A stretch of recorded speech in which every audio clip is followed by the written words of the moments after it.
Chapter 804. This book's newest chapter isn't finished yet. Novels that can't be found on the internet are all here.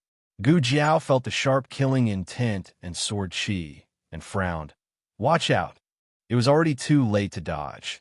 So Gu Chengfeng clenched his teeth and pushed the two of them towards a roof in front of him. It was better for the sword chi to land on his leg alone than for Gu Jiao to be injured with him. But the expected pain didn't come. On the other side of the roof, a navy blue figure fell from the sky and also sent out a sword chi, protecting Gu Chengfeng, who almost lost his legs. Gu Chengfeng turned around and was instantly dumbfounded. Big brother. Gu Changqing sent out a palm and sent him to the roof where Gu Jiao and the king landed. You guys hurry and leave, he lightly said, and vigilantly looked at the black-robed man 2 meters away. Gu Chengfeng was so shocked that he couldn't even close his mouth. Big. Why is Big Brother here? Wasn't he lying in the ICU this whole time? When did he wake up? How did he know what he was doing tonight? Gu Jiao frowned, as if she was also a bit confused, but not as confused as Gu Chengfeng, or maybe it was because she was a bit more calm. It had been almost a month since Gu Changqing was injured. Although his body stats were gradually stabilizing, he still hadn't woken up in front of her. The state teacher also said that he hadn't woken up. Did he just wake up? Then, thinking of Yi Qing's arrival, Gu Jiao guessed that the state teacher had somehow found out about her plan to break into the Cold Palace. So he arranged for Yi Qing to come help her, while also having Gu Changqing, who had woken up, come save her. Was the state teacher and Gu Changqing this close? Let's go, Gu Jiao decisively said. Gu Chengfeng worriedly looked at Gu Changqing's back. But my big brother, Gu Jiao calmly said, and Hun's target is the king. As long as we take the king away, and Hun will immediately chase after us. In other words, this was the only way for Gu Changqing to escape. Gu Chengfeng turned around and looked at his brother for the last time. He wiped his red eyes sadly and grabbed Gu Jiao and the king. With a leap, he disappeared into the endless night. After confirming that their auras had disappeared, Gu Changqing heaved a sigh of relief. The medicine I gave you can temporarily suppress the aura in your body, so that others won't be able to detect the changes in you. However, you have yet to recover for your serious injuries. Even if I help you with your rehabilitation and training in secret, it will still be difficult for you to reach your ideal strength in a short period of time. The state teachers Gu Jiao, Gu Chengfeng's Gu Chengfeng St Gu Jiao Gu He T Gu T and He T. He couldn't fight with Hun, or else the medicine would be consumed faster. And Hun squinted his eyes under the mask. Ah, I remember now, you're long out, Yin. You didn't die after being hit by my sword. You're really lucky. Gu Changqing coldly said, I'm lucky, but your life might not be. And Hun sneered. Even if my sword didn't take your life, it would have destroyed your foundation. Let me think. How can you stand in front of me in perfect condition? Did the state teacher use poison on you and turn you into a death warrior? Gu Changqing's pupils shrank, and Hun continued. But it's strange, you don't have the aura of a death warrior. Taking poison and becoming a death warrior were not necessarily related. There were 2 types of death warriors. One type was to learn the death warrior's skills from a young age, like the dragon shadow guards and most of the death warriors in the market. The other method was to take a poison that couldn't be cured and then learn the death warrior's skills. And Hun and Sky Splitter were this type of death warrior. The advantage of the first method was that it was relatively safe, but the disadvantage was that it was limited by age. People who were over 5 years old could not learn it, and their strength was not as strong as the second method. The advantage of the second method was that it was not limited by age, but the disadvantage was that 99 out of 100 people who were poisoned died. It's hard for a normal person to survive after being poisoned, and with your injuries, it's even more impossible for you to survive the poison. But if it wasn't for the poison, how could you recover? And Hun's curiosity was completely aroused. Tell me the answer, and I'll let you go. Gu Changqing said meaningfully. You really want to know? Why don't you answer a few of my questions first, and if I'm satisfied with your answers, I'll tell you. Young man, it's not good to delay time. And Hun was not a fool. and he admitted that he was curious about the miracle on Long Out Yin, but he would not be led by the nose by him. He looked calmly at Gu Changqing. I won't kill you today, but after I settle the matter at hand, I'll go to the State Preceptor Hall to get the answer from you. You want to leave? It's not that easy. Gu Changqing dodged and blocked Hun's way with his sword. But Hun was too fast, and before he could do anything, Hun had already sheathed his sword back into the scabbard. Then, Hun flashed past like a hurricane and disappeared into the night. Gu Changqing looked at Hun's back view and secretly tightened his grip on the sword in his hand. In the end, he agreed to split up with Gu Jiao. After all, Hun's target was the king, and as long as he left with the king, Hun would definitely catch up with him. It would be much safer for the brat to leave on her own. That was his plan, but he did not know that not long after he left, Gu Jiao took out her bone whistle and blew it. Gu Qingfeng froze. Oh no. He forgot that this brat had a whistle in her hand. It's over, it's over. Hun will definitely chase after her when he hears the whistle. Gu Qingfeng turned around and wanted to save Gu Jiao. Wait, I can't do that. If I bring the king and Hun brings him back, he will have no qualms and will definitely kill us on the spot. Run. The further the better. Hun might not waste time on her if he realized that the king was not in her hands. Gu Qingfeng clenched his fists tightly, and with the king on his back, he gritted his teeth and ran forward. Hun heard Gu Jiao's bone whistle, and indeed changed his path to chase after Gu Jiao. His qigong was excellent, and he walked on the steep roofs as if he was walking on flat ground. He quickly saw the small figure shuttling back and forth in the alley, and with a cold smile, he jumped and landed steadily in front of Gu Jiao. Gu Jiao suddenly stopped in her tracks. She turned around and continued to run, and Hun easily jumped over her head and blocked her path again. Gu Jiao's face darkened. It was so troublesome to not know qigong, and Hun asked, "Where are the two of them hiding?" Gu Jiao said, "Find them yourself if you have the ability." And Hun slowly walked towards her with a murderous aura. "Brat, killing you is just a matter of moving my fingers. If you know what's good for you, I'll give you a quick death." Gu Jiao laughed. "If you kill me, my men will also kill the king." And Hun's footsteps paused slightly. Gu Jiao's acting skills reached an unprecedented level at this critical moment, and she displayed her superb acting skills. "I want the king because I want to save my own life, but if I can't save my life, then the king's life won't matter. If you don't believe me, you can try to kill me, but I can guarantee you that the king will die with me." And Hun looked at her deeply, as if he was judging whether she was telling the truth or not. After a while, he laughed out loud. "Brat, you won't. I'll say it one last time. Hand him over, or I'll kill you." Gu Jiao raised her eyebrows. "If I hand him over, you won't kill me?"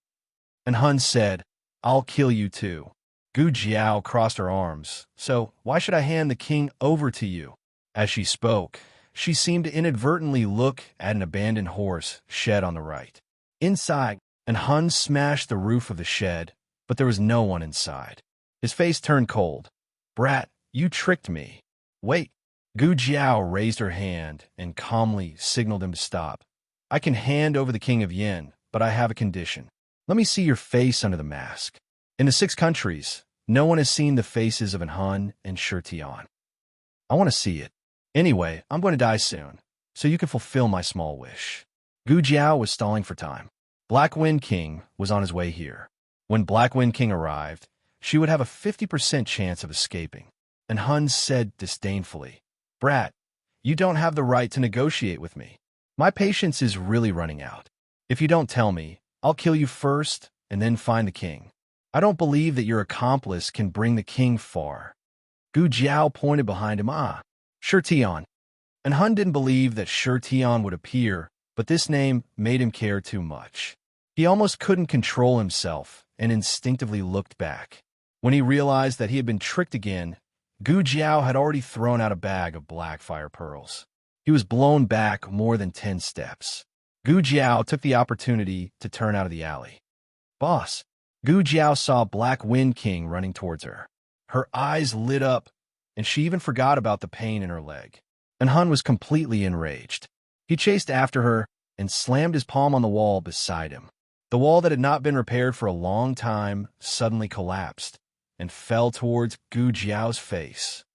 This time, no one will be able to save you. And Hun had just finished his words when a black figure flew out from the night. A slender and strong arm grabbed Gu Jiao and flew out of the ruins. His speed was too fast, and Gu Jiao was blown in the face. After he steadily landed on the ground, Gu Jiao looked at the long shadow on the ground, which was illuminated by the moonlight, and expressionlessly spat out a mouthful of dust. Long time no see. Long Yi. Chapter 805. Long Yi placed Gu Jiao in a proper position, as if he was placing his own little doll. He didn't forget to use his internal force to smooth out the little ahog on the little doll's head. Long Yi, why are you here? Gu Jiao asked him. Obviously, Long Yi wouldn't answer. Forget it, this problem can be slowly studied later. The most important thing now is to deal with Han, this troublesome guy. Gu Jiao pointed at Han, who was not far away, and seriously said, Long Yi, beat him. I can't beat you. I'll let Long Yi beat you. And Han obviously didn't expect Gu Jiao to suddenly change her style. But thinking about it, this kid was originally shameless, otherwise he wouldn't have repeatedly played with him. But who was this big guy that suddenly appeared? Long Yi was wearing a black robe and a ghost mask. Other than Gu Jiao, Princess Xinyang, and Xiao Hong, no one else had seen his adult appearance. But the aura emitted from his body was faintly familiar to Han, and Han slightly narrowed his eyes. Why? Could it be because the other party was also a death warrior? Long Yi didn't move. He tilted his head and looked at Gu Jiao in confusion. Then he reached out his hand and pinched Gu Jiao's cheek. Gu Jiao opened her mouth and said incoherently, What are you doing? Long Yi looked at her throat with a confused face. Gu Jiao understood. After coming to Yin country, she used the voice of teenager most of the time to avoid being exposed. Long Yi had never heard this voice. He thought that there was something wrong with her voice. Long Yi looked left and right and saw that Gu Jiao's cheeks were numb. She wanted to close her little mouth, but she was unable to. She said, I'm not fine, you should say beat salt people first. Give the opponent a little bit of basic respect, okay? That's not a small shrimp. He's the #1 death warrior of the 6 countries, Han. He has such a strong, murderous aura. Why do you not seem to put him in your eyes? And Han looked at Long Yi and asked indifferently, Who are you? Gu Jiao took Long Yi's hand away. Long Yi turned around and looked at Han coldly. Gu Jiao stuck out her little head from behind Long Yi and said with incomparable arrogance, Your uncle. And Han didn't argue with the child. His gaze landed on Long Yi's face again. Your aura feels familiar. I feel like I've seen you somewhere before. But since you don't want to tell me, I'll find the answer myself. Finished speaking, he suddenly used his internal force. Then raising his palm, he rushed towards Long Yi. The dragon shadow guards of Zhao country were all equipped with long swords, and Long Yi was naturally no exception. With a shake of his hand, he lifted the long sword from his waist into the air. Then, he flew up and waved his hand. The long sword and scabbard were inserted into the bluestone ground where he had been standing, like a shield protecting Gu Jiao. With this as the boundary, those who break into this boundary will die. And Han looked at the long sword and scabbard that were inserted into the bluestone ground. It wasn't strange for the long sword to be inserted into the ground. After all, it was an offensive weapon. But the scabbard was blunt, and it was actually inserted deeply into the ground. From this, it could be seen how strong the opponent was. He slightly narrowed his eyes. Then let's see how powerful you are. Black Wind King rushed over from behind Gu Jiao. It stopped beside Gu Jiao and sniffed Gu Jiao's aura. I'm not injured. Gu Jiao touched its head. She only sprained her right leg slightly, nothing serious. One person and one horse quietly watched the duel in the alley. A true expert never needed 2 complicated and flashy moves, especially a death warrior whose mission was to kill people. Every move was simple and crude, directly hitting the vital points. Long Yi used his fist, while Han used his palm. Long Yi's fist was aimed at Han's chest. With Long Yi's strength, he could instantly punch through Han's chest and make his heart explode. Of course, Han wouldn't let Long Yi have his way so easily. He used his palm to block Long Yi's fist. But Long Yi's strength was beyond his imagination. He thought that he could shake Long Yi off with his palm. But who would have thought that Long Yi would use his unstoppable strength to force Han to slide back dozens of steps? The soles of his shoes were almost smoking from the friction, and Han was forced to the entrance of the alley. He stepped on the wall behind him and used the force to jump over Long Yi's head. He arrived behind Long Yi and planned to sneak attack Long Yi's heart with his palm. Long Yi turned around and punched, and Han was sent flying by Long Yi's strength. Gu Jiawa! When Han was about to hit the roof, he stretched out his hand and grabbed the corner of the roof. His body twisted a few times to dissipate the huge force. Then, with a forceful pull of his arm, he did a side flip and landed steadily on the roof. He narrowed his eyes and looked at Long Yi, who was in the alley. A trace of disbelief flashed through his eyes. Although he had only used less than 50% of his strength, one should know that in these years he had only used 30% of his strength at most. It was the first time in 20 years that someone could send him flying with a punch when he had used almost half of his strength. "Who are you?" he asked coldly.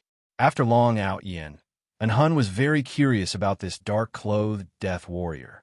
As an expert, other than constantly improving his strength, he also had to study different opponents. Long Yi didn't answer him.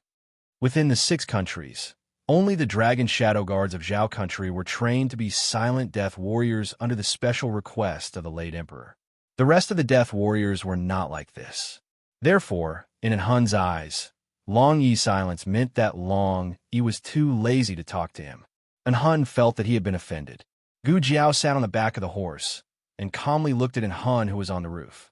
She smiled faintly and said, "Hey, the one called Han, why aren't you fighting? Are you afraid? If you obediently kowtow to me and admit defeat, I might consider giving you a quick death." And Han snorted and looked at Gu Jiao. "Kid, your tone is too arrogant. I only used less than 50% of my strength just now. Do you really think that a death warrior that you casually invited from outside can be this lord's opponent?" Gu Jiao raised her eyebrows. "This lord? You don't have much strength, but you talk big." He. This was when Han had mocked Gu Jiao before. "You're young, but you talk big." Now, Gu Jiao was arrogant and domineering, and Han coldly said, "Kid, don't be complacent too early. After I kill him, the next one to kill is you." Gu Jiao turned her head and looked at Long Yi. "Long Yi, he is fierce to me." And Han, Long Yi's eyes were cold. He fiercely stomped on the ground and rushed towards Han, who was on the roof. This time, Han did not deliberately hide his strength like before. He used 70% of his strength all of a sudden. The two of them fought from the roof to the alley, and from the alley to the roof. Fortunately, this was an old street that was going to be demolished, and no one lived there. Otherwise, such a big movement would have startled everyone. The more Han fought, the stranger he felt. Why is this person's fighting style so familiar? Have I fought with him before? But such a powerful opponent, I should have some impression of him. Gu Jiao seriously observed the fight between experts.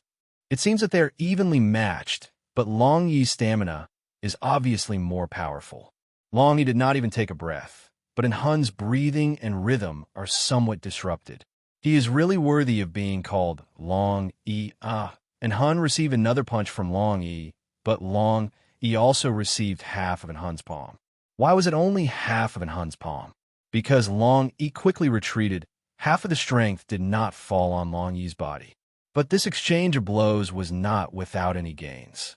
The cuff of Long Yi's sleeve was torn, and a small black thing fell out. And Han turned his hand to catch it, and when he looked carefully, he was stunned. This is... Long Yi kicked the back of Han's hand, and the jade ring was shaken into the air. Long Yi snatched the jade ring back and put it back into his bosom. And Han did not care about his broken hand, and asked with a frown, "Where did this jade ring come from? Where did its owner go?" Long Yi's reply was a heavy punch. And Han looked deeply at Long Yi, and then he made an incomparably bold decision. He took the risk of getting injured, and took Long Yi's punch head-on, and at the moment when his shoulder blade was almost broken, he took off Long Yi's mask. When that face, which was very similar to the one in his memory, but much more mature, entered his eyes. His entire breathing stopped. He forgot to resist and fell down rapidly. He opened his eyes wide in disbelief. How can it be you? Sky Splitter? Impossible. Absolutely impossible.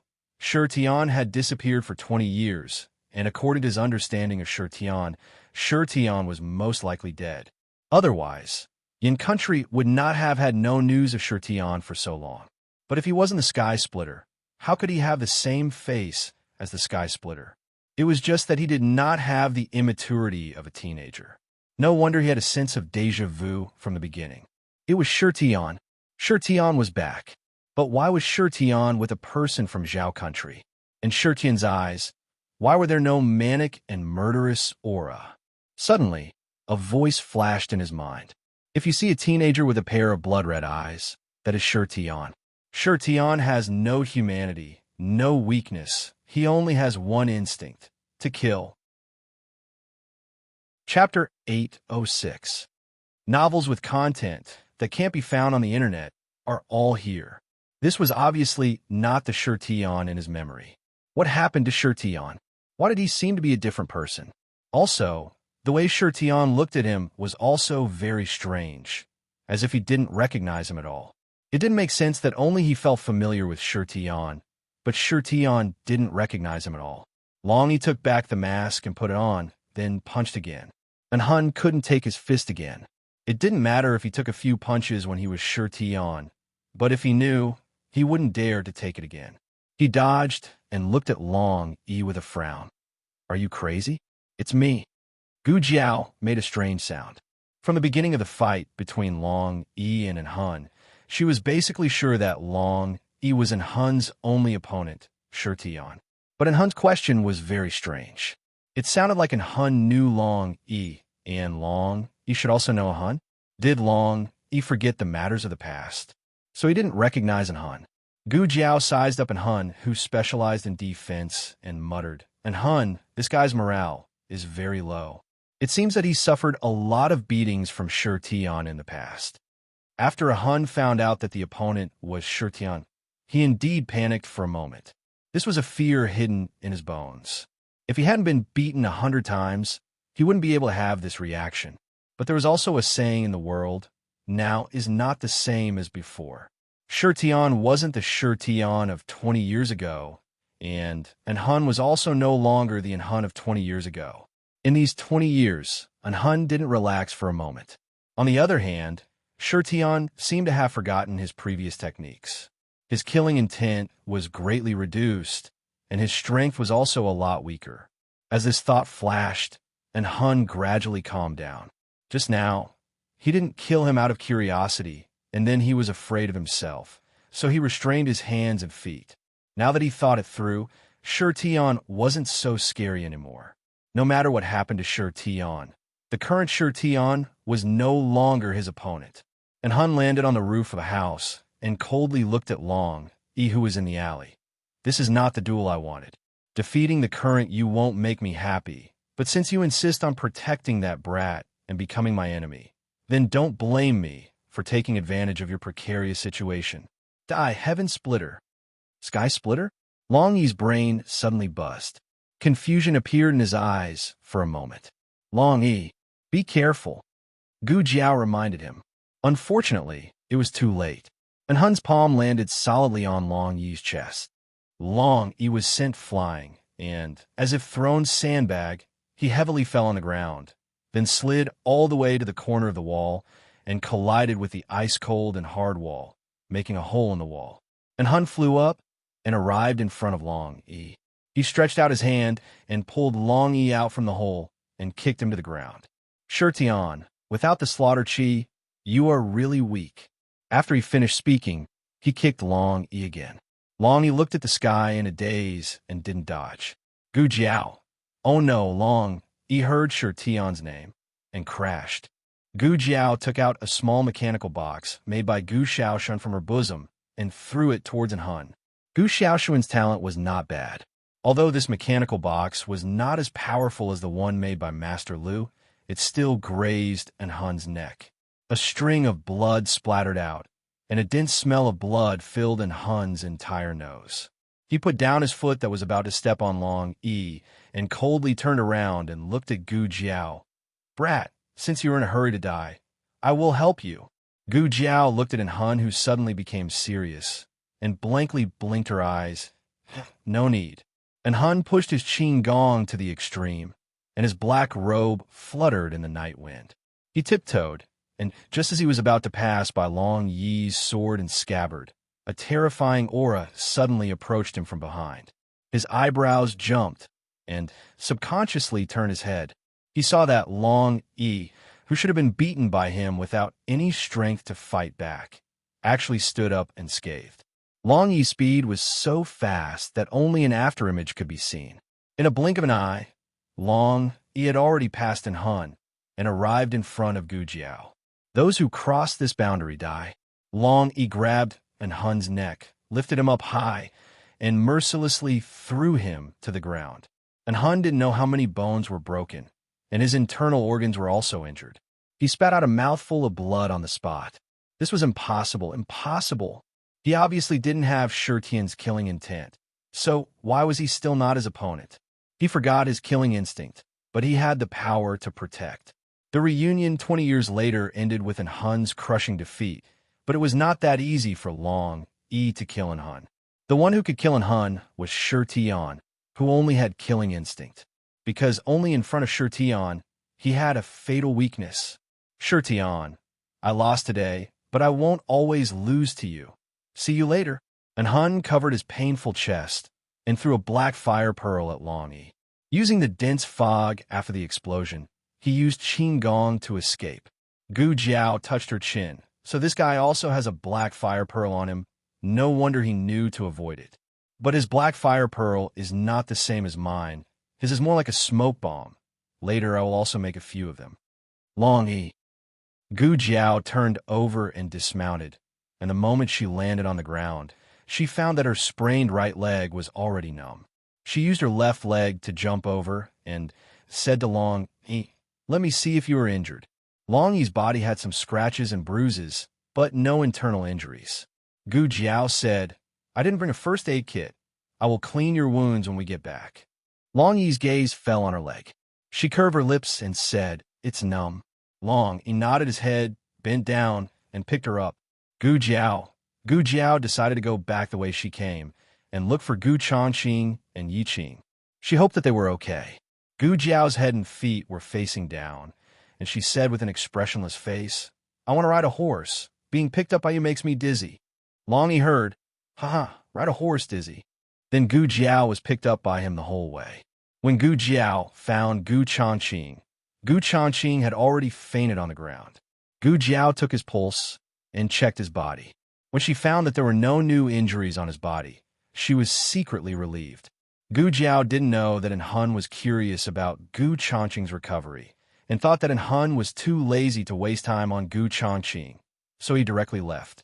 Long Yi grabbed Gu Changqing and placed him on the back of Black Wind King.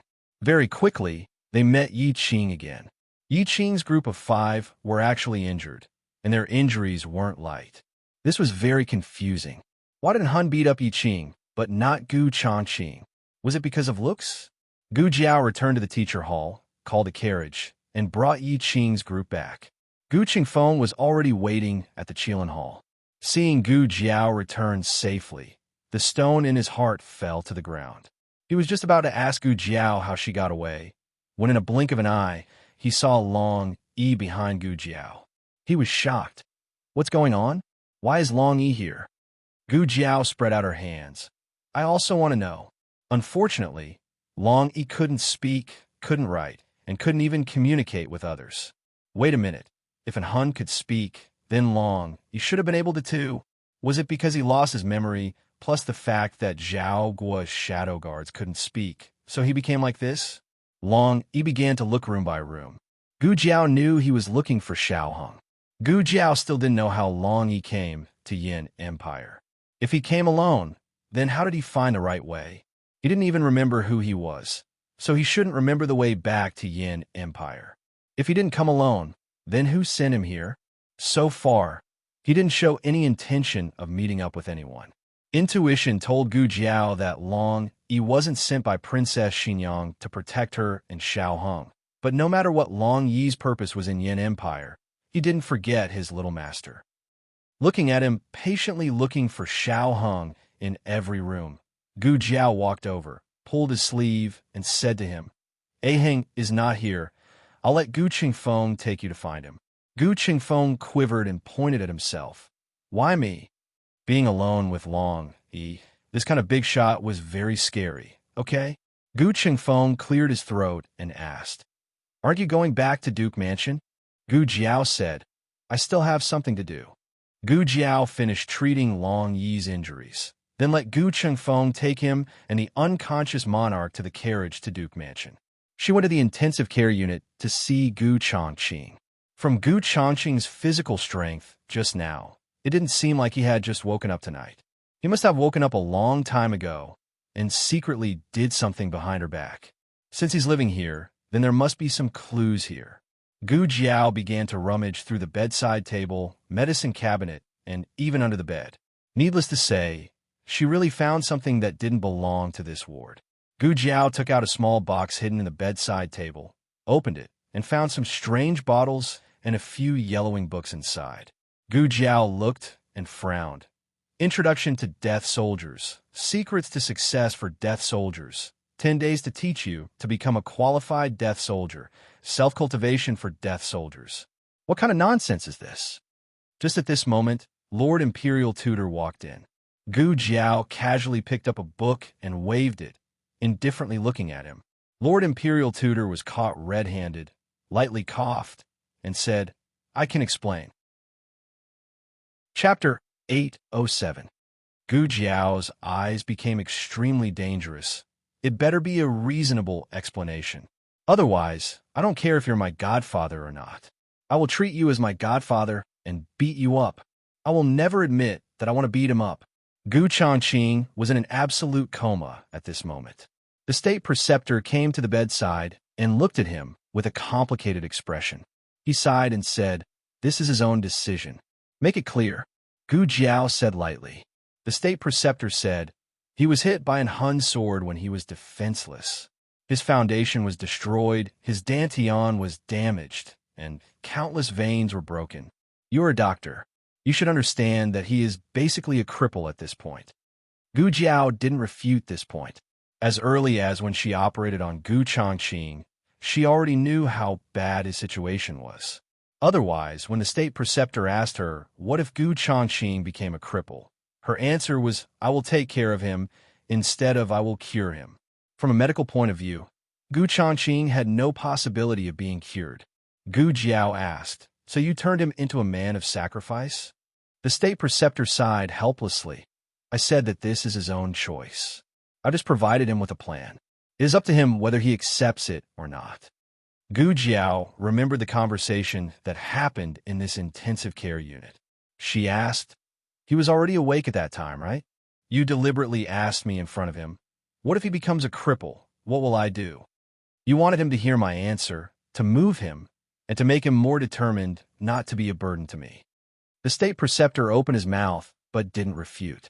Gu Jiao's cold eyes fell on the state preceptor's face, which was full of vicissitudes of life.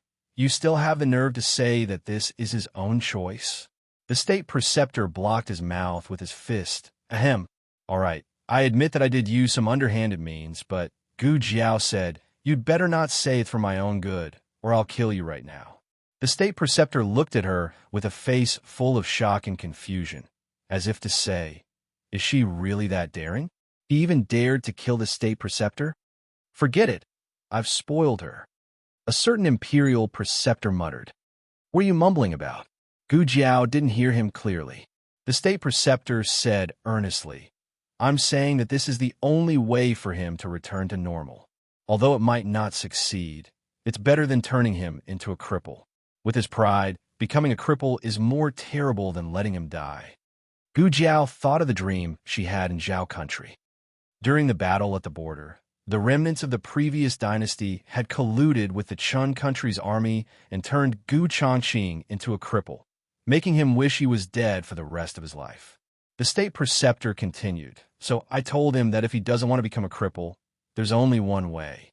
With the help of medicine, he can become a death warrior. Death warriors are originally established after death. There's a similar precedent in the state preceptor hall, but the premise is to take a poison that has no antidote. Gu Jiao paused.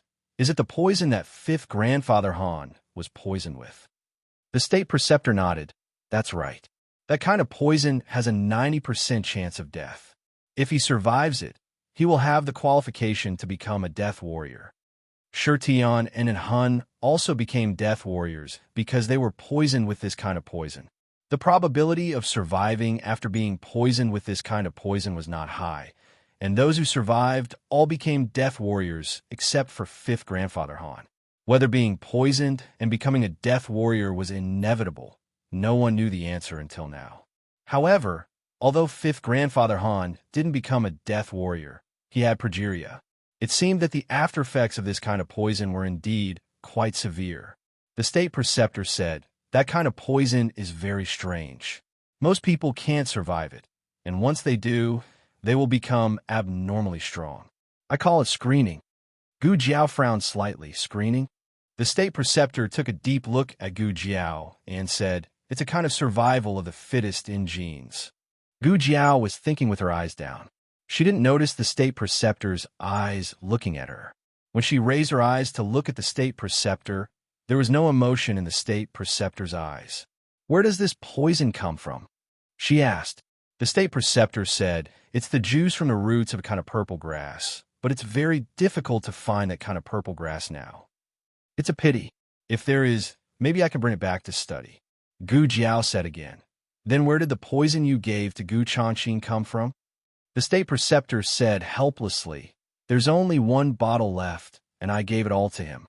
Gu Jiao asked another question in the bottom of her heart. But why didn't I feel the aura of a death warrior on him?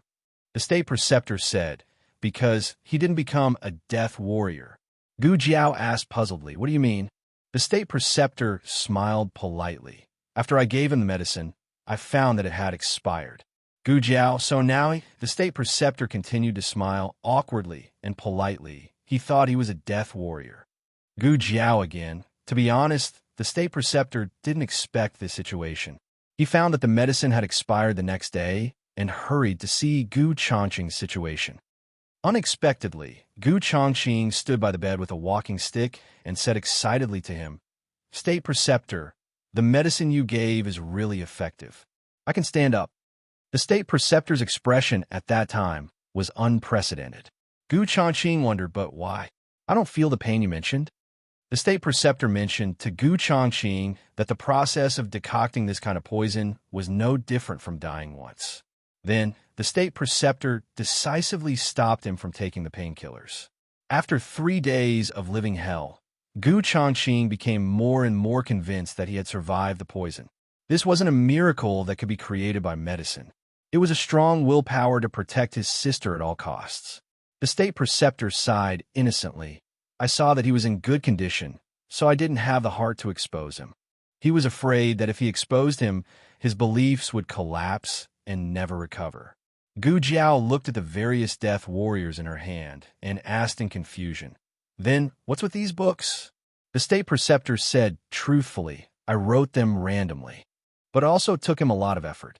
Just looking for the empty, yellowed books and thinking of the names almost made him forget. Gu Jiao then picked up a book titled 10 Days to Become a Qualified Death Warrior, and the corner of her mouth twitched. I was wondering why these books looked so indecent.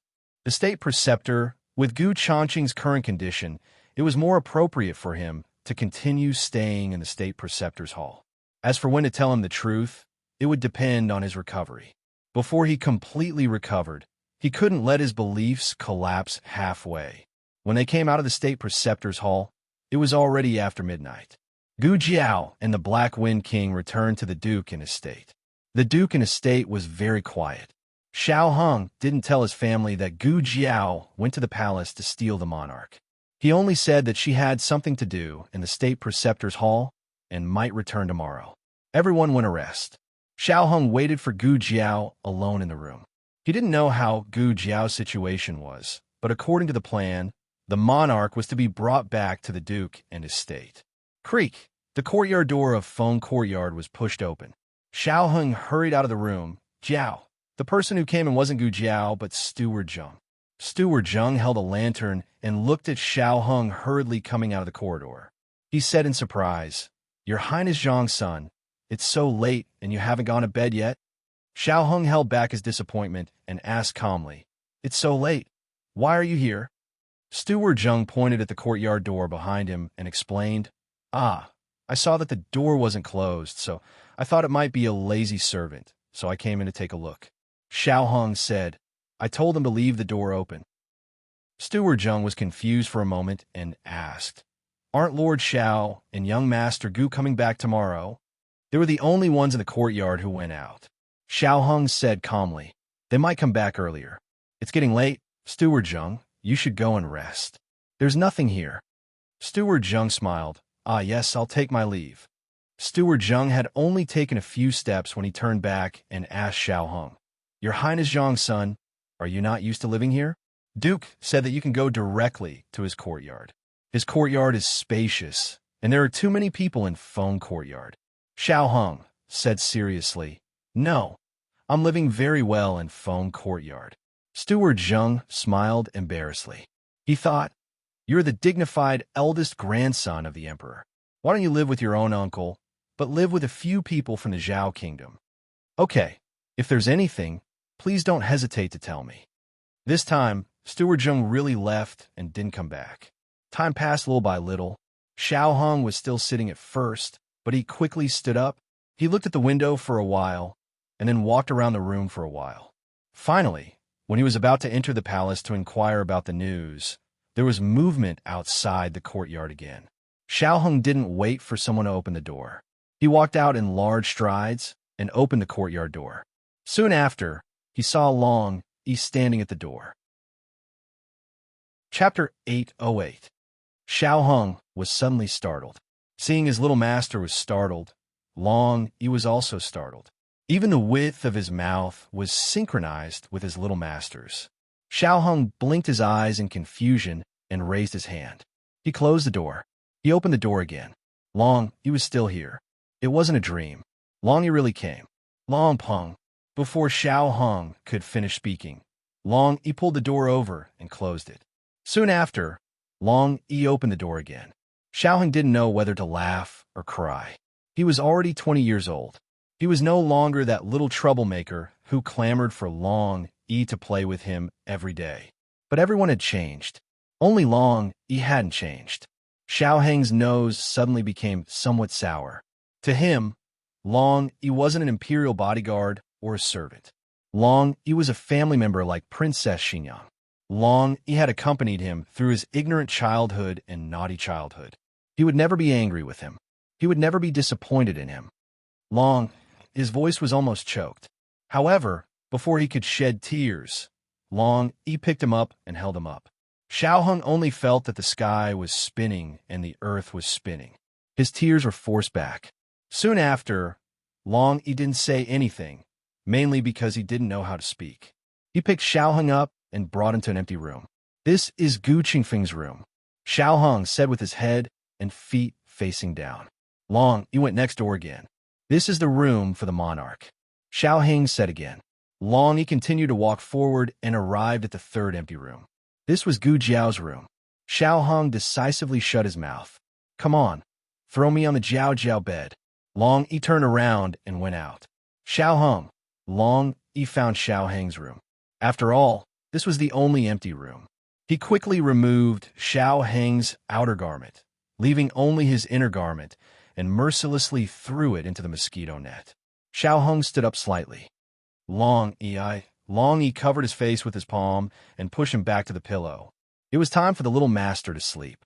When Gu Jiao returned to Feng Courtyard, the oil lamp inside Xiao Heng's room had already been extinguished, and Xiao Heng was sitting on the beam of the room while hugging his long sword, and had fallen asleep with his back leaning against the beam.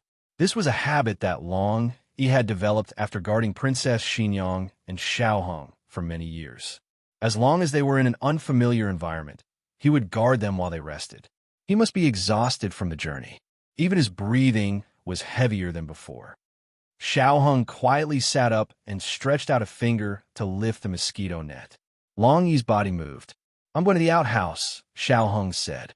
Long Yi had been on his way and hadn't had a good night's sleep. Moreover, he had also fought with an Han. In fact, he was already exhausted. If there was no dangerous aura approaching, he wouldn't wake up. Xiao Hung quietly walked out. Just when he reached the door, he saw Gu Jiao in the corridor opposite. He quickly walked over. Gu Jiao unexpectedly looked at him. "I thought you were asleep." Xiao Hung lowered his voice. "No, I was waiting for you. Let's go in and talk. Don't wake Long Yi up." Gu Jiao asked, "Is Long Yi asleep?" Xiao Hung nodded his head. He is very tired. I have never seen him so tired." Gu Jiao turned her head and looked at the closed door. Then, pushing the door, she entered the room with Xiao Hung. "Have Gu Chengfeng and the Emperor arrived?" Gu Jiao took out a match and lit an oil lamp. "Yes, they're already asleep," Xiao Hung said. He walked to the table and poured a cup of herbal tea for Gu Jiao. "Drink some water first." Gu Jiao was indeed very thirsty. She took the cup and gulped down 3 large cups of tea. Xiao Hung looked at her with heartache. "Are you injured?" "They arrived in time." "I'm not injured." Her feet were no longer in the way. "What's going on with Gu Changqing?" Xiao Hung asked. Gu Jiao told Xiao Hung about the incident of the suicide soldiers caused by the state preceptor. Xiao Hung didn't know what to say after hearing it. "Something like that can happen? I'm really looking forward to the day when Gu Changqing finds out the truth. Will he kill the silly me or the great hoodwinker state preceptor?" Gu Jiao said thoughtfully, "I have a question. Our actions were very secretive. So how did the state preceptor know that we were going to the palace to assassinate the emperor? Does this mean that he knows that the emperor in the imperial court is a fake?" Xiao Hung said in all seriousness, "I think it might be because of his boundless magic power and divination." Gu Jiao narrowed her eyes slightly. "So it's you?" Xiao Hung retorted. "It's not me." Gu Jiao laughed. Xiao Hung peeled an orange for Gu Jiao. "Eat the orange, eat the orange."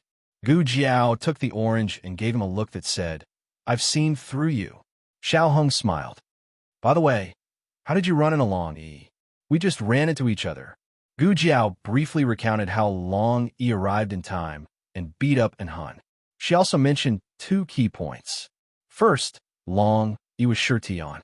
It was confirmed. Second, Long Yi and an Han were old acquaintances. Unfortunately, Long Yi had lost his memory and couldn't remember anything. Third, Long Yi might be able to talk. As for the third point, Xiao Hung didn't have any doubts. After all, other than the late emperor of Zhao country, no one would train their men of sacrifice into a tool that couldn't be communicated. As for the second point, I can answer you. Xiao Hung said, "Sure Tian and an Han are fellow apprentices of the same sect. Sure Tian is a talented junior apprentice brother." Gu Jiao suddenly realized. They actually have this kind of relationship. No wonder an Han would talk to Long Yi like that. But who did you hear this from? Xiao Hung thought for a bit and finally contributed his strong desire to live. State preceptor. Gu Jiao suddenly became confused. When did the relationship between the two of you become so good? He also told you this kind of information that couldn't be found in the book collection pavilion? Xiao Hung coughed softly. It's Xiao Qing. State preceptor and Xiao Qing have a good relationship. He relied on Xiao Qing's good fortune. Speaking of which, Xiao Qing went out to travel for so long. Isn't your mother worried? Xiao Hung smiled. When he was 6 years old, he took the imperial bodyguards to travel Jianghu. He won't suffer losses outside. Gu Jiao asked, "What were you doing when you were 6 years old?" Xiao Hung spread out his hands. "Every day, I was at my mother's side. I wasn't allowed to leave her side. Every day, other than reciting poems, I was practicing calligraphy." Gu Jiao touched her chin. The way 2 people raise their children is really poles apart. Then, do you envy Xiao Qing? Do you want to be like Xiao Qing, not being forced to study or practice calligraphy? Instead, you can live every day freely and happily? No, Xiao Hung said. Why? Gu Jiao asked. Xiao Hung held her soft hand and deeply stared into her eyes. Because if I grew up in Yin country, I wouldn't have met you. Cold Palace. and Han returned to the east courtyard with blood all over his body. Han Shi came out of the room and was shocked by his appearance. "How did you become like this? Where's His Majesty?" And Han said faintly, "He was taken away by someone." Han Shi frowned. "Didn't I ask you to get him back?" And Han's face turned ugly. "Do you think I let them go on purpose?" Han Shi choked. And Han was her aide, not her servant. She should treat him with respect. She softened her tone and said, "You're seriously injured. I'll ask someone to find an imperial doctor." Her attitude softened, and Han's attitude was naturally not so aggressive. And Han waved his hand. "No need. I'll heal myself." Han Shi asked again, "What happened? Who hurt you like this?" And Han was not in a hurry to answer Han Shi's question. Instead, he asked, "Who is that Xiao Lulang?" Han Shi realized something and asked, "Was he the one who did it tonight?" "You answer me first." And Han said. Han Shi frowned. "He is from Zhao Kingdom. He entered Tianxiong Academy with Xiao Liulang's identity. Now he is the adopted son of Nguagong. We haven't found out his specific identity yet." And Han thought of what happened tonight, and his chest began to ache. "You'd better check it quickly. If you can't find it in Yin Kingdom, send someone to Zhao Kingdom." "This kid is strange." Han Shi agreed. "He is indeed strange. He is so young, but he can kill Nangong Li and defeat Han Ci to take away the Black Wind Camp. He may be Shangwan Yan's chess piece." And Han coldly snorted. "Shangwan Yan doesn't have this ability." "What? Does this Xiao Lulang have a big background? Even the royal princess of Shang Kingdom can't control him?" And Han coldly said, "It's not his background. It's my junior brother." Han Shi thoughtfully said, "I heard you mention your junior brother. You said he was very powerful and was your only opponent in the world. But isn't he dead?" And Han's eyes were malicious. "I also thought he was dead, but I saw him again tonight. He was with Xiao Lulang. So he was the one who seriously injured you." Han Shi couldn't believe it. She even had a trace of disappointment in her heart. She always thought that Han was the #1 master of the 6 countries. And Han glanced at Han Shi and coldly snorted. "I underestimated him this time. Next time, I will kill him with my own hands." "Junior brother, oh, junior brother, do you know that you went to Zhao Kingdom with a mission? Not only did you not complete the mission, you even forgot who you are. Since that's the case, don't blame me for cleaning up the sect for my master." Chapter 809. The novel is updated faster. There are all kinds of novels that can't be found on the internet. After a long and torturous night, the last person in Feng's courtyard who was awake fell into a deep sleep. The crescent moon climbed out of the clouds and echoed with the stars. The hot summer was coming to an end, and even the noisy cicadas were much weaker. This time, everyone slept soundly. The next day, the sun rose from the east, and Shengdo woke up in the morning light. The people in Feng's courtyard started a busy day. Little Jing Kong was the first to wake up. He had been forced to be an attendant by his bad brother-in-law, so he couldn't move in with Gu Jiao openly. Therefore, he would show his anger every morning to express his strong dissatisfaction. But this morning, when he opened his eyes, he found himself lying on an unfamiliar bed. Huh. He got up, jumped out of bed, and opened the door to take a look. Wow. It was the courtyard of the Duke's public house. He slept in the Duke's public house last night. He was with Jiao Jiao. Jiao, oh, the little guy rushed to Gu Jiao, but before he could break into Gu Jiao's room, he was carried away by a tall figure. On the other side, the king was also slowly waking up. There was still a little bit of the softening powder in his body, so his whole body was still sore and weak. He didn't know if it was his illusion, but he felt a little pain all over his body. The king frowned and sat up with difficulty. He held his forehead with one hand and felt dizzy for a while. Suddenly, he felt something was wrong. He touched his head again, but it was gone. His wig was gone. Ever since the king was shaved bald by Han Yi, he couldn't afford to lose face. He would wear a wig whenever he went out and only take it off when he was sleeping. When he went to the cold palace to see Han Yi, he was suddenly knocked out by Han Yi. When he woke up in the cellar, his hair was still there. In the cellar. Yes, he was locked in the cellar by Han Yi. How could there be such strong light in the cellar? This was not a cellar. What was Han Shi up to now? Creak. The door was pushed open, and Zhang Dequan came in with a pot of cold tea. The monarch raised his sore arm to pull open the curtain and saw Zhang Dequan putting tea on the table. He frowned. Why are you here? Even you have betrayed us. Otherwise, why would she appear in Han Shi's territory? Zhang Dequan was shocked by the king's sudden shout. If not for his many years of experience as a eunuch, the teapot in his hand would have flown out of his hands. He calmed himself down and came to the bedside. He bowed to the king and said happily, "Your Majesty, you're awake? Where's that vicious woman from the Han family?" The monarch asked coldly. Zhang Dequan was stunned. He thought that the monarch was asking about Han Shi's whereabouts and fate. He quickly replied, "Han Shi is in the cold palace. Isn't it just cold here?" The monarch was halfway through his sentence when he suddenly realized what Zhang Dequan meant. He frowned. "Where is this?" Zhang Dequan replied, "Your Majesty, this is the House of Duke."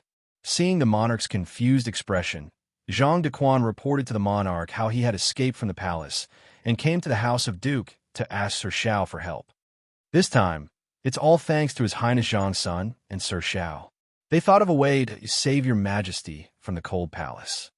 The monarch was shocked. He did not expect that the people who had saved him from the tiger's den would be the weakest imperial grandson and Xiao Lulang, whom he disliked the most. It seemed that the saying was true. One could not judge a book by its cover. The monarch asked, "Where are they?" Zhang Dequan replied, "They are also living in this courtyard.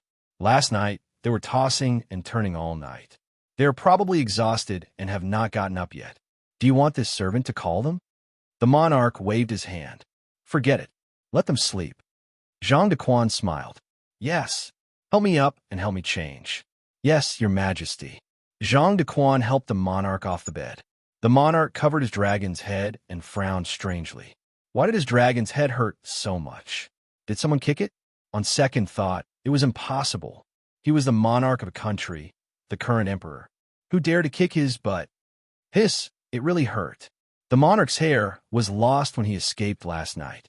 As for whether it was lost when he went through the dog hole or when Gu Changfeng carried him back to the state preceptor's hall, no one remembered. He had spares, but unfortunately, they were all in the palace. He could only ask Zhang Dequan to find a bamboo hat. As soon as the monarch put on the bamboo hat, and Guogong came in a wheelchair, Zhang Dequan glanced into the courtyard and said, "Your Majesty, it's in Guogong. He came to greet me so early." "All right, let him in." Although the monarch had always been at odds with Nguogong, he would give him a chance to perform meritorious deeds for the sake of Nguogong's loyalty this time. Unexpectedly, when Zhang Dequan opened the door with a smile, Nguogong's wheelchair went straight through the door. The monarch was speechless. Zhang Dequan was speechless. Nguogong came to have breakfast with Gu Jiao, but found that Gu Jiao did not wake up. He asked the servant to push the wheelchair back, and he would come back later. Zhang Dequan saw Nguogong's wheelchair turn back and said to the monarch, "He's coming." Nguogong must have come to the wrong room. The monarch straightened his face and tried not to let the bamboo hat affect his kingly aura. Then he saw Nguogong's wheelchair go through his door again. The monarch looked at Zhang Dequan angrily. Zhang Dequan smiled embarrassedly. If it was only Nguogong, it would be fine. However, the people in the courtyard woke up one after another, but no one came to greet the monarch. The monarch's face became very ugly. Zhang Dequan smiled embarrassedly and said, "You are traveling incognito. They don't know that you have moved in. They don't know you." As soon as he said that, Empress Dowager Zhuang, who was sitting under the crabapple tree and eating melon seeds, glanced at the monarch in the room and asked the maid beside her, "Hey, does the monarch of Great Yin have no hair? Why is he wearing a bamboo hat in the room?" The monarch clenched his fists. "Zhang Dequan, I want to kill you." Aunt and the others learned about what happened last night from Gu Qingfeng when they were eating in the central room this morning. Everyone was very calm. Empress Dowager Zhuang. Men are all big pig trotters. Old Chancellor. They're about the same age, but they don't have as much hair as me. Madam Nan.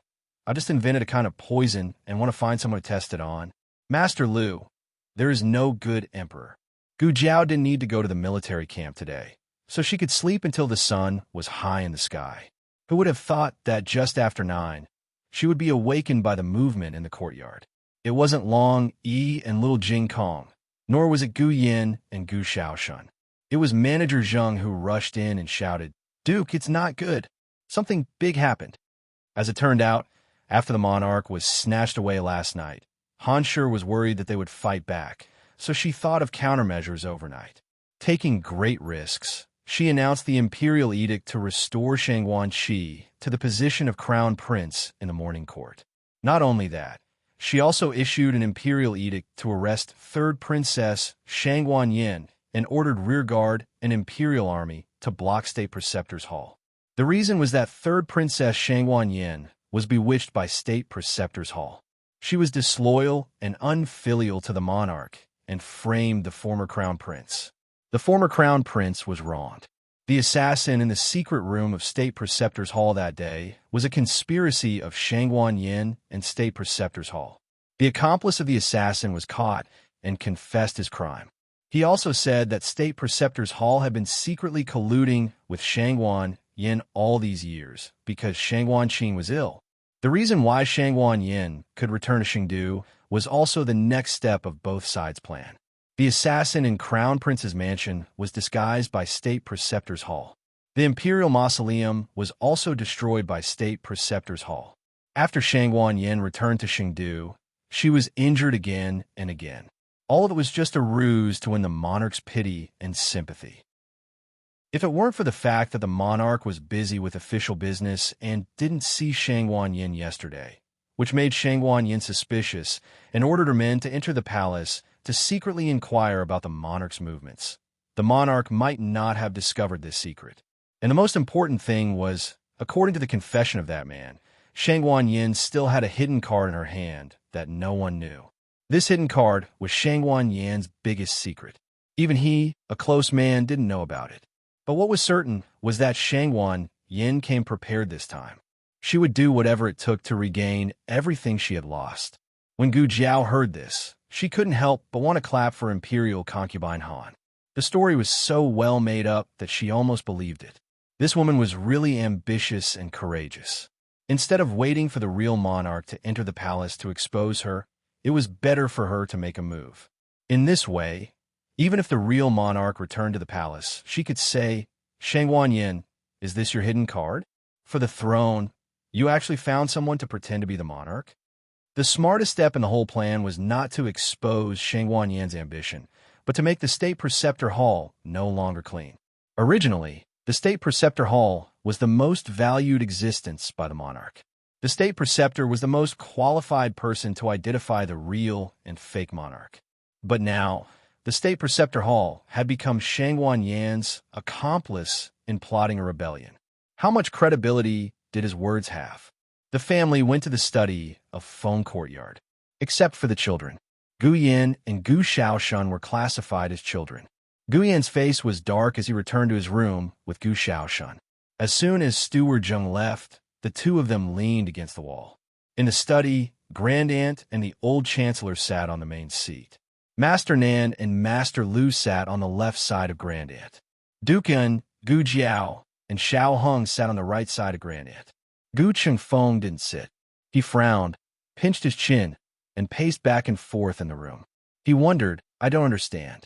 Since Han Shi has restored the position of the crown prince, why didn't she clear her own grievances and confer the title of empress or something? Anyway, the monarch is in my hands. I have the imperial edict."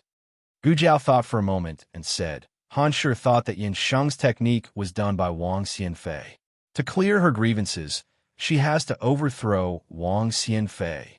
But to confer the title of empress, she has to be the enemy of the entire harem.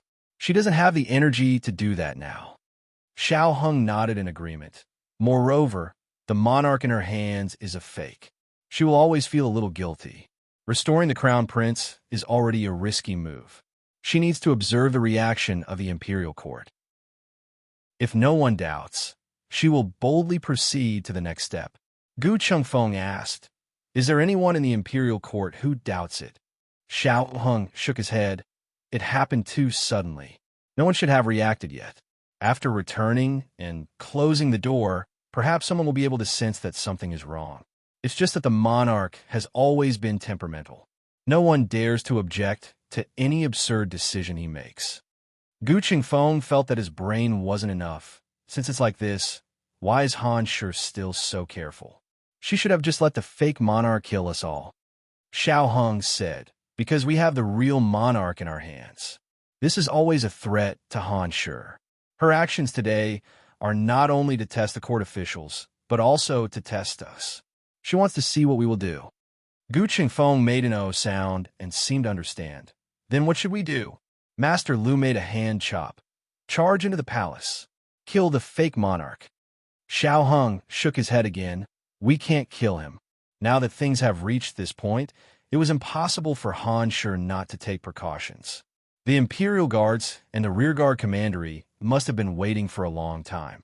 Even if they had an expert like Long Yi, it was impossible to destroy an entire army. Han Shi was waiting for them to walk right into the trap. Master Lu scratched his head. We can't kill him. Could it be that we have to confront him in court? But who would believe that the monarch in our hands is real? It's not that I want to say this, but the reputation of the third princess is indeed not very good. The crown prince is so cunning. He does evil in the dark and acts hypocritically. He is highly respected among the people. On the other hand, the third princess is a habitual rebel. No matter how you look at it, the monarch she brought is more likely to be fake. Han Shi's move was indeed too direct. There was almost no place to attack. Gu Qingfeng said unhappily, if the Xianyuan family was still here, why would it be so troublesome? They would have directly led the Xianyuan army into the palace, captured the fake monarch, and beheaded him in public. In the end, it's all the monarch's fault. He didn't use the loyal Xianyuan family and had to support the Han family, Nangong family, and this family. In the end, when something happened, I want to see which of the 11 great families will stand out to help him. Who would believe him? In the corridor, near the door, the monarch's face alternated between green and red. Zhang Dequan didn't even dare to breathe loudly. He didn't expect to hear such rebellious words. Although it was all true, it was also because of this that every word hit his heart. If the Xianyuan family was still standing in Chengdu, how could there be such evildoers? Xianyuan Li dared to do things that others didn't dare to do. Xianyuan Li dared to bear the crime that others didn't dare to bear. Xianyuan Li definitely wouldn't mistake him. As long as he said something, Xianyuan Li would believe him. In the end, he had destroyed his most solid shield. Your Majesty, Zhang Dequan opened his mouth and called out softly, but he didn't know how to comfort his Majesty. The monarch didn't say a word. He slowly turned around and silently returned to his room. Zhang Dequan looked at the monarch's back. When he was betrayed by his own flesh and blood, His Majesty had never been so dispirited. But when he remembered the Xianyuan family, His Majesty seemed to have changed a lot. The only Xianyuan family that could protect you was killed by you. Your Majesty, do you regret it? In the study, Gu Qingfeng was still passionately scolding the Yin monarch for being blind and suffering the consequences of his own actions. Grand Aunt nibbled on a melon seed and said faintly, "Okay, he's gone. Stop talking, it's so noisy." Gone? Gu Qingfeng sat down on the stool and let out a long sigh. Talking so much, I'm so tired. Chapter 810. Although it was deliberately said to the Emperor of Yin Dynasty, the content of the matter was all true. The fake emperor did issue an imperial edict to restore the crown prince, and did indeed seal the state preceptor hall. He wanted to investigate the state preceptor hall and Shangwan Yin, who was recuperating in the state preceptor hall. However, because of the character setting, they couldn't break too much. They couldn't exceed the limit of how they dealt with the crown prince before. Shangwan Yin was not in danger for the time being, but her personal freedom was restricted. But the imperial palace was tightly protected. They couldn't assassinate the fake emperor, nor could they lead any army to clean up the emperor's side. These were all facts. Gu Qingfeng poured himself a cup of tea, gulped down a few mouthfuls, and said, "Then what should we do next? The crown prince has been restored. This fake emperor will definitely do more evil things." "Wait first," Grand Aunt said while eating melon seeds. Gu Qingfeng was stunned. Still wait. Grand Aunt glanced at the opposite house and casually said, "Let him regret for a few more days." When such a thing happened, the most anxious one was not them, but the Emperor of Yin Dynasty. They must make him deeply aware of the mistakes he made in the past and taste the bitter fruit he planted. In addition, there was another important reason for doing this. The Han family made such a big move in order to force them and the Emperor to make a move. But if they didn't make a move, the Han family would not be able to understand their thoughts. The unknown was the most terrible thing. The more they didn't make a move, the more the Han family would suspect that they were brewing a bigger revenge. Before they figured out their trump card, the Han family would not blindly launch a second attack. For them, this could be regarded as a chance to breathe and plan again. By the way, will the young royal princess be okay? Gu Qingfeng asked. Gu Jiao shook her head. She will be fine. The Emperor loves the young royal princess the most. No matter what the purpose is, the fake Emperor will not do anything bad to the young royal princess. Imperial Palace. Lingbo Academy had 2 days off. The young royal princess obediently stayed in the palace for these 2 days. The people in the palace had changed a lot, but the maidservants and wet nurses by her side had not been changed. She had just eaten lunch, and the wet nurse had gone to prepare her clothes for the new season. Children grew quickly, and last year's clothes could no longer be worn. Nanny, the young princess appeared at the door, hugging a small pillow. The wet nurse smiled. Young princess, why are you here? Didn't you go to take a nap? The young princess walked in while panting. She hugged a small pillow and looked at her. Can I sleep here? The wet nurse was stunned for a moment before she smiled and said, That's fine, but why does the young princess want to sleep here? The young princess clumsily climbed onto the bed and placed her small pillow next to the wet nurse's pillow. She lowered her small head and said, I don't want to sleep with Uncle. He's a bad person. The wet nurse jumped in fright and hastily walked to the door. She looked outside and closed the door. She returned to the bedside and sat down. She said in a low voice, Xiao Junju, you can't speak carelessly like that. His Majesty loves you the most. You can't say that about His Majesty. The young princess said, He's not my uncle. The wet nurse's face turned pale. Princess. The young princess was sleepy. She laid her small body on the pillow and fell asleep. The wet nurse looked at the sleeping figure of the young princess and broke out in cold sweat. She covered the young princess with a thin blanket and walked out of the room quietly. Chief Steward, you had been waiting outside for a long time. She was not surprised. She calmly bowed and said, Eunuch you. Chief Steward, you asked indifferently. What did the young princess say? The wet nurse respectfully replied. The young princess said that she doesn't want to sleep with His Majesty. His Majesty is a bad person. She also said that His Majesty is not her uncle. Chief Steward, you smiled brightly. What do you think? The wet nurse smiled and said, I think His Majesty has been busy with official business recently and neglected her. When a child's temper flares up, she doesn't even recognize her parents, let alone her uncle. Speaking of which, the young princess has been spoiled by His Majesty. Other children wouldn't dare to be angry with His Majesty. Chief Steward, you smiled with satisfaction. It's good that Loon Mama understands. The wet nurse said, Eunuch you, please don't worry. I am loyal to you. Chief Steward, you said, Zhang Dequan has no ability. He can't even give you a decent official position. I am different. You can work under me with peace of mind. In the future, you will benefit a lot. The wet nurse bowed gratefully and said, This servant will remember this. Eunuch you, the young princess has a bad temper. When she makes a fuss, there will be no end to it. I am afraid that she will offend His Majesty. Why don't you let her rest at my place for the next 2 days? Chief Steward, you said, That's good. His Majesty has been busy with official business recently and has no time to take care of the young princess. However, I will say the ugly words first. I will leave the young princess to you. You have to serve her carefully and don't cause any trouble. Otherwise, you know my methods. The wet nurse said in fear and trepidation, I will not let you down. Chief Steward, you nodded and left with satisfaction. The wet nurse returned to the house and looked lovingly at the young princess who was safe and sound. She sighed in relief.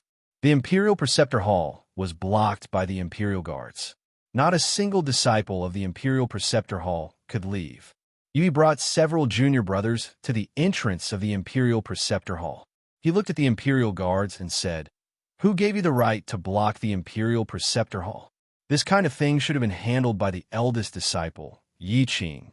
However, Yi Qing was seriously injured and was recuperating in the purple bamboo forest.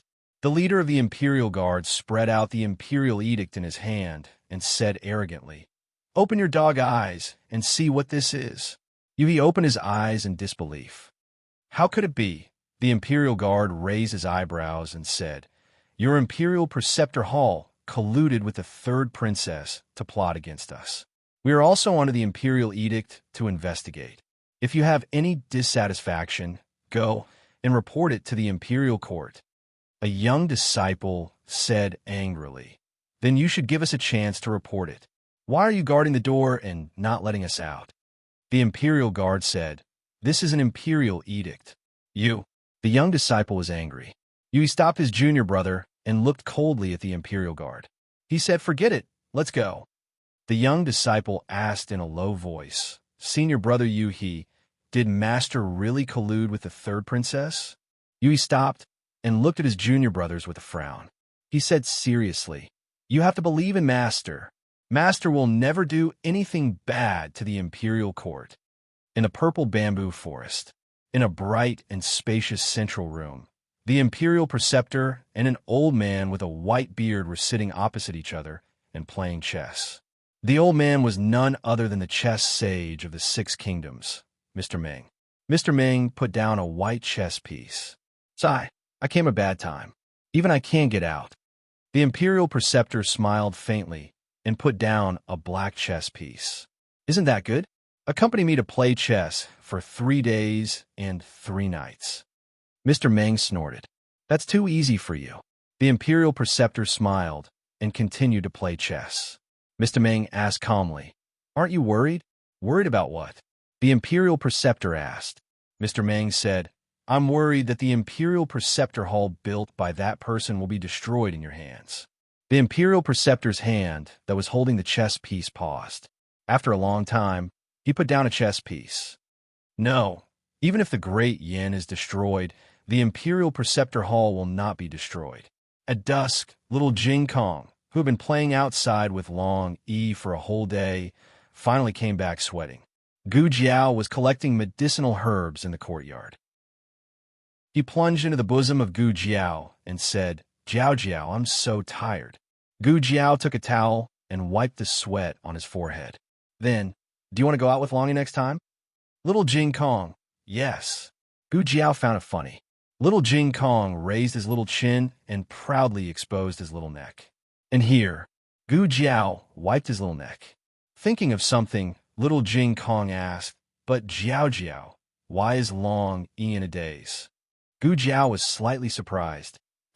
Little Jing Kong raised his hand and pointed at the roof. Gu Jiao looked over and saw Long Yi sitting cross-legged on the eaves against the twilight. His black hair was gently blown by the evening breeze, and his tall figure was illuminated by the setting sun, making him look lonely. He was holding that black jade thumb ring in his hand. Gu Jiao understood that he was thinking about who she was.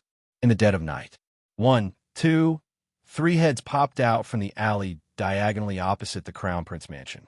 The head at the bottom belonged to Gu Chengfeng. The head at the top belonged to Long Yi. Gu Jiao opened her eyes wide and looked at the Imperial Guards surrounding the Crown Prince mansion. She blinked and said, "Oh, so many people." Gu Chengfeng had a headache. "Are you sure we can catch the Crown Prince under the eyes of so many Imperial Guards?" No matter how good the 3 of them were at fighting, they couldn't defeat an entire army. Gu Jiao said, "Who wants to enter the Crown Prince mansion to catch him?" Little Jiao. Little Jiao hovered in the air and flew into the Crown Prince mansion. Chapter 811. At this time, the people in the Crown Prince's mansion went to bed one after another. Crown Prince Shangguan Qi was too excited to sleep and went to the study room. He didn't expect that good luck would come so quickly. He said he would turn over. He thought that with Shangguan Yan's interference, He would have to be silent for at least several years before he could make a comeback. Sure enough, the heavens are helping me. The Crown Prince couldn't hide his smile and looked at the people at the door with a bit more pleasure. It's getting late. You should go and rest. The guards cupped their fists. We are not tired. There are so many Imperial guards outside. No one will break in. Your Highness is right, but it's better to be safe than sorry. The Crown Prince was so happy that he almost forgot himself. At this time, after listening to the guard's words, his mood calmed down. That's right. At this critical juncture, he had to be even more careful. Your Highness, you should go and rest. Don't you have to go to the morning court tomorrow? Speaking of this, the Crown Prince's smile once again appeared on his lips. That's right. He can go to the morning court again. Those who wanted to see him and the Han family make a fool of themselves were finally shocked. However, he really couldn't sleep at this time. He took out a few books and decided to review the way of governing a country. Suddenly, a big bird landed on his windowsill. The Crown Prince was about to call the guards, but found that the bird was unusually obedient and didn't have any aggressive attitude. Moreover, the bird stretched out a bird's claw with an arrogant expression as if to say, "Welcome." Why do I think a bird has an expression? Am I crazy? The Crown Prince's gaze fell on the bird's claw and unexpectedly saw a note tied to it. Is this a note from the Han family? The Crown Prince muttered and glanced at little Gio. The Han family no longer uses carrier pigeons, but instead uses eagles? The Crown Prince was full of doubts as he tore down the note and saw that it was written in black and white. Come to the Cold Palace quickly and disguise yourself. Don't let people find out. There was no signature, but the Crown Prince recognized the handwriting. It was clearly his mother's. It's so late. Why did his mother let him disguise himself and go to the Cold Palace? Did something happen? That's not right. This morning, Lady Mother had sent someone to tell him not to go to the Cold Palace if there was nothing important. She also didn't need to gather the courtiers to plead on her behalf. The Crown Prince looked at the note.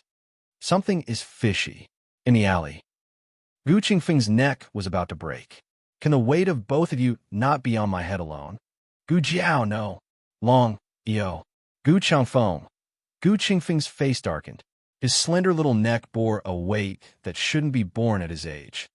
Oh, why aren't they out yet? Gu Jiao asked. Could it be that he saw through it? Gu Qingfeng said, we don't know if Han Shi told him anything. If Han Shi said she wouldn't contact him, he wouldn't be so easily fooled. Before Gu Qingfeng could finish speaking, he straightened his body and stared at a certain direction in the dim light of night. Gu Jiao also straightened up.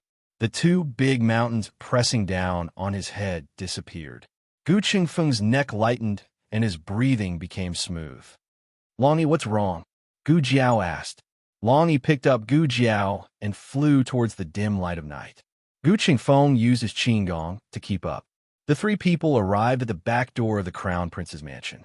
At this moment, an inconspicuous carriage slowly drove out.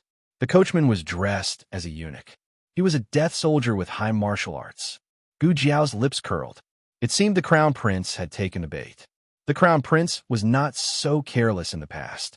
He was so happy to regain his position as the Crown Prince that he easily fell into the trap. In order to not let people find out, he naturally couldn't bring a mighty army with him. He brought 10 embroidered uniform guards to protect him in the dark. This lineup was enough to deal with ordinary experts, but if they wanted to take advantage of they were still underestimating the enemy. Or perhaps Han Shi and Han basically didn't have time to mention to the Crown Prince. The carriage drove on the quiet street. In order to not attract attention, the Crown Prince specially chose a remote street as the route. This actually made it convenient for them. The 10 embroidered uniform guards jumped on both sides of the eaves. Xiao, one was missing. Xiao, another one was missing. The leader of the embroidered uniform guards on the left side turned around. 1, 2, 3, 4. Turning around again, 1, 2, 3. Turning around again, 1, 2. He felt a chill in his heart and turned around for the fourth time. Ihaha. The hair of the embroidered uniform guards stood erect. They pulled out their swords and shouted, Protect! Protect your uncle!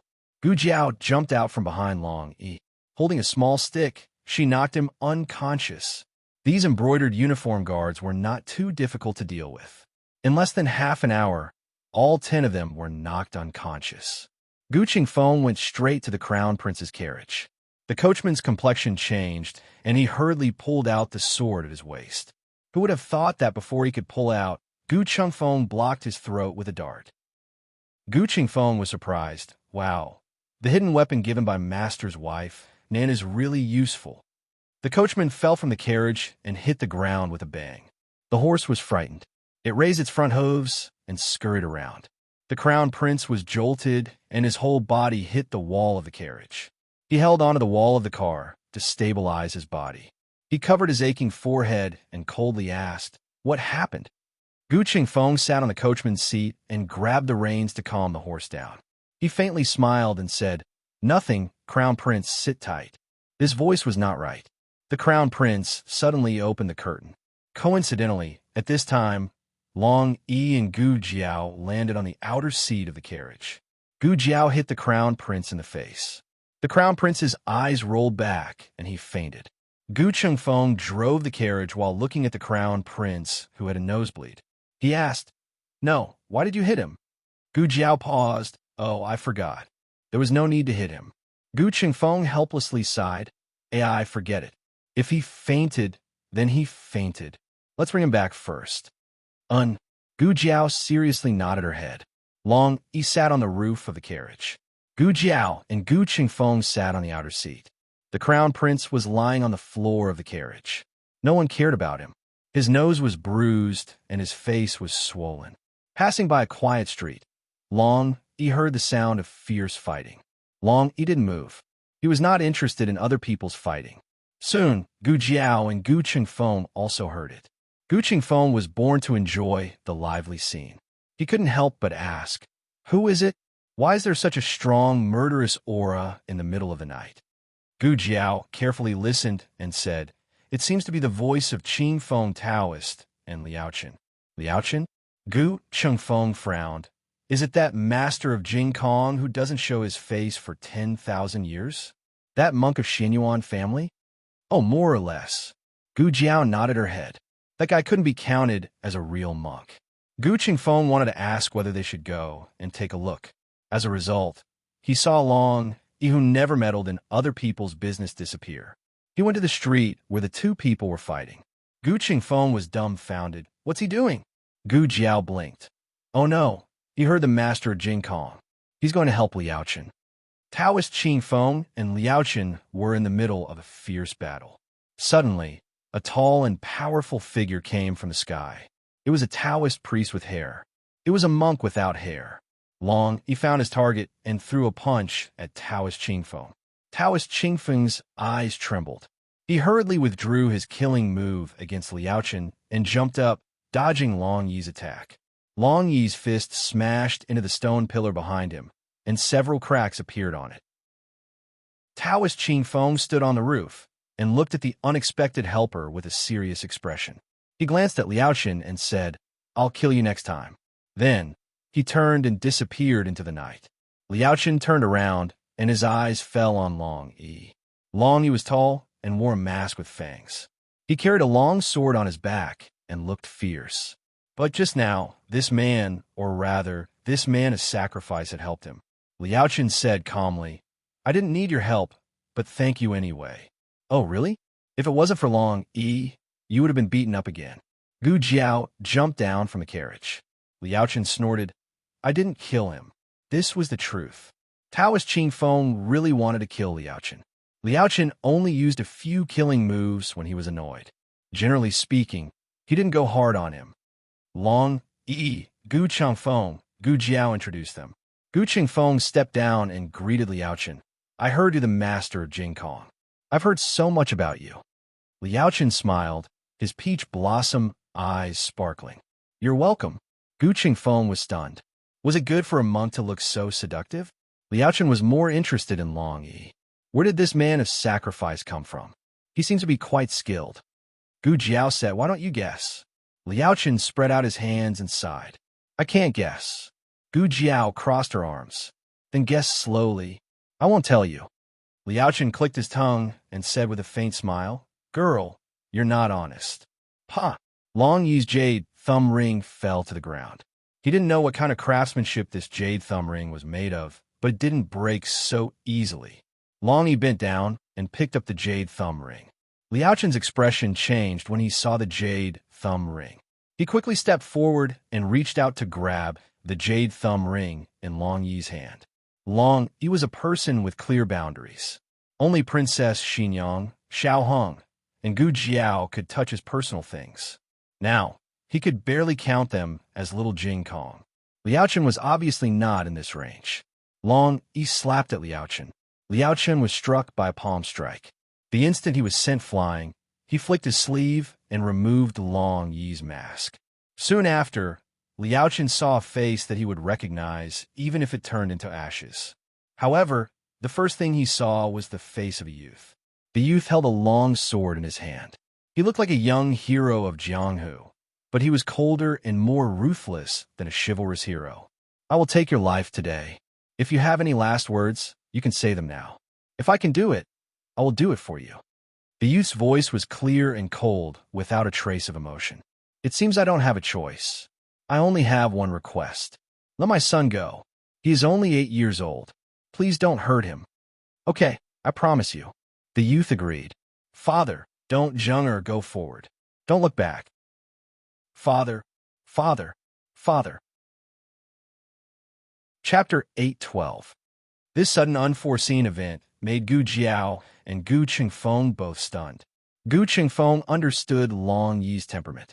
This guy didn't want strangers to get close to him. If it wasn't Xiao Hong and this little girl, it was best not to provoke him. Was Liao Chen crazy? He actually dared to steal from Long Yi? No. Why did he want to steal from Long Yi? He also took off Long Yi's mask. Long Yi. Gu Qingfeng's gaze involuntarily fell on Long Yi's handsome face. Ah, he was stunned all of a sudden. Did Long Yi look like this?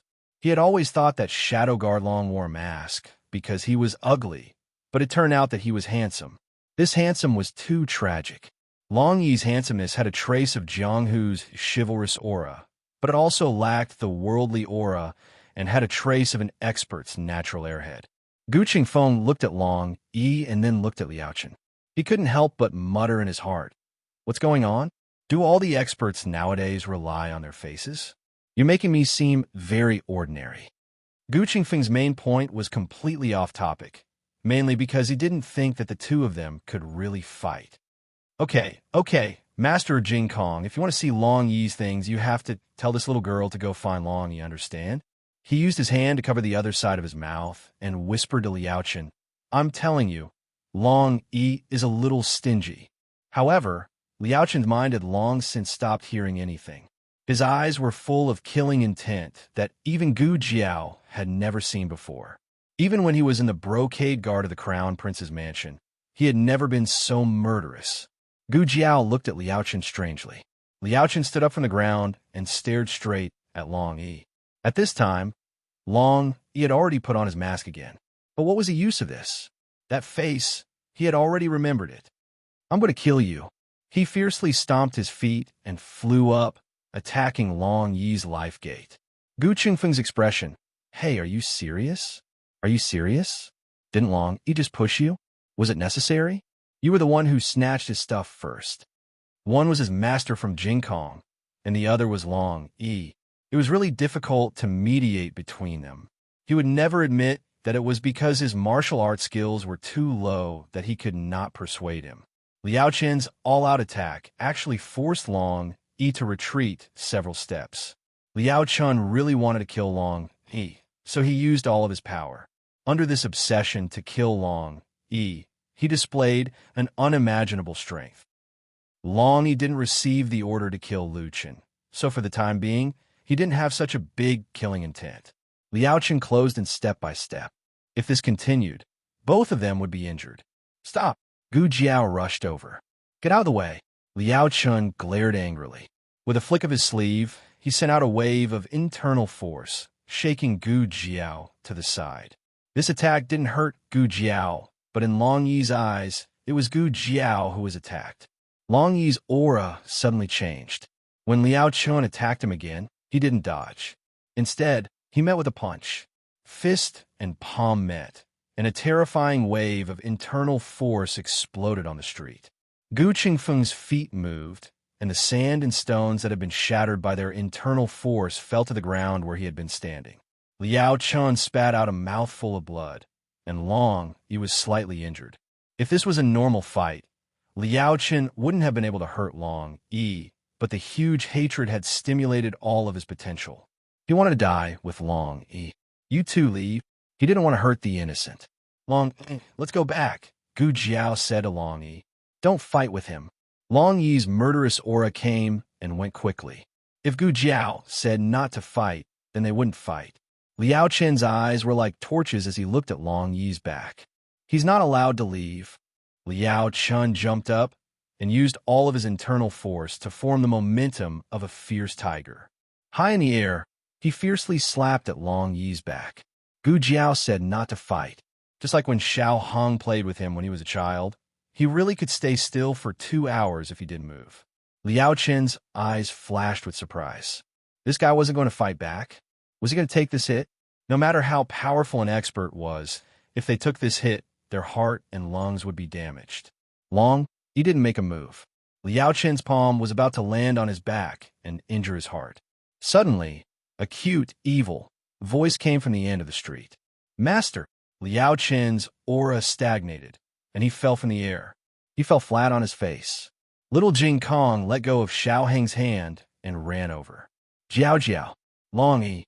After greeting the two, he turned around, squatted down, and grew a little mushroom beside his master. Master, why did you fall again? Liao Chen was facing down, and his hand were firmly grasping the ground. He gritted his teeth, and his whole body was trembling. How did I fall? You. Don't. You. No. How? I fell? Little monk, can't you live if you don't trick your master? You're an adult. Anyway, I don't have the strength to help you up. Master, you could get up by yourself. After saying that, the little guy decisively left his master and happily went to find Gu Jiao. Liao Chun, a grown disciple, can't be kept at home. Gu Jiao rubbed his little head, and looking at Xiao Hong, who was walking over, she asked, Why are you here?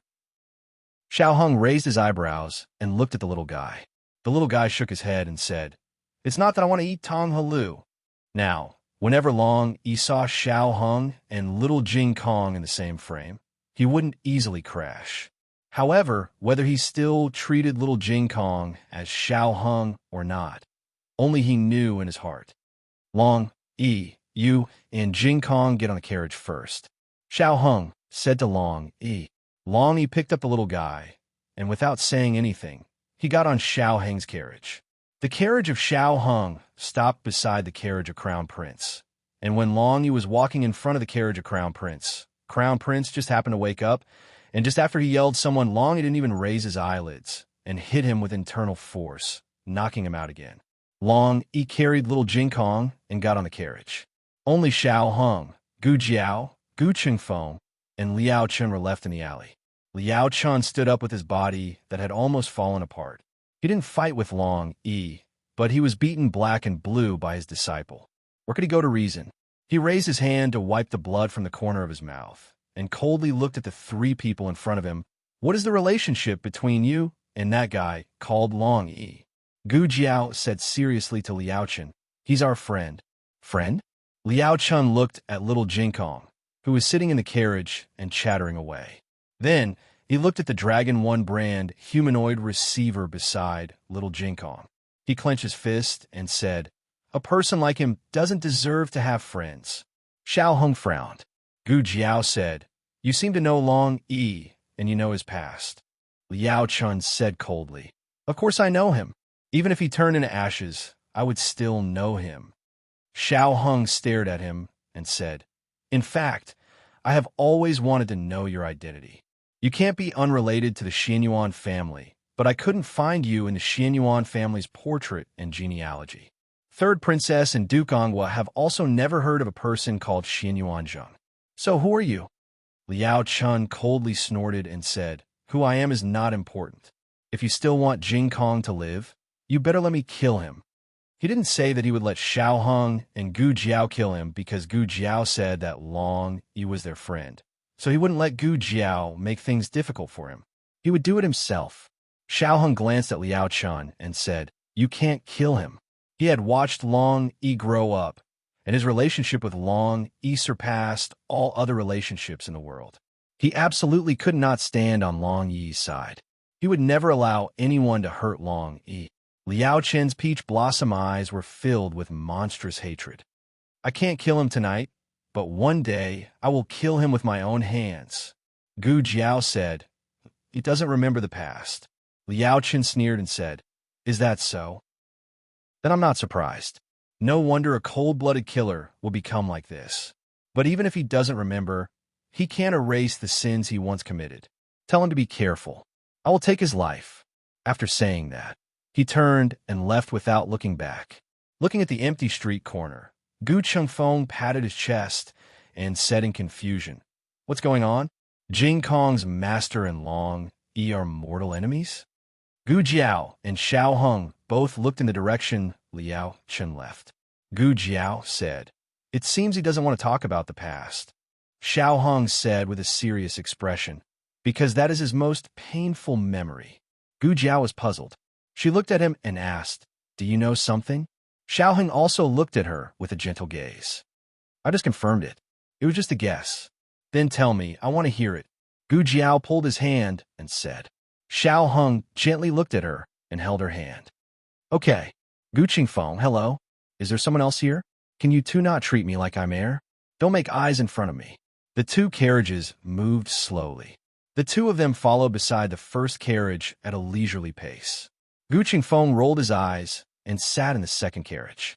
Xiao Hung said softly, "It all started with the Xianyuan family more than 30 years ago. At that time, the Xianyuan family was also a military family, but it was not as powerful as it was later." Gu Jiao nodded. "I've heard that the Xianyuan family gradually became powerful under Xianyuan Li's leadership. The Black Wind Camp was also founded by Xianyuan Li." Xiao Hung shook his head. "But that's not the case." Gu Jiao looked at him blankly. Xiao Hung smiled and rubbed the little strand of hair on her head. He said, "The founder of the Black Wind Camp was someone else. The most powerful person in the Xianyuan family was not Xianyuan Li, but the first leader of the Black Wind Camp. He was also the master of shadows of the Xianyuan family. He was the real military soul of the Xianyuan family." Gu Jiao touched her chin. "Master of shadows? The name sounds very cool. What kind of person was he?" Xiao Hung said, "I don't know what kind of person he was, but I know that he was also the founder of the State Preceptor Hall." Gu Jiao couldn't help but think of the faceless portrait. Could it be that person? If it was him, then he must be the third clay figurine that sat with Xianyuan Li and the State Preceptor. She remembered that the State Preceptor said that the person was both a teacher and a friend. Xiao Hung saw that she was listening seriously and continued.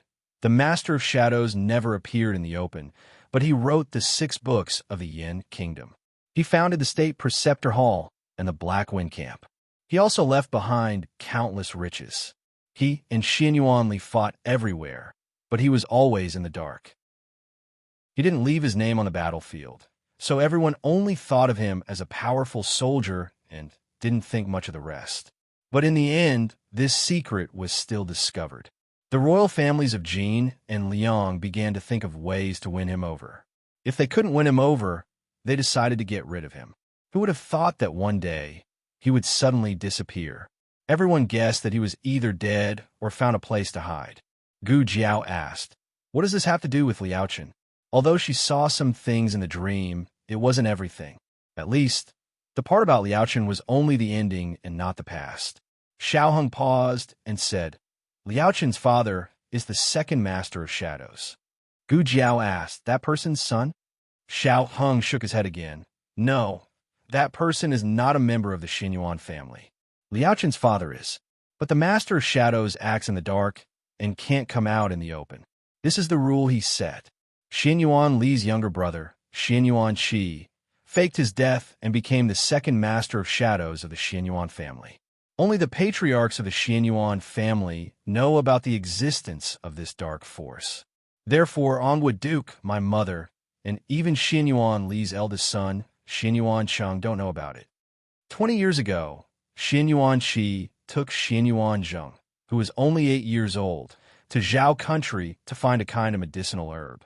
On the way, Xinyuan Qi encountered an assassin and died.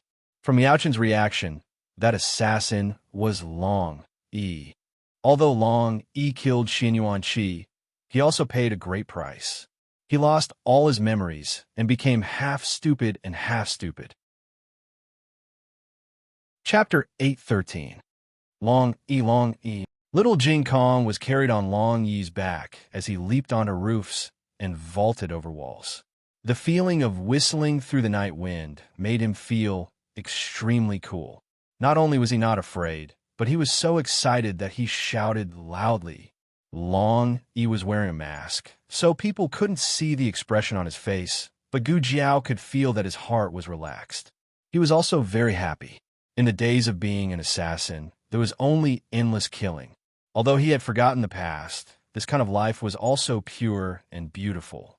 Gu Jiao looked at one big and one small jumping up and down in the night and said with emotion, "They are really carefree." After listening for so long, Gu Qingfeng's ears were almost pricked up like a donkey's ears. He finally couldn't help but say, "They are very carefree now, but have you thought about it? Liaochen's father is dead, and Liaochen is very likely to be the third Lord of Shadows. He became a monk, but he didn't get married or leave any descendants. Jing Kong might be the fourth. If Long Yi's mission is to kill the Lord of Shadows, then once Long Yi recovers his memory, it is very likely that he will attack the two of them." As he spoke, he paused for a moment and looked at Xiao Hong with a gaze that carried a trace of sympathy. "Don't think that you're lucky. The blood of the Xinyuan family flows in your veins as well. Perhaps he'll kill you as well when the time comes. In my opinion, you should not help Long Yi recover his memory. He's very good like this."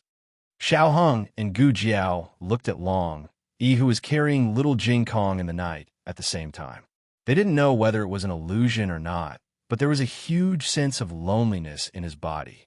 A person who didn't know who he was, where he came from, where he was going, and what kind of mission and purpose he had, seemed to be excluded from the whole world. When he thought that he was a dragon shadow guard, he didn't have such confusion. But now he knew that he was not a dragon shadow guard. Looking at the tall and lonely back view of Long Yi, Xiao Hong said, "He has the right to know who he is." Gu Chengfeng shook his head in disbelief. "You're crazy. You're really crazy. Don't you know that he's the Sky Splitter?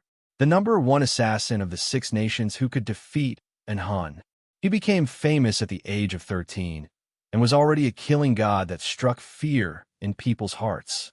Once he recovers his memories, all of you will die."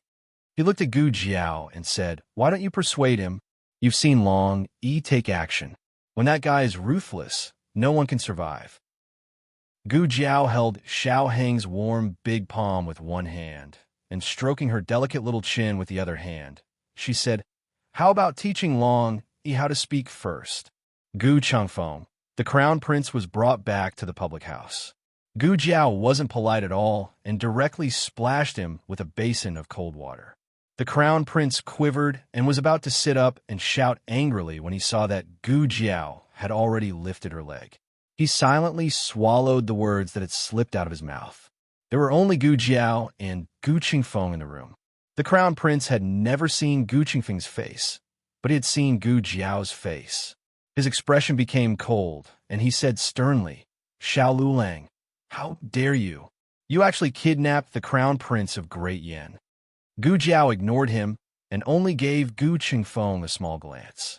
"Quickly take him away. Annoying." Gu Qingfeng took the crown prince to the next room. It was already late at night, and everyone in the courtyard was asleep. Little Jing Kong also fell asleep on Long Yi's back on the way back. But the monarch was still awake.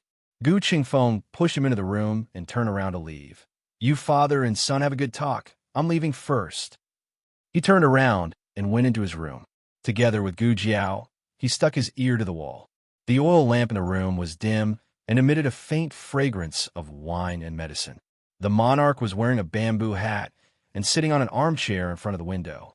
His face was covered by the light and shadow, but his pair of sharp eyes were emitting sharp waves of light. The Crown Prince didn't see clearly at first glance. He straightened his body and arrogantly asked, "Who are you? Why did you capture me?" The monarch slapped the table and released his emperor's aura, bold, unfilial son. The Crown Prince was so scared by this familiar shout that his legs softened and he knelt on the ground.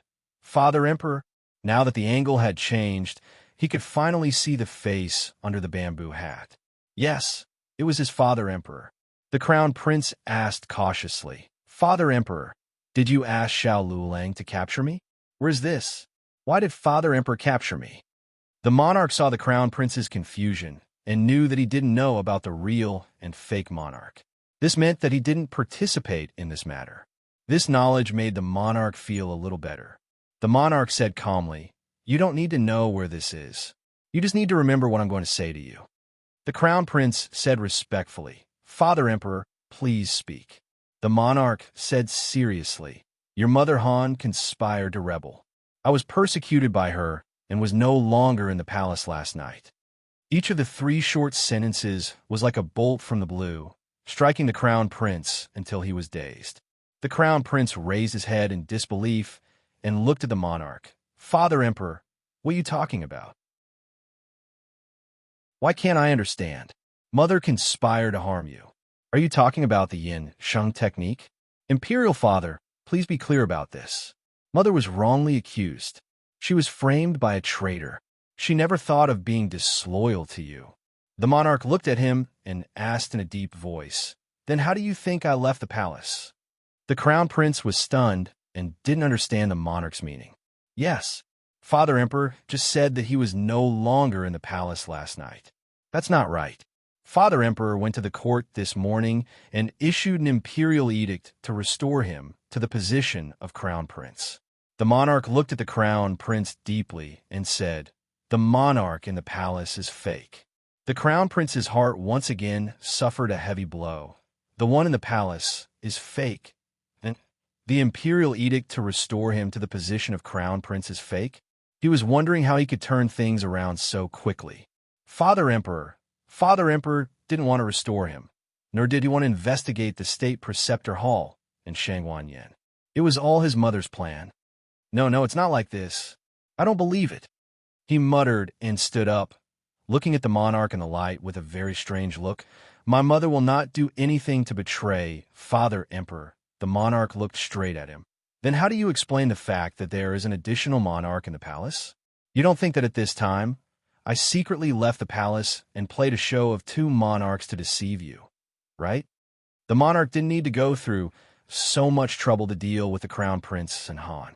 The Crown Prince was instantly speechless. But he still couldn't accept the fact that he was conferred the title of Crown Prince by a fake imperial edict. He flew back to the clouds with great difficulty. He didn't want to fall again.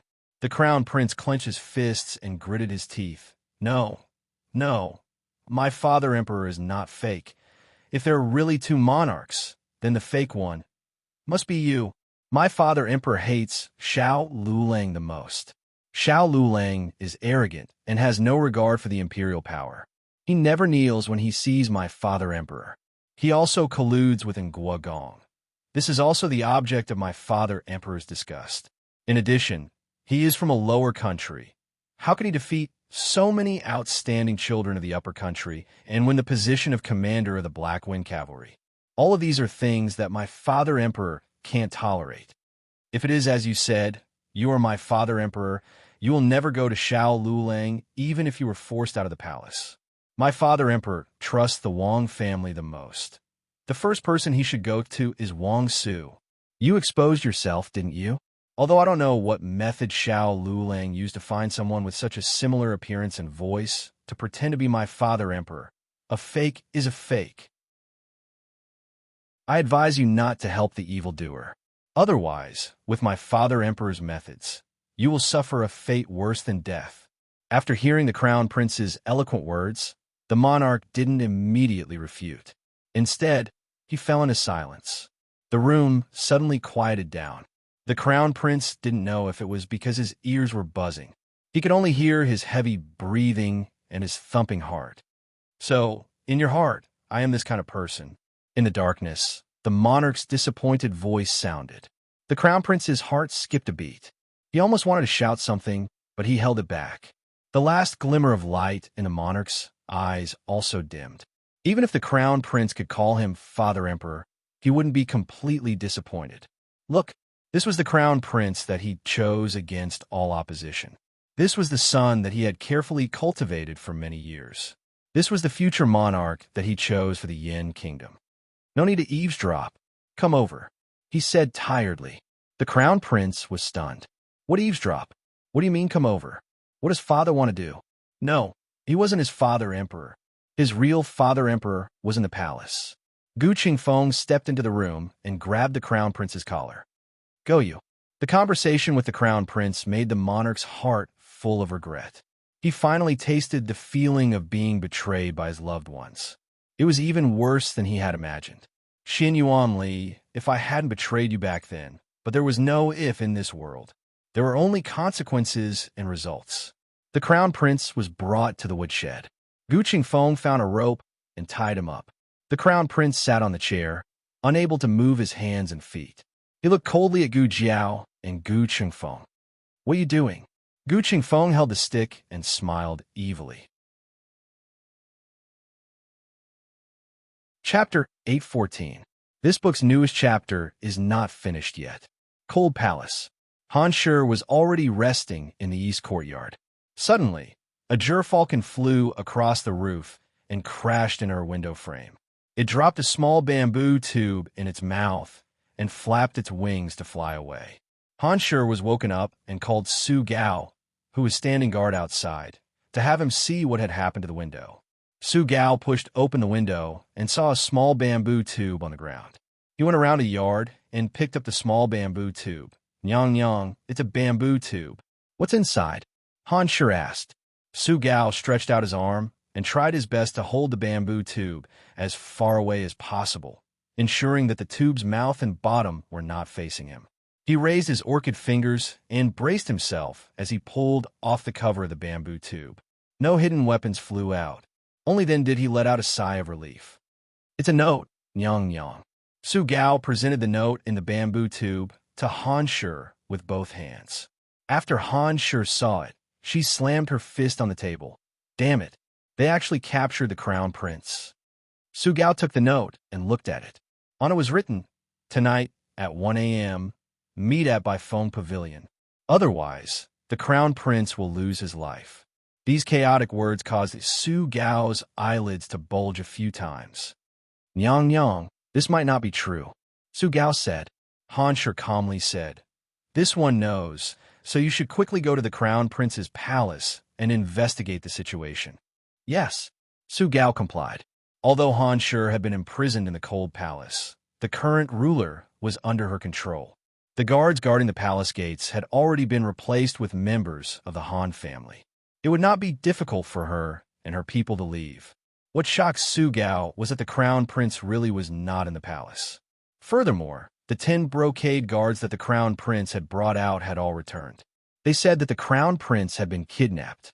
After hearing Su Gao's report, Han Shi was so angry that the veins on her forehead popped. Prepare the carriage. At 1 a.m., Han Shi's carriage arrived at the agreed-upon location. Gu Jiao and Xiao Heng were already waiting in the pavilion. Seeing the imperial grandson and Xiao Lulang, Han Shi's eyes turned cold. It's you? Gu Jiao shrugged. Didn't Han tell you? I was the one who snatched the throne away from you. Of course, and Han told her, but Han Shi did not expect that the two of them would kidnap the crown prince in the middle of the night. She had knocked the monarch unconscious, and Xiao Lulang had come to snatch him away. The next day, she crowned the crown prince. That night, Xiao Lulang kidnapped the crown prince. Han Shi led Su Gao up the stairs. She gracefully and generously sat across from the two. She then looked at Xiao Heng and sneered. Ben Gong has not met such a fierce opponent in a long time. Shang Wanqing, you have made Ben Gong see you in a new light. Imperial consort, you flatter me. Xiao Heng calmly said, it's getting late. Ben Gong will save the small talk. Tonight, I invited Imperial consort here to make a deal with Imperial consort. Han Shi's eyes looked around. Xiao Hung faintly smiled. Imperial consort, you don't need to look. The crown prince is not here. Imperial consort, you don't need to think about stalling for time. Hope that the expert under you can find the crown prince. Hanshi narrowed her eyes. What deal do you want to make with Ben Gong? Xiao Hung said, hand over the fake monarch, and Ben Gong will return the crown prince to you. Hanshi said without hesitation, ha, dream on. Xiao Hung faintly said, Imperial consort, are you not afraid that I will kill the crown prince? Hanshi threatened. If you kill the crown prince, Ben Gong will also kill the little princess in the palace. This should not be the result you want. Xiao Hang's eyes flashed with anger. Hanshi, you even dare to kill an innocent 4-year-old child. Aren't you being too cruel? Did you just find out that Ben Gong is cruel? Hanshi fearlessly looked at the two brats in front of her and sneered. To fight with Ben Gong, you guys are still too inexperienced. If you don't want anything to happen to the little princess, you better obediently send the crown prince back to Ben Gong. Originally, Xiao Hung and Gu Jiao's purpose was not to replace the fake monarch, but if they wanted to open a skylight in a room that did not allow light to pass through, they must first propose to tear down the roof. Gu Jiao raised her eyebrows and said, It's not hard for me to catch people. Send the crown prince back, you wish. It's you again, this brat from a lower country. Hanshi coldly looked at Gu Jiao. Her gaze suddenly became meaningful. In fact, what's so good about following the imperial grandson? What Shangwan Yin and the imperial grandson can give you, Ben Gong and the crown prince can give you even more. There is no harm in considering working under Ben Gong. Ben Gong will definitely not treat you unfairly. Io, is she trying to poach someone right in front of her? Hanshi was very optimistic about her own situation and was very confident. Gu Jiao curled her lips, raised her hand, and gently grabbed Xiao Hang's hand that was placed on the stone table. Then, under Hanshi's gaze that was as if she had seen a ghost, she slowly said, What I want is him. Can you give it to me? Hanshi felt as if she had been struck by lightning. Two grown men, actually, offending public morals. She simply could not watch. Hanshi turned her face and coldly said, I'll give you the little princess. This is the biggest concession that Ben Gong can make. Otherwise, Ben Gong does not mind fighting to the death with you. She was very clear that Shang Wanqing would not really kill the crown prince, because if he did, she would definitely kill the little princess. But Shang Wanqing should also be clear that she would definitely not hand over the monarch. The perfect balance between the two sides was to exchange the little princess for the crown prince. There cannot be any more. Xiao Hung said, All right, you have people bring the little princess over. I will also have my people bring the crown prince over. Don't play any tricks. If more than 5 people come, I will kill the crown prince. This was to prevent Hanshi from bringing soldiers over to suppress them. Xiao Hung calmly and coldly said, Either way, if we die, the little princess will probably not be able to survive in your hands. At worst, we will give the little princess a quick death before we die. It had to be said that Xiao Hung had considered everything. His words were also very convincing. If it really came to that point, whether or not he would kill the little princess was not important. It was good that Hanshi believed that he would do it. Hanshi had indeed planned to have people lead soldiers to surround and suppress them. Who would have thought that the other side would see through it once again? He was the same age as Royal Prince Ming, but he was able to calculate people to such a degree. The younger generation really would surpass the older. Hanshi quietly gave Su Gao a few instructions. Su Gao nodded and complied. Yes, this servant will go and bring the little princess over. What about the crown prince? Hanshi asked Xiao Hung. Xiao Hung said, When we see the little princess, we will naturally bring the crown prince over. 5 o'clock. Su Gao led 3 people to 100 Maple Pavilion. One of them was an Han, and the other 2 were wet nurse and sleeping little princess. Gu Jiao held an Han in her bosom and sized him up. He was injured like that by Long Yi, but after 1 day and 1 night, he had almost recovered. Was this the effect of purple grass poison? His physique was truly very valiant. Gu Jiao whistled. Little Gio went to report. After a quarter of an hour, Long, carrying the crown prince, arrived at 100 Maple Pavilion. And Hun looked at Long, who had suddenly appeared, and killing intent appeared in his eyes. Hanshur wholeheartedly wanted to save the crown prince. She didn't want side issues to arise here. Most importantly, she didn't want to accidentally injure herself and the crown prince. "Can we exchange now?" she indifferently said. "First, let the little princess come over," Xiao Hong said. Hanshur hesitated for a bit, then nodded her head towards Wet Nurse. Wet Nurse carried the little princess and walked over. From the beginning, and Hun stared at the back of Wet Nurse. If the other party refused a hand over the crown prince, he would kill both of them with a single palm. Fortunately, Xiao Hong didn't act shamelessly. Long, give the crown prince to them. Long, threw the crown prince in disgust, and Hun caught the crown prince. "Let's go," Xiao Hong said. Both sides didn't fight. First, both sides were evenly matched. Second, both sides didn't want to accidentally injure each other's people. After Xiao Heng's group left, the crown prince sat on the stool and covered his swollen face. With tears streaming down his face, he complained, "Imperial Mother, they bullied me intolerably." Hanshur looked at her son, who was beaten black and blue. She felt as if her heart was being cut by a knife. She raised her hand and carefully held her son's face. "Disgraceful. They actually injure my son like this. My son, you can rest assured. Imperial Mother will definitely seek justice for you." But, thinking of something, Hanshur asked again, "How did you leave the mansion?" The crown prince took out the note from his bosom. "When I received this note, I thought it was you, Imperial Mother, looking for me." Hanshur took the note and looked. It was her handwriting. She remembered the matter of yin sheng technique. That letter she found had exactly the same handwriting. Hanshur thoughtfully said, "It seems that the other side has an expert who can mix up handwriting. But didn't I ask Su Gao to remind you not to come to the Cold Palace to find me if there is nothing? Why would I take the initiative to find you? How did you fall for it?" The crown prince said with shame, This son was careless for a moment." Hanshur coldly snorted, "I think you became the crown prince again and lost your sense of measure." The crown prince lowered his head and didn't say anything. Hanshur said again, "After they caught you, what did they say to you?" The crown prince hesitantly said, "They said, Imperial Mother is plotting a rebellion. The imperial father in the palace is a fake imperial father." Hanshur slapped the table. "Nonsense. Don't fall for their evil scheme." The crown prince quickly said, "This son was also thinking this." Hanshur opened her mouth and wanted to say something, but stopped. She sighed and said, "All right, with your injuries like this, quickly go back to the manor and find an imperial physician to take a look. Also, with your injuries like this, you most likely won't be able to attend court. Just rest in the manor for the next few days." The crown prince looked at her and asked, "Then can this son go visit Imperial Mother?" Hanshur thought a bit, then said, "It's best if you don't.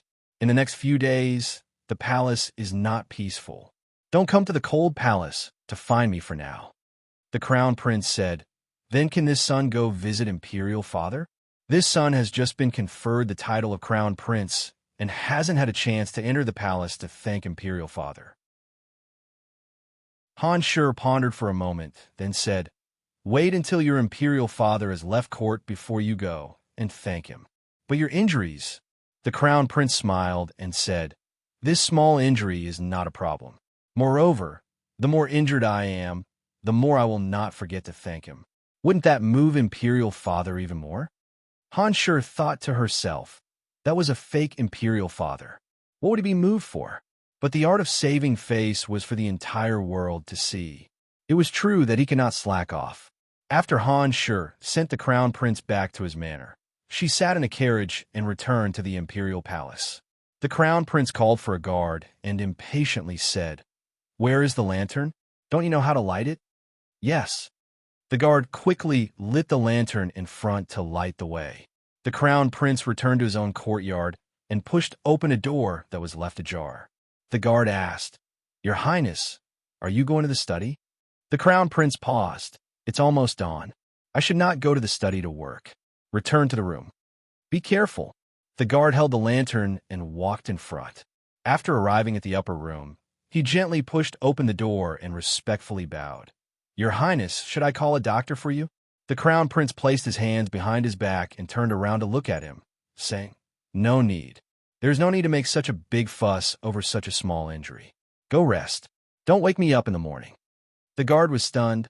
"Oh, yes. Strange. Did the Crown Prince suddenly want to sleep in the morning?" That's right. He was old and had come back injured. His body would not be able to handle it. The guard held the lantern and retreated. The Crown Prince closed the door and locked it. He walked back and forth in the exquisite and luxurious room. He grabbed a juicy big peach on the table and took a bite. Is this where the Crown Prince lives? The Crown Prince, to be exact, it was Gu Qingfeng. After Gu Qingfeng finished muttering, he immediately exclaimed in surprise and looked at the peach in his hand. Even the peach is so sweet. To be able to eat iced fresh and sweet fruits in the middle of the night, the Crown Prince of Great Yin Kingdom really knew how to enjoy life. Gu Qingfeng fell onto the bed. That soft and bouncy feeling almost made him scream out in pleasure. He kicked off his shoes and held the peach in one hand. The other hand was behind his head. He crossed his legs again. As he shook his feet and chewed on the peach, he proudly snorted. That stupid woman Han Shi. She must still be smug that she is an expert negotiator. She only used a small imperial daughter to exchange for her crown prince. She didn't expect that the one she exchanged for was actually you, Master Feng. This is called giving someone a taste of their own medicine. Thinking of his performance in the pavilion, he sat up and said with incomparable infatuation, "My acting is so good that I even fooled my own mother, Madame Han. As expected of me." Chapter 8:15. Dawn broke in the east, and the first rays of the morning sun appeared. The young commandery princess woke up. Unlike adults, children wanted to stay in bed for a while. The young commandery princess sat up in a daze and climbed down from the bed. "Huh, where's this? Wet nurse." She walked out of the room barefooted. Looking at the unfamiliar corridor and courtyard, she was stunned. Before she could cry out of fear, little Jing Kong finished his morning practice and came over. Light Shui. The young commandery princess turned around in a daze. Jing Kong. Jing Kong ran over. Seeing her familiar friends, the young commandery princess forgot her fear. The two little kids stood face to face, their little arms flapping behind their backs like two excited little chicks. Light Shui. Jing Kong. Light Shui. Jing Kong. The courtyard was filled with their little chattering voices, and her aunt lay on the bed, hopelessly. "When you go back to Zhao country, don't bring that little loudspeaker with you. Otherwise, she will die." Gu Qingfeng slept until the afternoon. He had ordered in advance that no one would disturb him. His behavior was a bit out of character. After all, the Crown Prince always looked very diligent. He often ate and slept late, which was something that had never happened before. But no matter how strange it was, no one would guess that the Crown Prince had changed. After Gu Qingfeng woke up, he went to the Crown Prince's study for a while. He wanted to find some evidence of the Crown Prince and the Han family, or the Han family and the Han family conspiring to rebel, but he didn't find much. The Han family didn't even tell the Crown Prince that the Crown Prince had changed the monarch. She probably hoped that her son's hands were clean, but her son wasn't clean for a long time. From a moment he ordered to assassinate Xiao Hong, he was already a vicious person.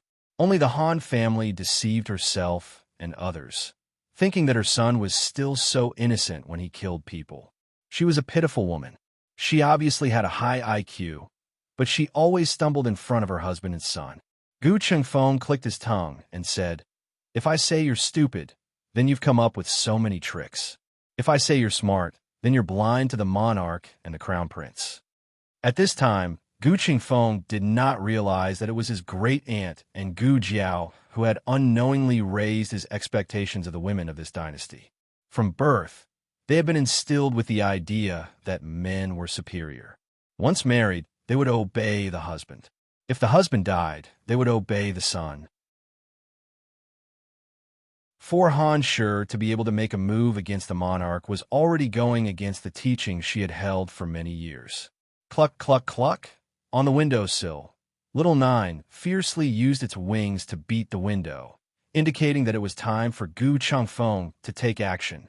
What a fierce little commander. Gu Chengfeng pursed his lips, changed into a set of dry clothes, and looked at himself in the bronze mirror. The reason why he didn't expose himself after saying so much was because Gu Jiao didn't put a mask on him, but a full head cover. His face was bruised and swollen to prevent his expression from being distorted. The disadvantage was that it was too stuffy. Forget it. For the sake of the great cause, endure it. Gu Chengfeng picked 2 brocade guards to follow him into the palace, and also picked 2 eunuchs. The brocade guards could only enter the imperial court, but the eunuchs could be brought into the imperial harem. He rode a carriage to the imperial palace. When he passed by a dessert shop, he took the 2 eunuchs to personally pick out desserts for his imperial father. When the 3 of them came out of the dessert shop, the 2 eunuchs had been replaced. Regarding the plan to set things right, it didn't have to be complicated or grand to show that they had the means. Sometimes, using the smallest price to obtain the greatest victory was true wisdom. Although the crown prince had a bruised and swollen face, it could be seen from the outline that it was the crown prince. Along with the voice, token, and the eunuchs and brocade guards of the crown prince's residence, no one doubted his authenticity. The fake monarch was in the imperial court. "We're going to the imperial harem?" Gu Chengfeng asked. One of the eunuchs, the monarch, said lightly. After the imperial court, he will go to the Hall of Harmony. Gu Chengfeng, oh, then he couldn't go to the imperial harem. What a pity.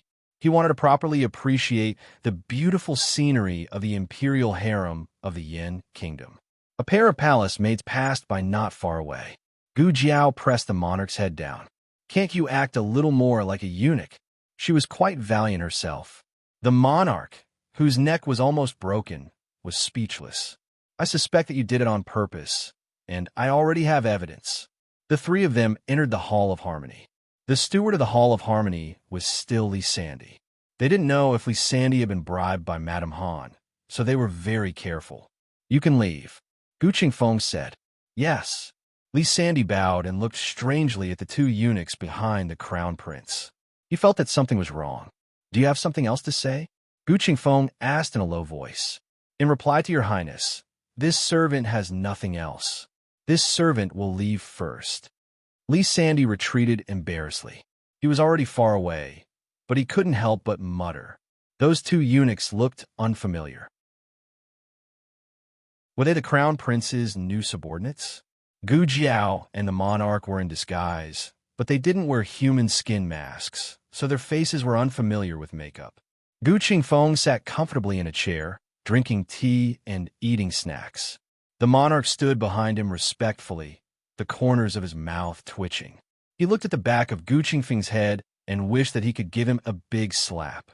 After being the monarch for so many years, who would have thought that he would one day become a little eunuch? Gu Jiao signaled him with her eyes. "Correct me, it's an old eunuch." The monarch's heart was filled with 10,000 arrows. The monarch finally realized how difficult it was to be a eunuch. After standing like this for half an hour, his old waist was about to break. Fortunately, the heavens didn't disappoint the faithful. The fake monarch left court. Li Sandy went to pay his respects to the fake monarch and reported that the crown prince had come to thank him. He was waiting in the side hall. The fake monarch nodded with a dignified face. "I know. Go and tell the imperial kitchen that the crown prince will have lunch in Zhangyi Palace at noon." Listening to this familiar business ability, Gu Jiao and Gu Chengfeng almost thought that the one next to them was the fake one. The monarch gritted his teeth. "I'm real. Gu Jiao, oh." Gu Chengfeng seconded. "Oh, what does it matter if you're real or not? Anyway, it's enough to beat the Han family's monarch." The monarch again. The fake monarch entered the side hall. He was followed by the newly promoted eunuch Yu. When eunuch Yu saw the crown prince with a bruised nose and swollen face, he was slightly stunned. "Your Royal Highness, you are..." Gu Chengfeng sighed. "Don't mention it. Last night, I encountered a wave of assassins. Fortunately, I came to the palace today to pay my respects to Imperial Father." As he spoke, he cupped his hands and bowed to the fake monarch. "This son greets Imperial Father." This was the etiquette of the Great Yin Kingdom, which Shangguan Yin taught him for a long time. The fake monarch nodded with dignity. "You Changbua, go and call Imperial Dr. Liang. Let him take a look at the crown prince." "Yes." Eunuch Yu turned around and left, leaving Li Sandy and several eunuchs in the Zhanghe Palace to carefully serve him. Imperial Father, Gu Qingfeng said to the fake monarch, "This son came here today because I have an important matter to report." Imperial Father, please dismiss your attendants. The fake monarch nodded and said to Li Sandy and the others, "You can withdraw." Gu Jiao also made an appearance of withdrawing with the monarch. Gu Qingfeng stopped the monarch. "Eunuch Li, you stay. You are an important witness. There are some things that you must personally report to Imperial Father." The monarch was openly left in the side hall. Gu Jiao guarded outside and didn't forget to close the door. Li Sandy smiled. "What's your name?" "I haven't seen you before, but I feel that you are a bit familiar." Gu Jiao curved the corners of her lips. "Eunuch Li has good eyesight." Li Sandy was stunned. In the side hall, the fake monarch looked at Gu Qingfeng and said, "Cheer, what do you want to report to me?" Hearing the word Gu Qingfeng's goosebumps fell to the ground. The monarch coldly looked at the fake in front of him, his anger sinking as he said, "Bold traitor, quickly kneel before me." The prestige of the Son of Heaven shook all directions, the roar of dragons and tigers. Nothing more. The fake monarch suddenly froze. Outside the door, Li Sandy looked at Gu Jiao with a dumbfounded expression. You are? Xiao Darren?" Gu Jiao only has two voices, her original female voice and a juvenile voice. When Li Sandy heard this juvenile voice, he recognized that it was the former Xiao Lulang. He looked at Gu Jiao, and then looked at the closed door. Xiao Lulang was a person of the Duke Ongwafu, the confidant of third Princess Shangguan Yin. How could he be together with the crown prince? Before he could figure it out, there was the sound of fighting coming from inside. Li Sandy hurried to enter the room to protect the emperor. Gu Jiao grabbed him. "Eunuch Li, I haven't seen you for a long time. Let's talk, don't be anxious." You presumptuous?" Li Sandy's voice hasn't faded yet. Not far away, Han Shu's stern voice came. Han Shu actually came out of the cold palace. She really couldn't wait. Han Shu was followed by a group of Imperial Guards. After Han Yi was removed from the position of Deputy Commander of the Imperial Guards, Han Fu took the position. He was a collateral descendant of the Han family, but because he was valued by Old Master Han, his status was almost the same as the direct descendants. Han Shu said to the Deputy Commander on the side, "Quickly go in and protect the Emperor." "Yes." Deputy Commander Han received the order and led a large wave of Imperial Guards to rush into the side hall, surrounding Gu Qingfeng and the real and fake Emperor. Han Shu walked over with a smile, looked at Gu Jiao, and then looked at Gu Qingfeng inside the room. "Do you really think that Bing Gong can't even recognize her own son?"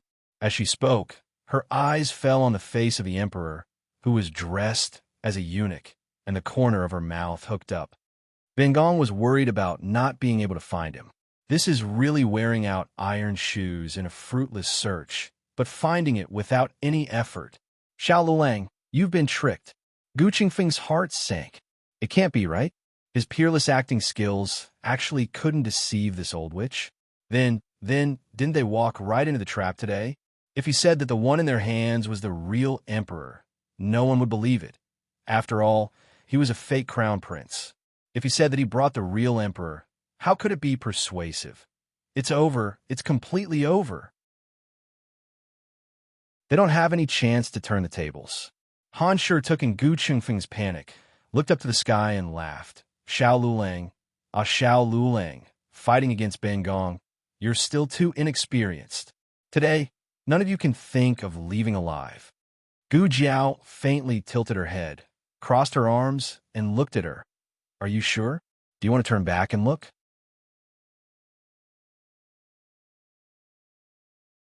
Chapter 816. Novels with connotations that could not be found online are all available here. Madame Han did not think that Xiao Lulang had any means to turn the situation around under the current circumstances. However, Xiao Lulang was too calm, so calm that she wondered if there was a flaw in her plan. She subconsciously turned her head and saw that Wang Su had rushed over at some point. Behind him was a large wave of guards from the commandery. Not only that, but outside the palace, there was the sound of uniformed footsteps and the sound of cold armor rubbing against each other. In the next second, countless archers in armor rushed in under the scorching sun with large bows in their hands. Every one of them drew their bows and nocked an arrow. They knelt, walked, and waited. Even the commanding heights at the corners of the walls were occupied by the archers. Back then, the Wang family had also divided the military power of the Xinyuan family. Among them, the most eye-catching one was this archery unit. The archery unit had gone through 15 years of changes and had changed a lot of blood. However, the legacy of the Xinyuan family had always been there. It still had the most well-trained archers in Great Yin. As soon as the murderous aura of the archers appeared, the atmosphere at the scene immediately changed. The arrogance of the Imperial Guards weakened at a visible speed. Of course, this did not mean that the Imperial Guards could not defeat the archery unit. In terms of numbers, the Imperial Guards still had the advantage. However, the morale of the archery unit was so strong that no one was willing to easily meet them head-on. Moreover, Wang Su had not only brought the archery unit, but also the Imperial Guards of the four commanderies. In this way, the advantage of the Imperial Guards was not obvious. Madame Han did not expect that the person who came would be Wang Su. Yes, His Majesty's most loyal minister. How could she forget him? Not only did Madame Han forget, even the monarch himself had forgotten. After so many things had happened, the monarch's mind was muddled. If the crown prince had not mentioned it, he would not have remembered that he still had Wang Su in his hands. Xiao Hong did not appear today, but the task of contacting Wang Su was completed by him. Before this, Wang Su had not met the monarch. Official Wang, I trust you have been well since we last met. Han Shi calmly greeted him. Wang Su politely clasped his hands. It was not the greeting of an official to the imperial concubine. It was merely the etiquette of a junior greeting an elder. After all, Han Shi had already been demoted to a commoner. Wang Su really did not need to respect a commoner as a monarch. However, leaving the cold palace without permission was a crime punishable by death if His Majesty held him accountable. Everyone inside, come out. Wang Su looked at the side chamber and said with dignity. According to the plan that Gu Qingfeng knew, he was supposed to kill the fake monarch in the side hall and let the real monarch take his place. Then he would destroy the corpse's appearance and transport it out of the palace as an old eunuch of the crown prince's mansion. But now that things had gotten out of hand, this move naturally wouldn't work. Otherwise, if things went wrong, they would be accused of murdering the real emperor and finding a fake emperor to replace him. Gu Qingfeng had no choice but to let go of the fake monarch that he was rubbing against on the ground and open the palace door. The fake monarch used his anger to hide the shock in his heart and walked out angrily. Standing in the corridor, he looked coldly at Wang Su and said sternly, Wang Su, you secretly brought soldiers into the palace. Do you want to rebel? The monarch also said to Wang Su, what are you still standing there for? Hurry up and take them down. Wang Su looked at the fake monarch and then looked at the real monarch. He cursed in his heart. These two people were too similar, except for one wearing the clothes of a eunuch and the other wearing a dragon robe. On the way here, he was especially confident. Someone was pretending to be the monarch. What was there to be afraid of? He had sharp eyes and could definitely distinguish between the real and the fake. But now his face was slapped. His face was swollen. Han Shi saw Wang Su's confused face, and her hanging heart fell to the ground. She thought that Wang Su believed Shang Wanqing's slanderous words and came to capture the fake monarch. But it turned out that he couldn't tell the difference at all. That's right. Wang Su was only loyal to the monarch and would not be easily swayed by Shang Wanqing. He had his own judgment. Now, it all depended on who could take Wang Su down. The monarch took a deep breath and suppressed his tumbling emotions. He said seriously, Wang Su, I once ordered you to go to the Imperial Mausoleum to teach the Imperial grandson martial arts. 3 months later, you returned to the palace and reported to me that the imperial grandson's body was weak and could not practice martial arts. However, the imperial grandson is very smart. Why not invite a few teachers to sit at the banquet for him? I agreed. In the end, he angered 8 teachers and sent them away. Wang Su's body shook. That's right. It was true. Moreover, because the monarch couldn't bring himself to lose face, he didn't want people to know that he cared so much about Shangguanqing, so he didn't publicize this matter. Gu Jiao touched her chin. Oh, angered 8 teachers and sent them away? Shangguanqing suddenly had this kind of dark history. The fake monarch said calmly, Wang Su, I once sent you to investigate the case of the Yudong flood. You handed me a list of names. Because it involved a lot of people, I suppressed this matter. You were not happy and even spoke out against me. I said to you, I'll pretend that I didn't hear what you said just now. But Wang Su, remember, I can tolerate it once or twice, but there won't be a third time. It doesn't matter if you die, but don't stop the whole Wang family from being buried with you. Wang Su's body shook again. He had never mentioned this matter to anyone. Gu Jiao thought, Han sure had a hun in her hands. It was not impossible for her to monitor the movements in the imperial study. However, Wang Su didn't know the existence of an hun. Therefore, in his opinion, this kind of private conversation was not known by a third person. The monarch gritted his teeth and directly made a big move. 10 years ago, you traveled incognito with me and accidentally lost your travel expenses. You went to the village to steal a chicken. Everyone was stunned. The monarch actually stole a chicken. The fake monarch didn't want to be outdone.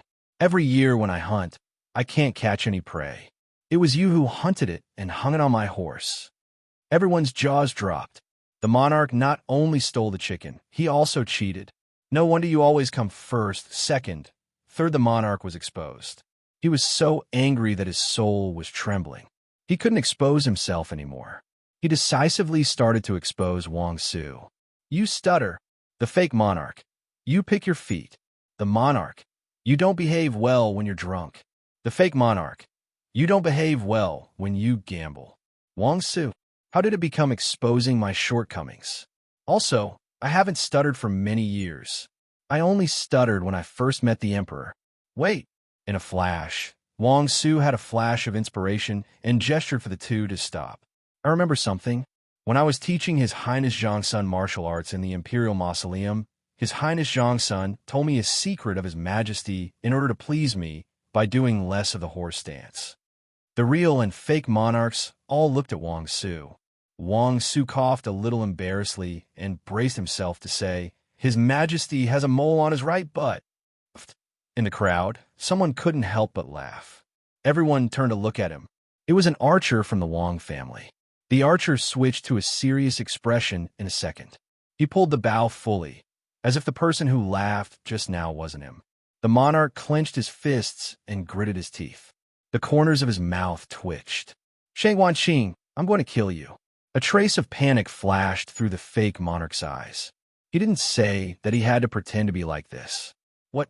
He had to plant a mole on his butt. Han frowned. Although she had been married to His Majesty for many years, the lights were off when she served him in bed. She really didn't pay attention to this. Speaking of which, what kind of naughty child was Shangguanqing? How could he say such things casually? She had miscalculated. Han certainly understood that with Wang Su's straightforward and honest personality, it was impossible for him to fabricate such a thing out of thin air. So it was true. His Majesty's but really had that kind of thing. Han closed her eyes. Don't panic. Don't panic. There must be a way to resolve it. Han opened her eyes. Her gaze fell on Wang Su's embarrassed face. She laughed sarcastically and said, Lord Wang, when you taught His Highness Zhongsun in the Imperial Mausoleum, His Highness Zhongsun was just a child. How could you take a child's nonsense seriously?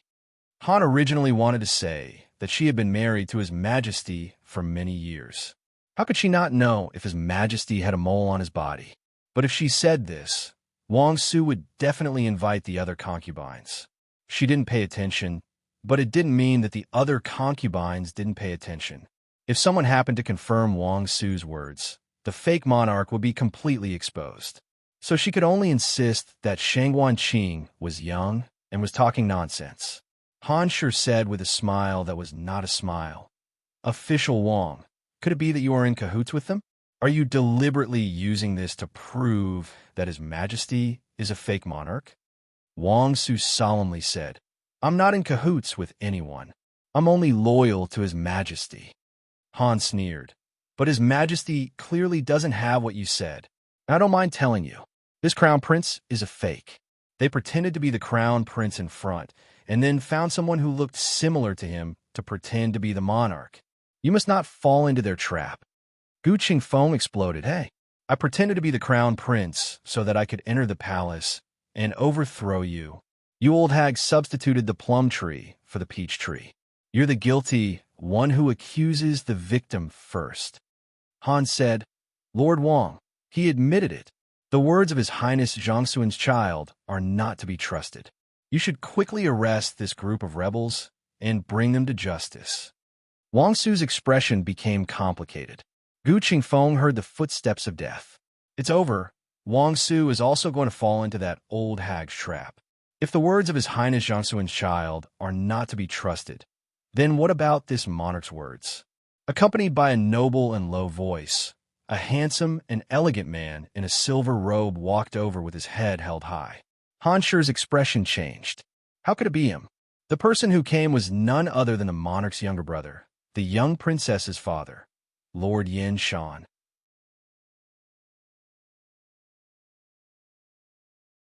Chapter 817. This invisible battle was too much for both sides to take in. If it could be said that the monarch had forgotten about Wang Su in a moment of hot-headedness, then Han Shi had neglected Yin Shanjun in a moment of carelessness. She only cared about guarding against Shangguan Yin, Shangguan Qing, and the state preceptor's hall. Why did this happen? First, it was her own negligence. The other reason was that Yin Shanjun was not in Chengdu. Even if he was, his presence was very low. Although he was favored by the king, he built his mansion in the outer city. Was there such a carefree prince? Han Shi's heart flashed with panic. The development of the situation was somewhat out of her control. If she could successfully slander Shangguan Yin and the state preceptor's hall because she had prepared a witness in advance, what would Yin Shanjun say? He was innocent.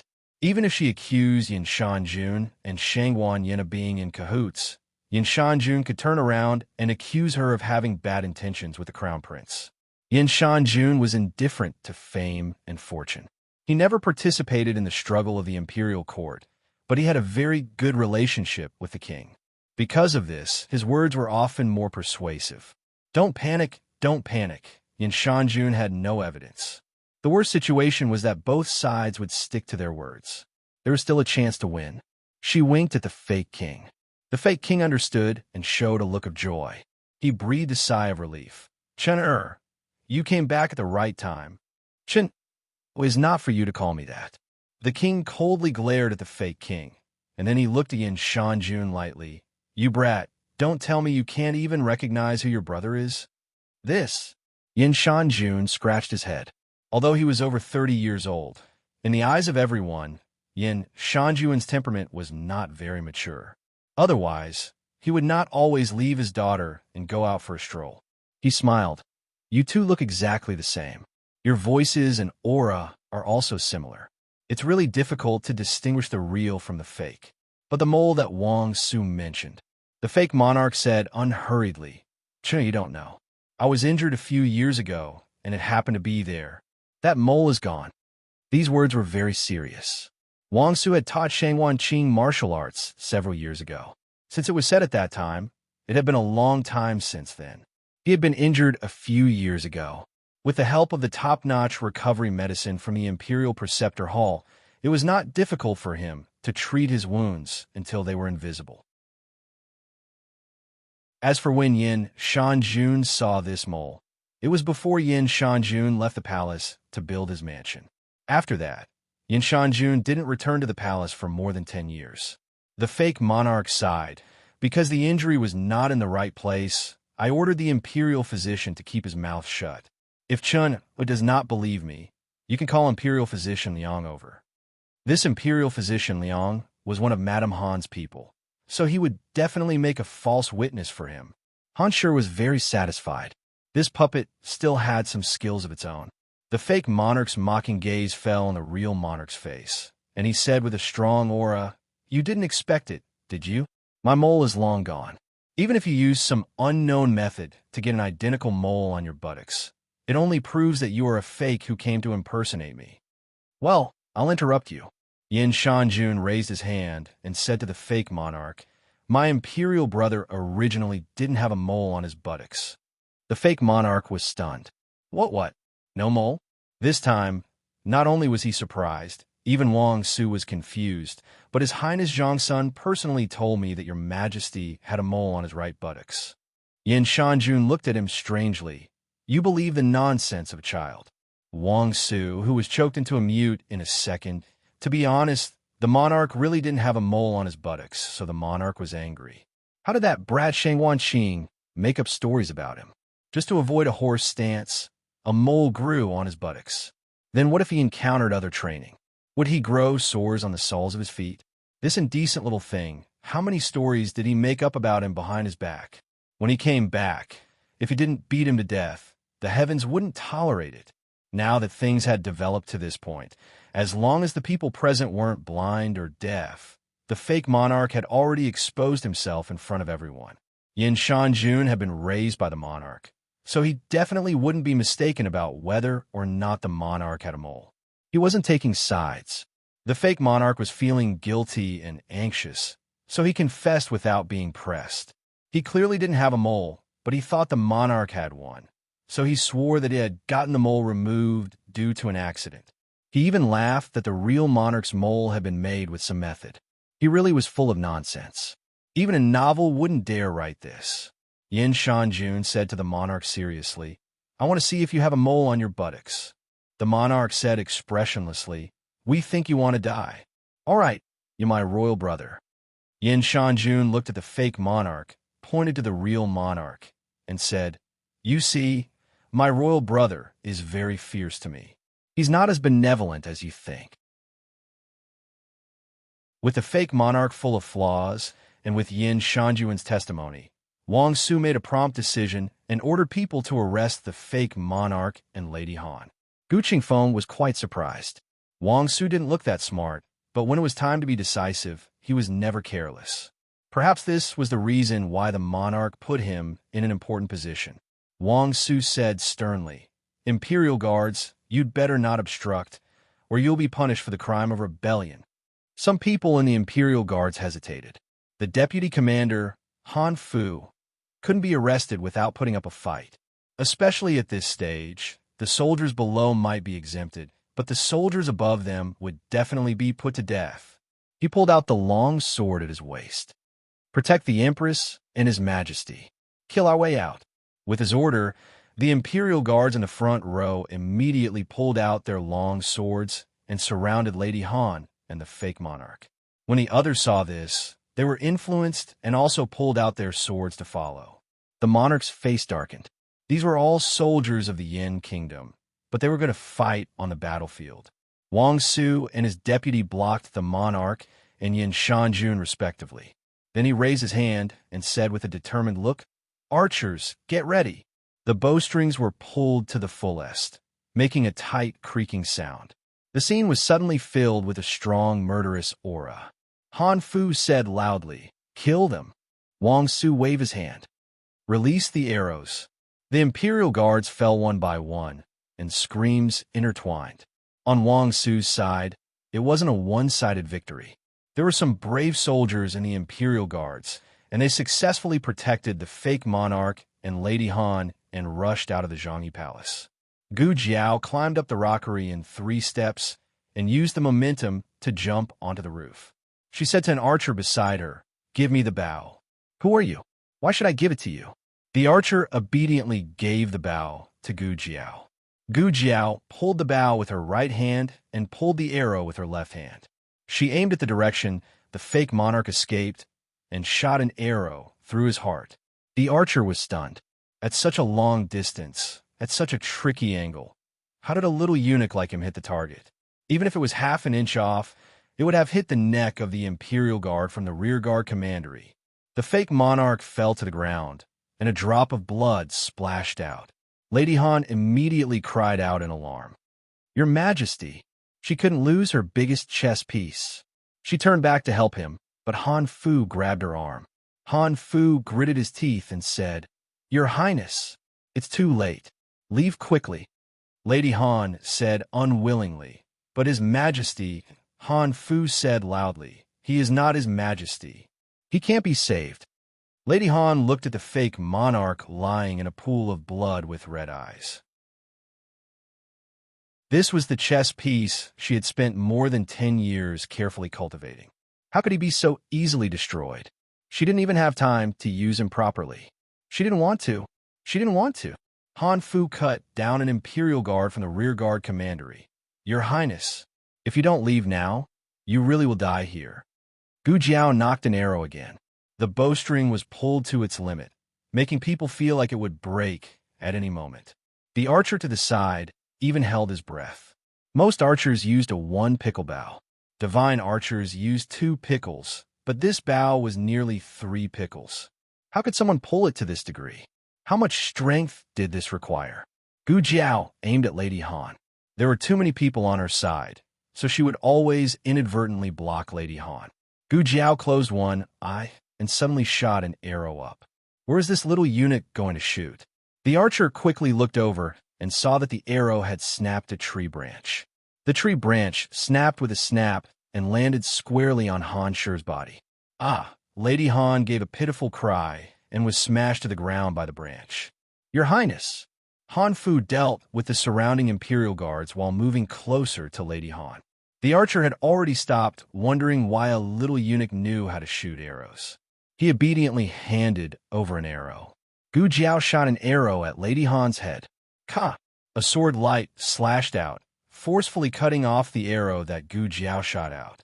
It was an Han, and Han pushed aside the tree trunk that was pressing down on Madame Han and pulled out 2 arrows that were stuck in the corpses of the Imperial Guards. He suddenly turned around and threw them at Gu Jiao.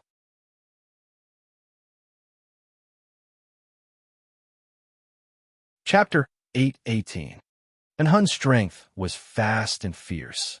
Although he did not have a bow, it was still much faster than a normal hidden weapon. The archer noticed this expert's actions. The arrow seemed to be aimed at the eunuch beside him, but it would also hurt him. But the arrow was too fast. He could not dodge it. The archer's body froze on the spot. Gu Jiao grabbed him and dodged to the side. The 2 arrows flew past the roof where the 2 of them were originally hiding. With a terrifying force, the arrows nailed into the eaves behind, cutting off a piece of the eaves. When the archer saw this scene, he swallowed hard. He could not imagine that if this eunuch did not react quickly, his head would have been cut off. And Han's main goal was to save Miss Han. The 2 arrows just now were a warning to Gu Jiao and also to buy time for his rescue. He did not continue to tangle with Gu Jiao. He brought Miss Han, and under the protection of Han Fu and the others, he killed his way out of the encirclement. Gu Jiao would not let him leave so easily. In the 3 years of internal strife in her dream, although the instigator was Miss Han, and Han also contributed a lot. Many aristocratic families came to assassinate Miss Han, but because of Han's interference, they all failed. To kill Miss Han, she must first kill Han. Gu Jiao grabbed the bow. "Give me the quiver." "Yes." The archer immediately handed the quiver on his back to Gu Jiao. Gu Jiao took the quiver and quickly ran in the direction where Miss Han and Han left. The archer suddenly reacted. "Wait, what did I mean when I said yes? He is just a eunuch. How can I bow down and listen to his orders?" He even handed over his bow and arrow obediently. "Hey, be careful. Damn it." What he wanted to say was, "Give it back to me." Why did it suddenly change when it was at the tip of his tongue? On the ground, there was an endless stream of soldiers from the rearguard commandery and the Wang family. It was not easy for a Hun to bring Han Shi along. Once he used his Qin Gong to soar into the air, he was like a live target exposed to Gu Jiao. At first, an Hun didn't realize how accurate Gu Jiao's archery skills were. Who would have thought that when he used his Qin Gong for the first time, Gu Jiao's arrow pierced through his sleeve. And Han frowned. Before Gu Jiao could shoot the second arrow, he struck out a palm towards Gu Jiao. Gu Jiao had already anticipated that he would retaliate, so she immediately dodged after shooting the first arrow. There was no second arrow at all. This is what I call predicting your prediction. On the other hand, Gu Jiao rolled around on the roof.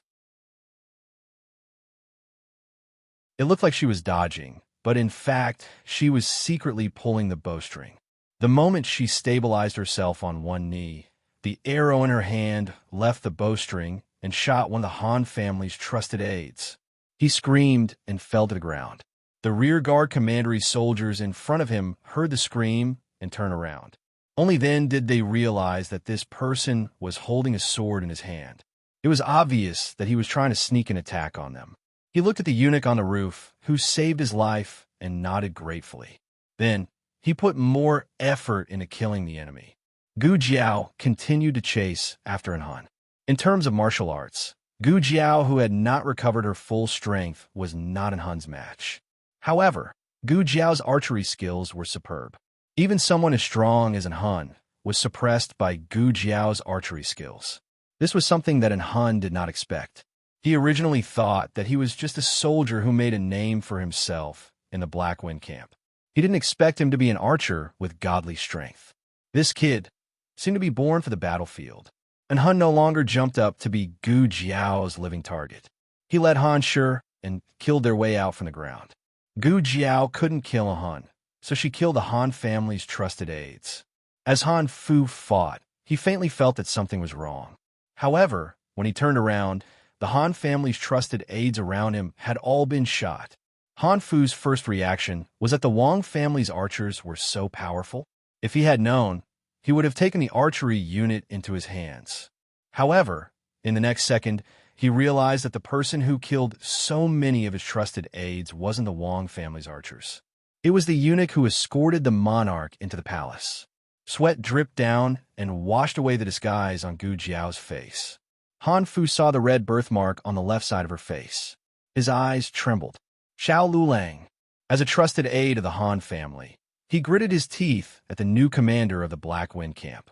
Not only did he see the real person during the selection, he also saw Gu Jiao's portrait in private. This kid was the nightmare of the Han family. After Han Fu injured an imperial guard with his sword, he planned to chase after Gu Jiao. Gu Jiao ignored him. She was no match for him. Wang Su flew up and blocked Han Fu with his sword. Surnamed Han, don't even think about escaping. Han Fu was tightly entangled by Wang Su and couldn't escape. The two of them crossed swords and soon, they were engaged in a bloody battle. The Imperial Guards of the Rearguard Commandery and the Wang family's archery unit were almost one-sided against the Imperial Guards led by Han Fu. Gu Jiao wasn't worried about the situation in the palace. She directly chased after Han and Han Sure. She chased out of the palace. The Black Wind King was already waiting outside. She grabbed the reins and nimbly jumped onto the horse. The Black Wind King chased after Han Zora, and Han didn't choose to enter the bustling streets. Instead, he turned into an old street with few people. It didn't look good for hiding, but it was easier to escape because the roads were clear. When Gu Jiao chased Han to an abandoned winery, she and the Black Wind King clearly felt an unusual murderous aura. Gu Jiao tightened the reins, and the person and horse came to a stop. The surroundings were very quiet. Even the sound of the wind seemed to have stopped. Gu Jiao could clearly hear her and the Black Wind King's breathing. Suddenly, there was a sudden movement from the east. Gu Jiao quickly drew her bow and aimed at the east. However, she suddenly shot toward a thatched roof in the southeast. A figure suddenly flew out from behind the roof. It was Han, and Han's eyes flashed with surprise. "Kid, you didn't fall for it. I have a whole new level of respect for your archery skills. Why don't you kneel down and kowtow to me and call me master? I don't want your life." Gu Jiao took out an arrow from the quiver on her back and put it on the bowstring. "I think you should be the one kowtowing. How arrogant. Take this." And Han opened his arms and flew up. His black robe fluttered in the wind. He was like a bloodthirsty bat, attacking Gu Jiao mercilessly. Gu Jiao sat on the horse and didn't dodge. And Hun's eyes flashed with surprise, but he didn't stop. Seeing that he was about to hit Gu Jiao, a fist suddenly appeared from behind Gu Jiao and collided with Hun's palm. And Hun's arm went numb. He frowned and somersaulted in the air and landed outside the winery. When he saw the other person's appearance, he snorted coldly. "It's you again." Long, he stood in front of Gu Jiao and looked at him expressionlessly. And Hun sneered. "You really don't remember anything. You don't even recognize me." He looked at Gu Jiao and said to Long Yi again, "Don't be fooled by this group of people. You and I are in the same camp. I am your senior brother. You failed your mission that year. If I were you, I would obediently go back and ask for forgiveness. Get out of the way and don't interfere. I can pretend that you didn't collude with the people of Zhao all these years. When I go back, I won't expose you." Long, he didn't get out of the way, and Hun's eyes darkened. "It seems that you refuse a toast only to be forced to drink a forfeit. Do you really think that I can't beat you? You look down on me too much." As soon as he finished speaking, he suddenly activated his whole body's internal force. Gu Jiao was very sensitive to the aura of death soldiers. She clearly felt that Hun's aura was much stronger than before. How could he improve so quickly in just a few days? Although it was true that the Death Warrior had become stronger through repeated breakthroughs, the extent to which he had become stronger was simply too shocking. Was it related to the purple grass poison that he had been infected with? If it was true, then Long Yi was at a disadvantage. In these years, in order to improve his strength, Hun had many life and death duels with people. Long Yi didn't have such an opportunity in Zhao country. Sure enough, in this round of confrontation, Hun obviously had the upper hand. In order to end the battle quickly, Hun pulled out his sword from his waist. Long Yi also pulled out his sword. This was the first time that Gu Jiao saw Long Yi use his sword. These two were worthy of being senior brothers. Their swordsmanship was exactly the same. Both of them focused on speed. Often, before one move was finished, the other had already followed. Gu Jiao's eyes turned very quickly. She simply couldn't keep up with them. Such fast swordsmanship. Just from the confrontation, Hun had the upper hand, no matter if it was in terms of moves or internal force. Hun's sword slashed at Long Yi's left arm. Long Yi swung his sword to block, and Hun coldly said, "I have been practicing martial arts diligently all these years. I thought that if you didn't die, I would beat you fair and square." After he finished speaking, he kicked Long Yi's stomach. Who would have thought that he didn't kick Long Yi? Instead, his arm was cut by Long Yi's sword. And Hun frowned. Looking at the blood flowing out from his left arm, he gritted his teeth and said, "I was really careless." Gu Jiao deliberately provoked him. "What careless? You can't beat Long Yi. What's the use of training so hard for so many years? You still can't beat Shi Tian, who lost his memory." And Hun was poked in his sore spot. His heart stagnated, and he almost got hit by Long Yi's sword again. He angrily said, "Stinking brat, you shut up." Gu Jiao raised her eyebrows and said, "You can't say that you can't beat him?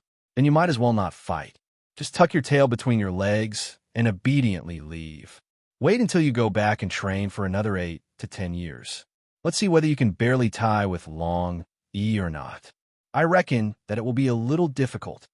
And Hun was a proud and arrogant death soldier. He had lived under the shadow of Shi Tian all his life. Shi Tian was his devil.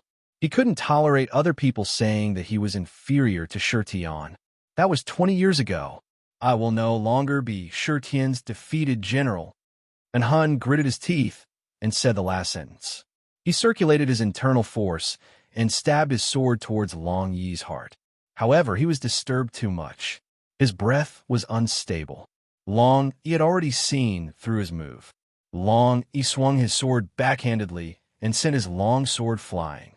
This sword was the beginning of all nightmares. And Hun was thoroughly enraged.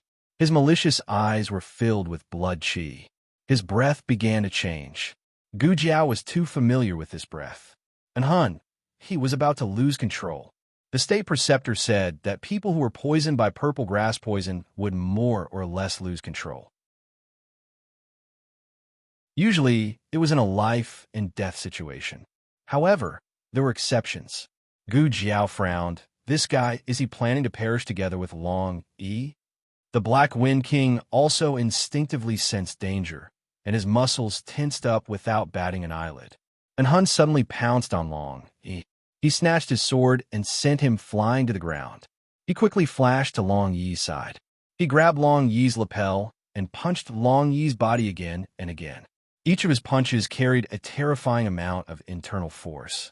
Gu Jiao heard the sound of bones breaking. Long Yi was completely suppressed by an Hun who had lost control. What was even more frightening was that Gu Jiao also felt the change in Long Yi's breath. She didn't know whether it was because of an Hun's breath or because of her instinctive protection. Long Yi was also about to lose control. Long Yi looked at an Hun with bloodshot eyes. Every punch that landed on his body seemed to be prying open the shackles that were suppressing his killing intent. Gu Jiao's eyes turned cold. She took out an arrow from her back, pulled the bowstring, and shot an arrow through an Hun's thigh. An Hun was in such a state. This kind of small injury was nothing. He didn't even feel any pain. However, he didn't allow himself to be provoked. He threw away Long Yi in his hand and sent a palm strike towards Gu Jiao. Black Wind King wanted to leave with Gu Jiao. Unfortunately, it was too late. Gu Jiao was hit by the wind from his palm. She was sent flying and heavily hit the wall of the winery. She fell to the ground, and the stone wall collapsed with a loud bang, pressing down on her. However, Gu Jiao wasn't buried by the collapsed wall. Long Yi used his tall body to protect her. Gu Jiao looked at his eyes, which were filled with blood mist. She also looked at the blood mist that was slowly dissipating. Long Yi panted. He didn't lose control. He didn't change back to the beast that only knew how to kill. Long Yi carried Gu Jiao and walked out. He used his Qin Gong to jump up and gently placed Gu Jiao back on the back of Black Wind King. Then, he charged towards an Hun like a bolt of lightning and punched in Hun's chest with lightning speed. An Hun didn't have time to dodge and was smashed to the ground. Long Yi sent another punch. This time, his ribs were broken and his lungs were pierced. His breathing became rapid. The huge pain and the loss of internal force made him gradually regain consciousness. He looked at Long Yi in disbelief. Indeed, there was killing intent in Long Yi's eyes. However, it wasn't the killing intent after losing control. Why? Why was it like this? Why was he able to defeat him when he was sober? You can't... But before he could finish speaking, Long Yi twisted his neck with a backhand, and with a kacha sound, his neck was broken. An Hun fell to the ground with his eyes wide open. It was as if he didn't understand how he lost. He didn't lose to the death warrior, Shi Tian. He lost to a person called Long Yi. Chapter 819. In this duel, Long Yi consumed a lot of energy. Not only was it caused by fighting back and forth, but when suppressing the uncontrollable killing intent, the pain Long Yi endured and the temptation he had to resist was unimaginable to ordinary people. This was the most damaging to his vitality. Long Yi gasped for breath and looked up at the endless blue dome of heaven. Gu Jiao got off the horse and came to his side. Turning her head, she looked at him and said, "Long Yi, what are you looking at? Did you remember something? You're injured. Ride Black Wind King and go back." In the next second, Gu Jiao was picked up by Long Yi. Gu Jiao's face instantly darkened. She looked like a little doll with her feet facing down. So just now, you were just gasping for breath? Sure enough, she shouldn't have worried about Long Yi. And Hun's strength was abnormal, but Long Yi's was even more abnormal. Long Yi brought Gu Jiao back to Duke Ongwa Mansion. On the other side, the struggle in the palace was also over. Han Fu was captured by Wang Su. When the Imperial Guards saw Han Fu was captured, their morale fell, and they quickly surrendered. The only one left was Han Shi. After an Hun brought Han Shi out of the palace, he let Han Shi sit in the carriage prepared in advance. He stayed behind to kill Gu Jiao, but he didn't expect that not only would he fail, he would be killed by Long Yi instead. An Hun was the biggest card in Han Shi's hand. He was even more important than the fake emperor. If an Hun didn't work for Han Shi, How could Han Shi easily eavesdrop on the news in the imperial study? How could he allow the fake monarch to observe the real monarch in the dark? Even when Shangguan Yin was sold as a slave, and Han had a part to play. Han Shi could lose the fake emperor, but Han Shi couldn't lose in Han. Of course, Han Shi had absolute confidence in Han. Even if Han lost to that junior brother of the same sect last time, Han had become even more powerful because of this. After Han kills Xiao Lulang, he will be able to meet me. Han Shi thought this and let out a long sigh. She leaned against the wall of the carriage and closed her eyes to rest. But after a while, her eyelids suddenly twitched. Immediately after, she felt uneasy, as if something bad was about to happen. She frowned and said, "Did Xiao Lulang catch up?" "No, with Han blocking him, he wouldn't even know how he died." "I think you're the one who's dead." Gu Qingfeng descended from the sky and landed on Han Shi's carriage. He kicked off the carriage driver and mercilessly dragged Han Shi down from the carriage. Although he respected the elderly and loved the young, he could forget about this kind of vicious old witch. Gu Qingfeng did not control his strength, and Han Shi was pulled down from the carriage. She fell and rolled a few times before coming to a stop. Her pearl hairpin fell off, and her hair bun came loose. Her face was covered in dust, and she was even worse off than the old beggar woman. Han Shi was in so much pain that she cried out. Gu Qingfeng disdainfully patted the hand that touched her and walked over to her. "After doing so many bad things, you still want to escape. Do you think you can escape?" Gu Qingfeng had already taken off the crown prince's mask and revealed his true face. But Han Shi still recognized him from his voice. Han Shi raised her eyes and looked at him coldly. "You're the one who pretended to be the crown prince last night? If you let me go, I can your uncle?" Gu Qingfeng admitted that he was a chatterbox, but he was too lazy to waste his breath on an old witch like Han Shi. He directly grabbed Han Shi and threw her into the prison carriage that was already prepared. Han Shi sat in the prison carriage, and her hands tightly gripped the wooden planks. "You will regret it." Gu Qingfeng rolled his eyes and hit her mute acupoint with 2 fingers. "You're about to die, and you're still talking nonsense. I can't deal with you." Han Shi was taken back to the rearguard commandery, and the change in the palace came to an end. Zhang Dequan was summoned back to the palace and cleaned up the mess of the war between Zhanghe Palace and the foreign court with the 12 supervisors. With such a big thing happening, the foreign court and aristocratic families were all alarmed. They all rushed to see the king, but the king did not receive any of them. The king ordered the court to be adjourned for 3 days and let the Supreme Court and Ministry of Justice investigate together. Investigate what? Naturally, it was to investigate Han Shi, the crown prince's residence, and the Han family. How many shameful things did they do behind the scenes? Lock up the Han family and the crown prince's residence. Not even a fly is allowed to leave. What was the original commander of the Imperial Guards doing? He actually let a deputy commander take away half of the troops, punish him severely, and take back the Han family's command seal. The king issued earth-shattering orders in the imperial study. The various offices did not dare to be negligent and carried out their duties without stopping to complete the tasks given by the king.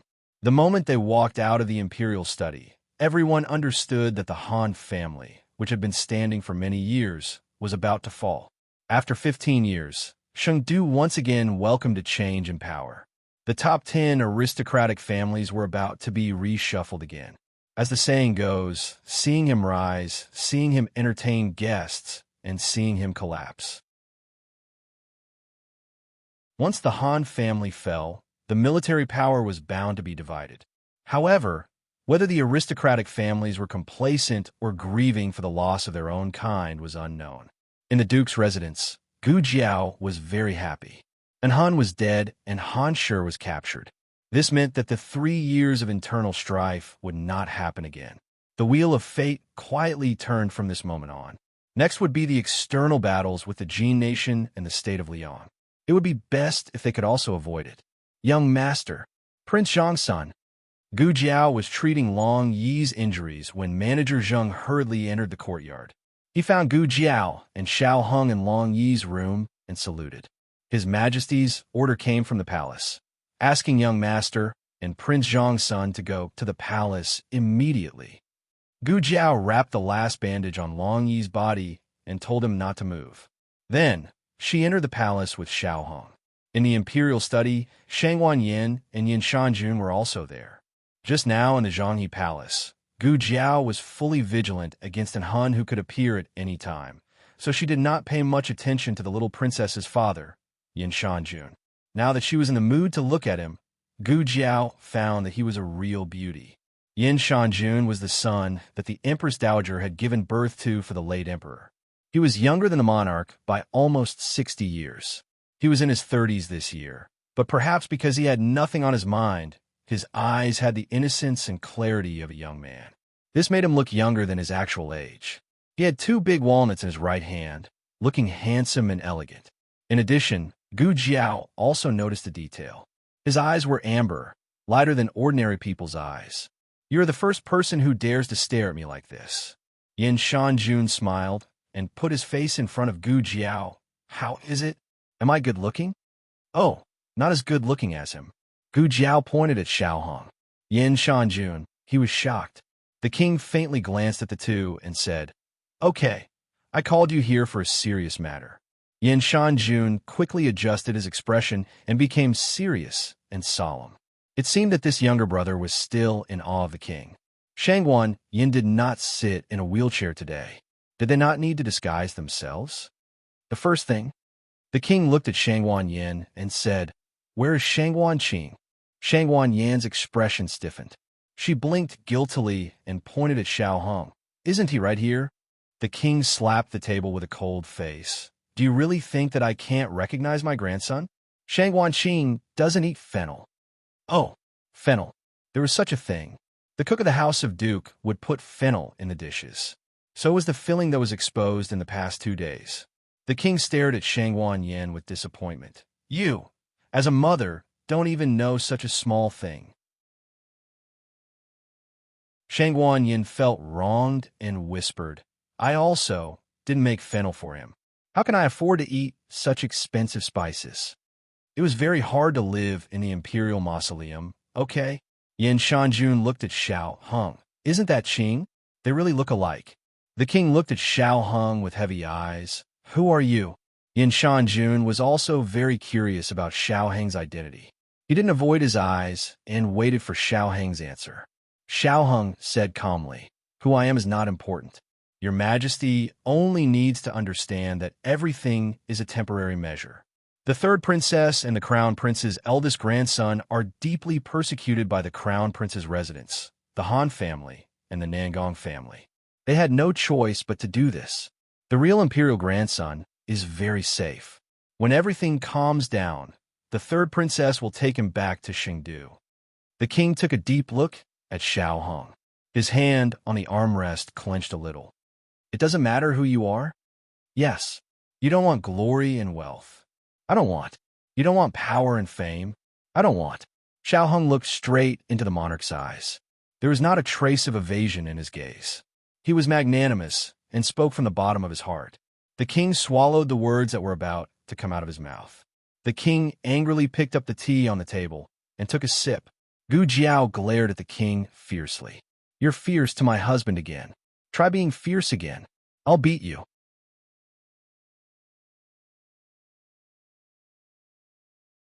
Chapter 820. The king received a threatening look from Gu Jiao. "No, I'm scolding this kid. What does it have to do with you? So fierce, are you a wolf?" One by one, the monarch was so angry that his head hurt. Every time the monarch felt that this was the most infuriating thing in the world, these troublemakers would always do something even more infuriating. Shangwan Yin didn't need to be mentioned. She was a petty person. Shangwan Qing used to be well-behaved, docile, and lovable. However, when the mole on his butt incident came out, the king knew how indecent this little thing was behind his back. Who did he take after? Obviously, the Shangwan family and the Xianyuan family didn't have this kind of indecent tradition. However, Shangwan Qing and Shangwan Yin knew how to smooth things over. This kid, on the other hand, was stubborn. His attitude was simply arrogant. In the past, he used to call him Imperial Grandfather affectionately. But now that the Han family and the Crown Prince had fallen, he didn't even bother to pretend. The king gritted his teeth, turned his face, and coldly said, "All of you withdraw. I don't want to see you." Gu Jiao, oh. Shang Wanyin, oh. Xiao Hong was expressionless. The mother-in-law and daughter-in-law, as well as Xiao Hong, turned around and left without looking back. The king's pair of dragon eyes widened. That's it. That's it. Are you sure you don't want to fight? Yin Shanjun watched a big show. He bitterly touched the bridge of his nose and said, "If there's nothing else, this younger brother will also take his leave. You come back." The king shouted. One by one, they all left. He didn't want to lose face. Yin Shanjun helplessly spread out his hands. "Your Majesty, this younger brother hasn't seen Light Shui for many days. I miss her very much. Your Majesty won't prevent us father and daughter from meeting. If you have the ability, then don't go out all day long. Now you know how to be a father? What did you do before?" This was the king's most infuriated day. Everyone in the house, big and small, rushed to piss him off. But in the end, he didn't force Yin Shanjun to stay. He waved his hand and had him scram. After Yin Shanjun left, Zhang Dequan mustered up his courage and walked into the room. He smiled embarrassedly and said, "Your Majesty, didn't you say that we will be rewarded based on merit? How? What happened to him?" The monarch gripped the armrest tightly and snorted coldly. "I don't care at all. Fame and fortune, a bright future, the country, all of it was nothing in his eyes. Even I." The monarch took a deep breath and suppressed his anger. "If you don't want it, then don't want it." "I don't want it either." Zhang Dequan was confused by what he heard. Why does His Majesty sound like he's angry with someone? What did Third Princess do to His Majesty again? This time, it was not Third Princess Shang Wanyin, but Xiao Hong. Oomph. The monarch was so angry that he slammed his fist on the table. Zhang Dequan. At this point, there was no point in hiding Xiao Heng's identity. No matter whether the monarch guessed it or not in the imperial study today, Shang Wanqi would confess in a few days in the prison. Shang Wanqi instigated the Nangong family to pursue Xiao Hong again and again. Once this crime was established, another aristocratic family would fall. The 10 great aristocratic families were not innocent. The accounts that should be settled would be settled. However, there were priorities for everything. If the enemy was in front of them, the aristocratic families must preserve their strength first. Shang Wanyin and Xiao Hong had no objection to this point. A person couldn't be swayed by the hatred in his heart. It was never too late to take revenge, but it couldn't be late to protect. Shang Wanyin, Xiao Hong, and Gu Jiao got on the carriage to Duke Dingwa's mansion. Yin Shanjun had his own carriage and followed behind them unhurriedly. Thinking of Yin Shanjuan's appearance, Gu Jiao expressed the doubts in her heart. His eyes are different from ours. People from the Central Plains rarely had that kind of eye color. Shang Wanyin paused and said, "Yin Shanjun is not the flesh and blood of the late emperor. His biological father is a Turkic. In order to save the face of the imperial family and to prevent the Empress Dowager from being criticized and punished, the monarch lied to the public that he was the posthumous son of the late emperor." Such a shocking secret was said by her lightly. Even Xiao Hong didn't know what to say. Gu Jiao said, "No wonder the monarch of Great Yin trusts Yin Shanjun so unreservedly. It turns out that Yin Shanjun can't threaten his throne at all." Shang Wanyin said, "You can say that. Her imperial father was suspicious by nature. He only loved Yin Shanjun and Shang Wanqing unreservedly. It was just that one of them was a fake imperial family, and the other one would not live past 20 years.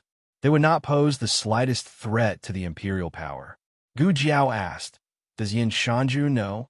Shang Wanyin said, "He knows, but he doesn't care. The Empress Dowager had a son in her old age. Not long after giving birth to him, she passed away. He was brought up by the monarch. His elder brother is like a father. The monarch really loves him, and he also really respects the monarch. This is rare in the imperial family." Gu Jiao was deeply proud. After all, there is no interest involved. Shang Wanyin sighed. "Yin Shanjun is a bit playful. He has been unwilling to get married. Little Junju is his daughter from a one-night stand outside. He was not mature enough to be a responsible father. As a result, after the monarch raised him, he also had to raise his daughter for him. It was really hard on him. What are you saying about me?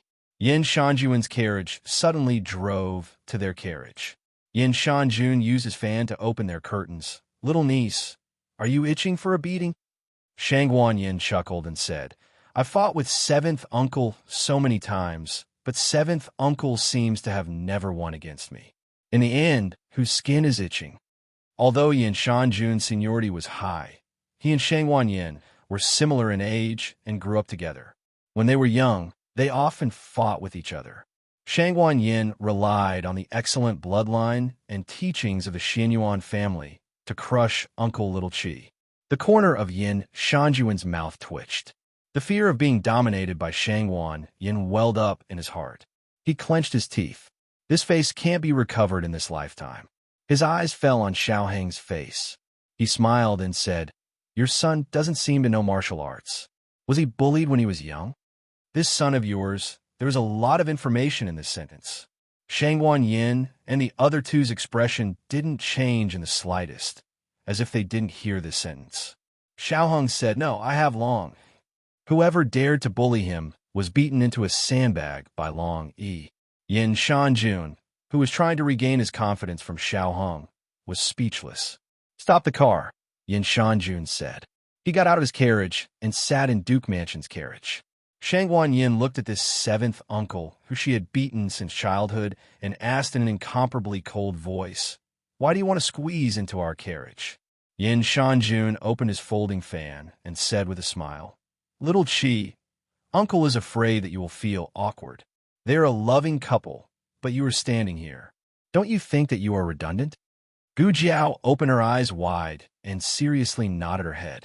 Shangguan Yin was dumbfounded. How did you know? Yin Shanjun pointed his folding fan at Gu Jiao's throat and said with a smile like a spring breeze. When she spoke, her Adam's apple didn't move. In the imperial study, not only Gu Jiao observed Yin Shanjun also always paid attention to Gu Jiao. From a certain point of view, he and Gu Jiao were bold and careful people. Ordinary people would be embarrassed to always stare at others, but these two were magnanimous. Hey, are you my grandnephew's wife? This sentence was also a trap. Once Shangguan Yin said yes, it would be tantamount to admitting that Xiaoheng was his nephew. If Shangguan Yin said no, it would only be denying that Gu Jiao and Xiaoheng were husband and wife, not denying that Xiaoheng and Shangguan Yin were mother and son. Shangguan Yin glared at him. Why do you always like to dig a hole for people? Yin Shanjun laughed and fanned himself with his folding fan, saying, Then seventh uncle will use a secret to exchange with you. Shangguan Yin disdainfully snorted. What valuable secret can you have? Yin Shanjun mysteriously smiled. For example, the truth of the Xianyuan family's destruction? The three people pricked up their ears at the same time. Although I shouldn't laugh when talking about such a serious matter, can the three of you not be so synchronized? Yin Shanjun said with a smile. Since you were so curious, I suddenly changed my mind. It's not worthwhile to tell you, but who asked you to take care of Light Shui for so long? For this, I should tell you everything I know. Shangguan Yin and Gu Jiao put down the stick in their hands with satisfaction. The two looked at him seriously, as if they would beat him down if he didn't say anything. Yin Shanjuan's face was full of black lines. Shangguan Yin, it's fine if you are fierce, but how can you find such a fierce daughter-in-law? Yin Shanjun finally sighed and told the truth. You should have heard of the state preceptor's prophecy. Purple star appears. Emperor comes out of Xianyuan. But do you know that there are two sentences before it? Gu Jiao and Shangguan Yin said in unison, What two sentences?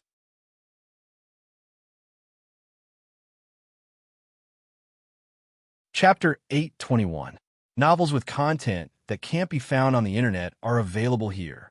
Yin Shanjun was silent for a long time, and then said with a dignified expression, The fate of the great Yin is coming to an end. At this moment, the three people seemed to understand something. If it was just The emperor will come out of Xianyuan, then half of Xuanyuan's blood flowed in Shangguanyan's body. She could completely fulfill this prophecy. But if it was added, the fate of the Great Yin is coming to an end. As the crown princess of the Great Yin, Shangguanyin could not be the emperor in the prophecy. The Xianyuan family will replace the Shangguan royal family and become the new imperial family. This was the real reason why the emperor wanted to kill the Xianyuan family. Shangguanyin turned her head and looked at Yin Shanjun sitting on the stool beside her. "You knew it long ago?" Yin Shanjun waved his fan. "Not long ago, I accidentally heard it outside His Majesty's imperial study a few years ago." Shangguanyin asked, "Then what else did you hear?" Yin Shanjun sighed. "I heard that this prophecy was not told to His Majesty by the imperial preceptor. It was leaked by someone. Do you think that His Majesty destroyed the Xianyuan family because of this prophecy? In fact, the prophecy is only one of the factors. In fact, there are many inside stories." Hearing this, the first doubt in the hearts of the three people was solved. Although the three people didn't say it, because of the particularity of the matter, the three people once doubted whether this prophecy was fabricated out of thin air. Now it seems that the imperial preceptor indeed divined this prophecy and may have paid a great price for it. The imperial preceptor understood what this prophecy would bring to the Xianyuan family. He didn't intend to tell the Xianyuan family, so as to avoid the Xianyuan family rebelling. He also didn't intend to tell the emperor, so as to prevent the emperor from killing the Xianyuan family. But he never expected that there was a spy from the Jin state in the imperial preceptor hall. The spy was selected to enter the imperial preceptor hall at the age of 8. He lurked there for 10 years. During these 10 years, he didn't show the slightest flaw. Finally, he gained the trust of the imperial preceptor and became the imperial preceptor's first disciple. He was also present when the imperial preceptor divined. When the news spread, the state preceptor realized that he had been betrayed. The imperial advisor punished him, but unfortunately, it was too late. The monarch and the Xianyuan family had already heard the prophecy. The Xianyuan family originally had no mortal intentions, but the Xianyuan family also knew that with the king's suspicious personality, it was hard for him not to be wary of them. The Xianyuan family was already prepared to hand over their military power and return to their fields. However, at this moment, the Jin and Liang kingdoms made their move. The Jin state was the first of the 6 states, and it was the Jin state that divided the status of the 6 states. During the heyday of the Jin state, none of the other states could compete with it, and it had the absolute hegemony. Later on, the Liang nation rose and was recognized by the Jin nation. The Liang nation became the second upper nation. And if Great Yin wanted to be ranked as one of the great kingdoms, it would have to be recognized by both the Great Jin and the Great Liang. These two countries were naturally unhappy. In those years, in order to stop the rise of the Great Yin kingdom, the Jin and Liang kingdoms started many wars at the border. Not only that, they also secretly supported the civil forces of the Great Yin kingdom to rebel. However, they did not expect that the Great Yin kingdom, which was in such a precarious state, would be held back by the Xianyuan family. Xianyuan Li's red-tasseled spear caused everyone to tremble in fear. Countless brave generals of the Jin and Liang kingdoms fell under Xianyuan Li's red-tasseled spear.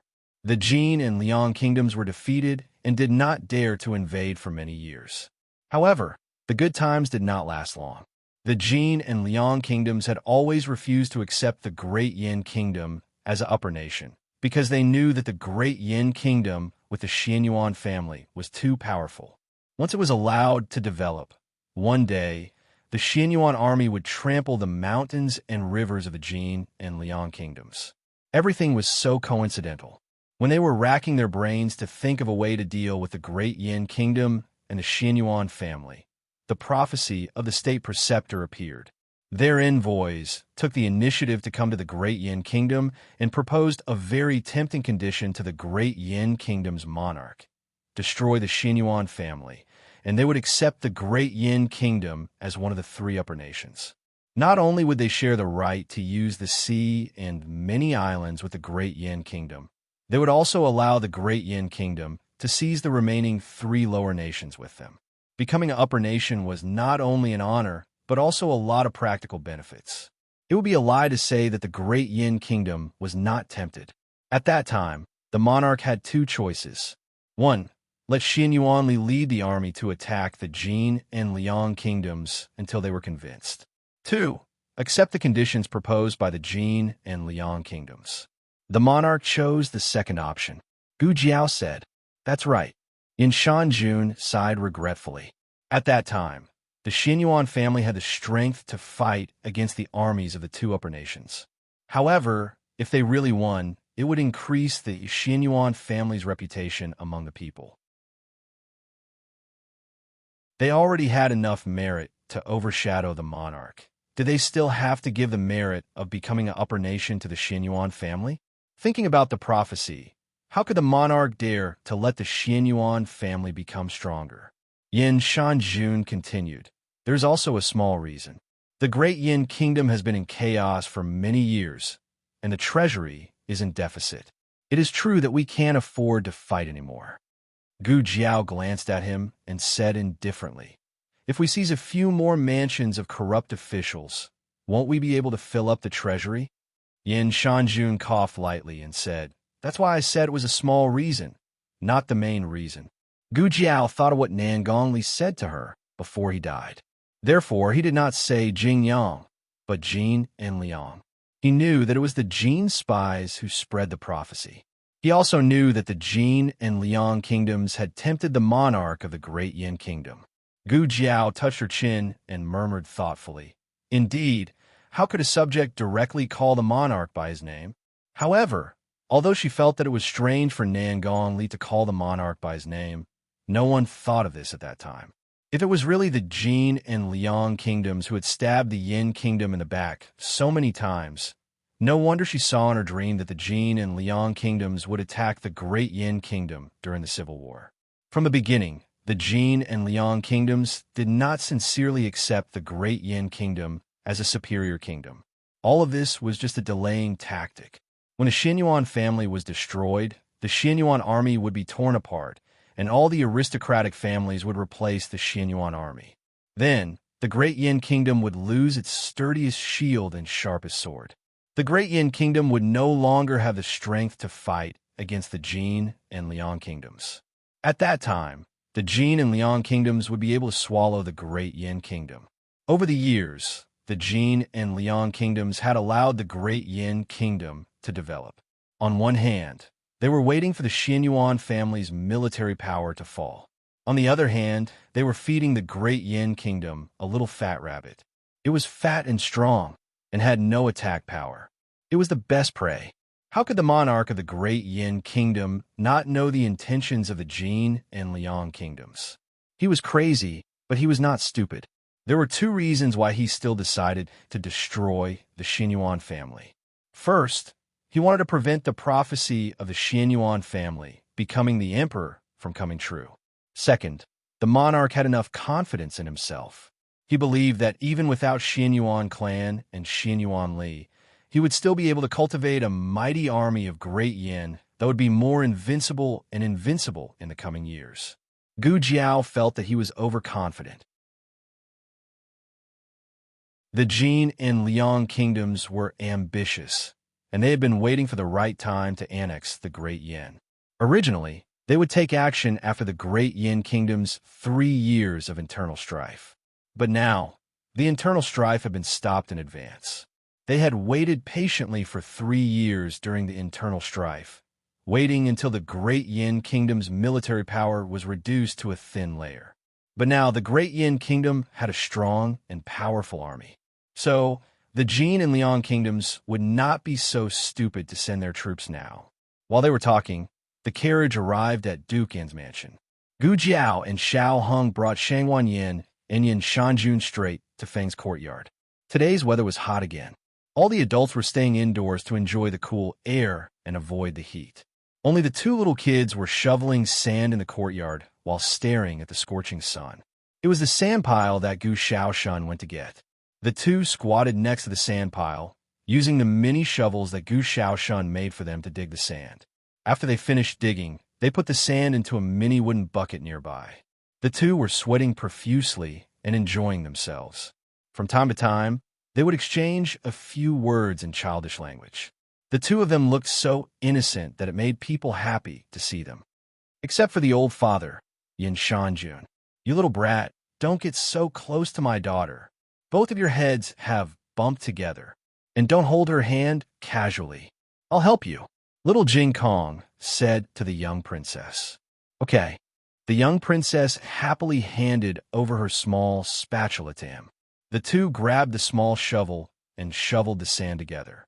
Forget it. One more person to take care of my daughter. No. From today onwards, he would raise his daughter by himself. Shanjun strode over and squeezed himself between the two little kids with his huge body. Little Jing Kong looked at the strange uncle who suddenly broke in with a confused look. The young princess was still in a daze as she exclaimed, Daddy, you're back. Shanjun smiled. Yes.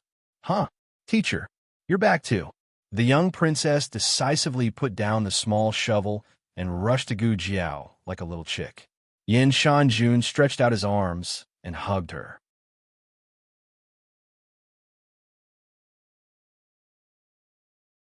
Chapter 822.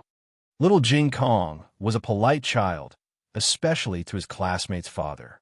He felt his old father's embarrassment and thought, should I give him a hug? Hello, Light Shue's father. In the end, he chose to shake his little hand very seriously. He could only give Jiao Jiao a hug. Shanjun, who was not comforted, the little princess introduced her father to Gu Jiao and then introduced her friends and teacher to her father. Shanjun then knew that this little girl was his daughter's teacher. What does she teach you? Killing people? In the palace, he saw this little girl like a killing god, shooting down the Han family's henchmen with 1 arrow, 2 arrows, and 2 arrows. This little girl was simply a born archer. Riding.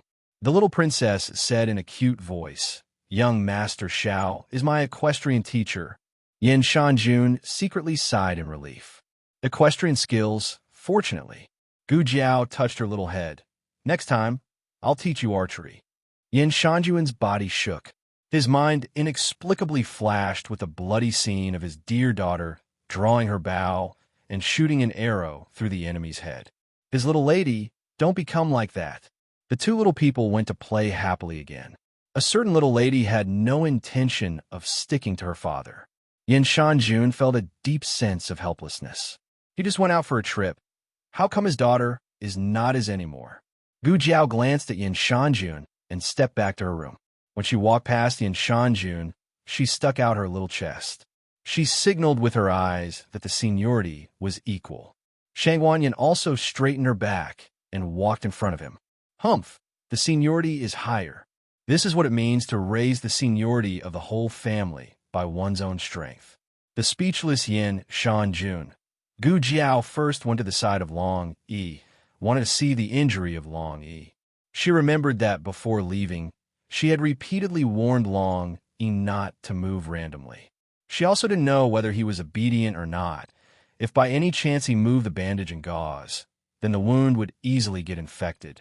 But the moment she stepped into the room, the corner of her mouth fiercely twitched.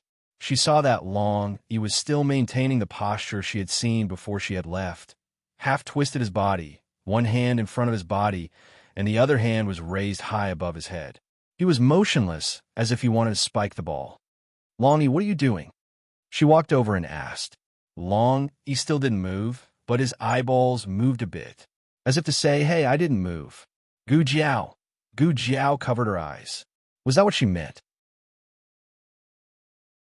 You were so disobedient in the past. Why did you only listen to this sentence? Gu Jiao faintly felt that Long Yi was waiting for her to praise him. So strange, why did I read this feeling from his eyes? Gu Jiao looked at the gauze wrapped around his arm and waist and decided to praise him. Long Yi is really great, really obedient. Okay, you can move now. Always standing like this, isn't he afraid of muscle stiffness and cramping? Before she finished sighing, Long Yi stopped his posture and took out a box of charcoal. Obedient Long Yi should be rewarded, and now it was time for Long Yi to use the charcoal. Gu Jiao, falling into a pit is still okay? The Crown Prince and Madame Han were handed over to the Supreme Court, and the Supreme Court's Chancellor personally tried the case of the fake monarch. Mother and son were imprisoned in different torture rooms. At first, both of them were very stubborn, but if the Supreme Court's Chancellor didn't even have this little bit of means, then he would have sat on the throne in vain. The Crown Prince was a tough nut to crack, but he also had a weak spot, and his weak spot was his mansion's little daughter who was only 2 years old. In order to extort a confession, the Supreme Court's Chancellor didn't hesitate to bring his little daughter and let him look at her through the door, then took her to the next room. Next door, his little daughter's frightened cry came, and the Crown Prince suddenly panicked. Stop! Stop for this, Emperor! She's the Princess of Great Yen. You can't treat her like this. The Supreme Court's Chancellor coldly said, committing such a monstrous crime, do you think you can still be a prince? Your crime is more serious than Shangguan Yan's that year. You are not as favored as her, and your whole family will be demoted to commoners. Father, Wuwa, I'm scared. Father, I'm scared. Next door, his little daughter's cry was heart-wrenching, and the Crown Prince's willpower was completely defeated. His hands firmly pulled his sleeves, and with red eyes, he gritted his teeth and said, Don't hurt her. I'll tell you everything. Next door, Gu Chengfeng rubbed his throat that was almost smoking. Imitating a child's voice was really too difficult. In fact, it was not that similar. But separated by a wall, the Crown Prince's mind was in a mess, and his head was hot, so the Crown Prince didn't quite hear it. The Crown Prince confessed his crime. This time, the palace coup had little to do with him. He didn't know the Han family's plan in advance. His biggest mistake was refusing to believe that the emperor in the palace was fake, but he didn't have time to cause substantial harm. He also didn't know that the Han family led troops to encircle and suppress the emperor. His main crime was to frame the real imperial grandson, Xiao Hong. The Supreme Court's Chancellor recorded while setting off stormy waves in his heart. Who would have thought that the imperial grandson would have such an inside story? Where's the real imperial grandson? Who is Shangguan Qing's real identity? The Supreme Court's Chancellor asked. The Crown Prince lightly said, You have to ask Shangguan Yin about this. This emperor doesn't know. How could he waste his energy on a fake imperial grandson? As for Xiao Hong, that kid suddenly disappeared from Chengdu, and he couldn't be found even with a lantern. The Supreme Court's Chancellor continued to interrogate. Who did you instruct? The Han family? The Crown Prince clenched his fist. Nangong family. Duke Angua's mansion. Gu Jiao, who was holding the brush until her hands were soft, leaned on the table and breathed heavily. Long, he was resting. He went to look for a new charcoal pencil. Xiao Hong walked into the room with a plate of freshly cut melons and fruits. Seeing Gu Jiao leaning on the table, he walked over and pinched her face. Tired? Gu Jiao. Oh no. Her hands were sore. Eat something. Xiao Hong said, It's not too cold. The sweetness is just right. Gu Jiao sat up straight and used a skewer to pick up a small piece of honeydew melon, but she didn't hurry to eat, rather paused. Xiao Hong asked, What's wrong? Gu Jiao said, I was thinking about a dream I had a few days ago. Xiao Hong curiously asked, Oh, what did you dream about? Gu Jiao thought for a bit and decided not to hide it from him. I dreamed that Han family used the fake emperor's hand to start civil strife. The 10 great clans killed each other, and Han family and Nangong family, who originally belonged to the Crown Prince's camp, also fought each other. Xiao Hong deeply looked at her and understood that she saw the future in her dream again. No wonder she knew that the emperor was replaced. Xiao Hong muttered to himself for a moment, then said, The Crown Prince needs Han family and Nangong family. He wants to balance the relationship between the two clans, but Han family and Han family desire to be the strongest. From his point of view, Han family and Nangong family are on opposite sides. Gu Jiao nodded her head. So it's not strange for them to fight. Then who won in the end? Xiao Hong asked. Gu Jiao shook her head. No one won. In that civil war, there was no true winner. Han family thought that they could control the situation, but they did not know that the counterattack of the great clans was much more unreasonable than she had imagined. All of the clans suffered heavy losses, and the Han family and Nangong family, the two most powerful military clans, fought fiercely. Jin and Liang took advantage of the situation. Gu Jiao looked at the two largest pieces of honeydew on the plate. But now, the situation may change. Han family and Nangong family were both going to be punished. They had a common enemy and did not have the energy to fight among themselves, so it was very likely that they would temporarily work together to fight against the outside world. Gu Jiao's guess was confirmed in the middle of the night. Steward Zheng heard the news that night from outside. The Han family refused to hand over the commander's seal and took a group of elite soldiers to kill their way out of the West Gate. An hour later, the people of Nangong family also led their soldiers out of Chengdu. Over the years, the great clans had infiltrated many of their trusted subordinates into the military camp. Thus, a considerable portion of the soldiers listened to the orders of the clans themselves. After the two great clans killed their way out of Chengdu, they gathered the soldiers of the various military camps outside Chengdu and advanced through the night to the border. They also stationed a lot of soldiers at the border. It was no longer important whether the crown prince and the Han family fell into the hands of the monarch. If the Han family wanted to survive, they could just rebel. What the Xinyuan family did not accomplish in the past, the Han family would complete it now. Coincidentally, the Nangong family also thought the same. Gu Jiao looked at the twinkling stars in the sky. Is civil war still inevitable? The invasion of Jin and Liang. In the dream, it was the 11 great clans that were fighting each other. But now, it was the 9 great clans that were ordered to suppress the Han and Nangong families. Gu Jiao muttered to herself, "What will the Nangong and Han families do when they have nowhere to go?" Xiao Hong looked up at the endless night sky. They will open the gate to the border and drive the tiger to swallow the wolf. Chapter 823. Xiao Heng's guess was confirmed in the following days. In the middle of August, news came from Tianshan Pass that the Jin army was heading east.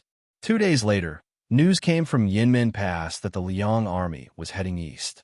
The Han family and the Nangong family were still on the way and wouldn't reach the border so soon. They should have contacted the border guards through their trusted subordinates.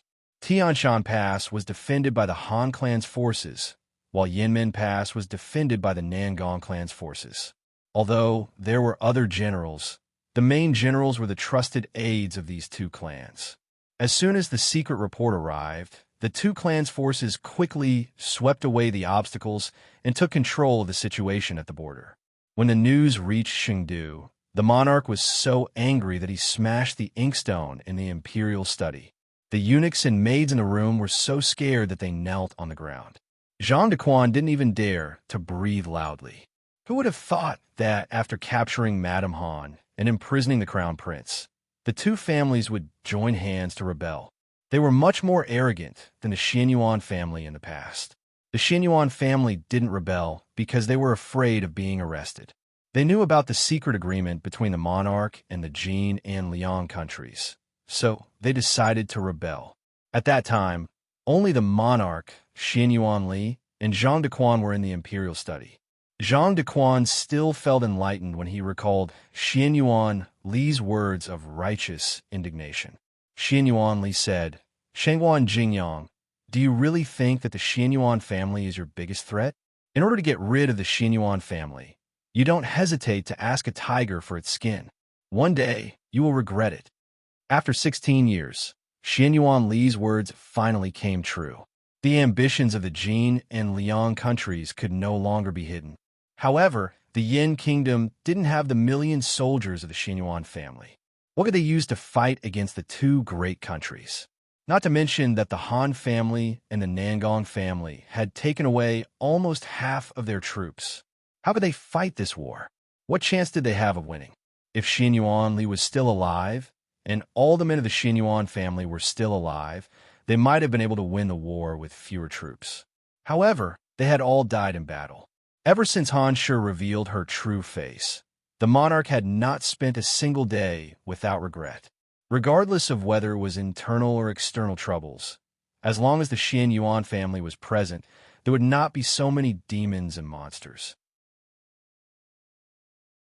He was afraid that the Xian Yuan family was so powerful that he wanted to exterminate the entire Xian Yuan family for a prophecy. But in the end, Great Yan's empire still fell into a precarious situation. The king took a deep breath and calmed himself down. I still have the army, the Wang clan and the Mu clan, and the Black Wind cavalry. I might not lose. Report. Outside the imperial study, the anxious voice of Spy suddenly came in with a report. Announce it, the monarch said seriously. Zhang Dequan summoned the spy into the imperial study. However, there was more than one spy.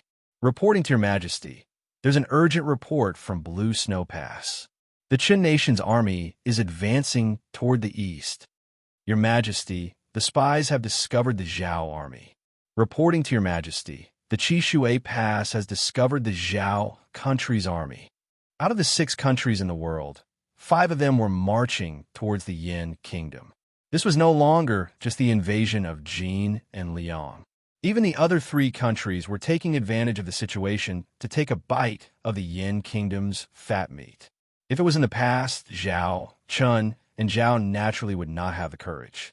But now, the news of Jin and Liang sending troops to the Yin kingdom had already shaken the world. The good news of the Han clan and Nangong clan's defection did not escape the eyes of the spies of the other countries. If they did not take a share of the soup now, when would they? The monarch's blood and chi surged. He spat out a mouthful of blood on the spot and fainted on the ground. Zhang Dequan hurriedly invited the imperial physician and asked someone to invite Gu Jiao, Shang Wanyin, and Xiao Heng into the imperial palace. To be honest, the development of the matter was indeed somewhat unexpected. Originally, they thought that by stopping the Han clan, they could stop a civil war. Without the consumption of the civil war, Jin and Liang would not easily confront the Yin kingdom head-on. Who would have thought that the Han clan and Nangong clan would join hands to rebel?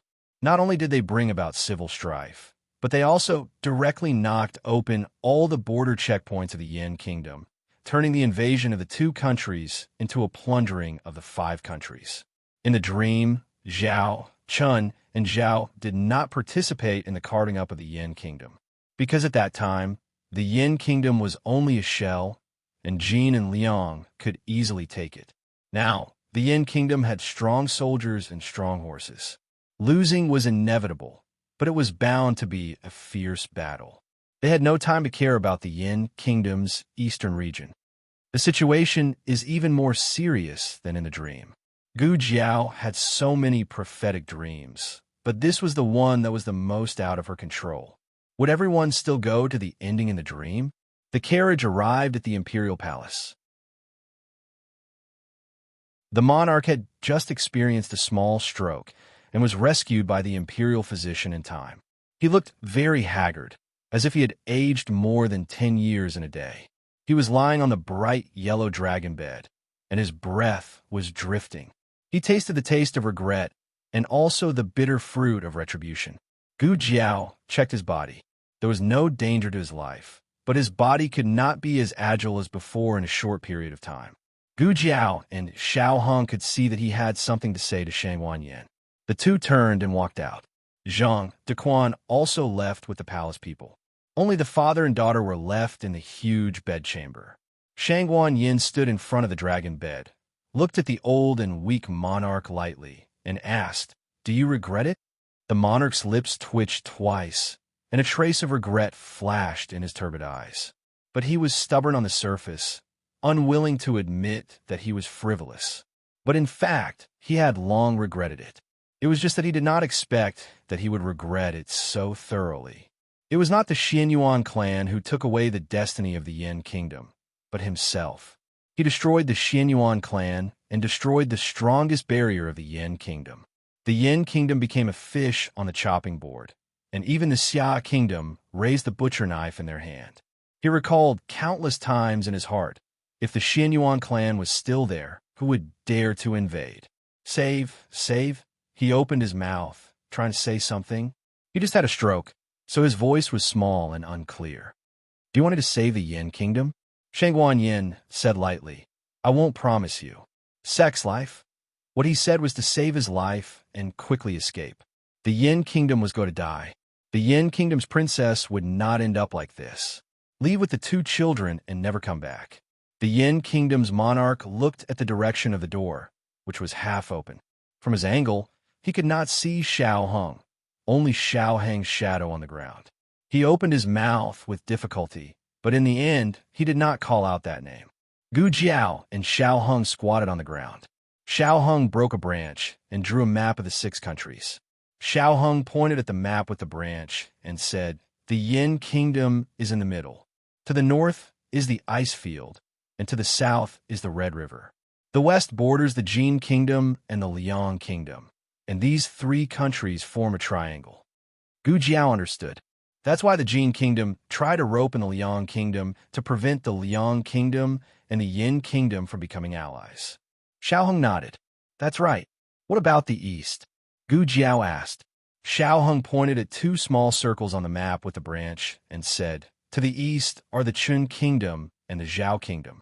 The Chun Kingdom is in the northeast, the Zhao Kingdom is in the southeast, and the Zhao Kingdom is the furthest. We have to go around the Chun Kingdom to reach it. Gu Jiao asked. The Tian Shan Pass blocking the Jin Kingdom is guarded by the Han family, and the Yin Gate Pass blocking the Liang Kingdom is guarded by the Nangong family. What about the Chun Kingdom and the Zhao Kingdom? Xiao Hung said. The Tsangshua Pass is guarded by the Mu family to prevent the Chun Kingdom's cavalry from invading.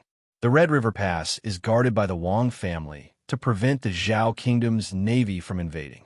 If the Zhao Kingdom wants to attack the Yin Kingdom, the best way is to go around the Chun Kingdom and go through the Chongping Pass in the ice field. The pass is guarded by the local army. Gu Jiao paused. The Zhao Kingdom is the furthest. They can't get here so quickly. Xiao Hung looked at the map and said, judging from the distance and marching speed, the fastest is the Jin Kingdom and the Liang Kingdom's army, followed by the Zhao Kingdom's navy, and then the Chun Kingdom's cavalry. Gu Jiao asked again, who is leading the army in the Zhao Kingdom? Xiao Hung pondered and said, to cross the Red River, they need the protection of the navy. If there are no accidents, it will be my father, Marquis Xianping. Gu Jiao was speechless. Should they fight or not? What about the Chun Kingdom? Gu Jiao asked. Xiao Hung thought for a while and said, although there is no definite news from the Chun Kingdom, the Chun Kingdom suffered a defeat last year. In order to boost the morale of the army, the Yuan Tang will lead the army. As for who would lead the army in the Zhao Kingdom, Xiao Hung wasn't sure. He didn't know much about the Zhao Kingdom, but he was sure that the Yin Kingdom couldn't fight against 5 countries at the same time. Gu Jiao asked curiously, the Yuan Tang and the Emperor of the Zhao Kingdom don't know that we are in the Yin Kingdom. If they know that we're going to fight, will they still fight? Xiao Hung looked at her and asked, you will fight. Gu Jiao squatted and drew circles on the ground. She said casually, I am the commander of the Black Wind Battalion. I will fight, right? The commander of the Black Wind Battalion could quit at any time if she wanted to. Xiao Hung opened his mouth and said, it's not all for you and the Jin Kong. Gu Jiao understood what he wanted to say. She looked up at the endless sky and said, I just feel that I should do this.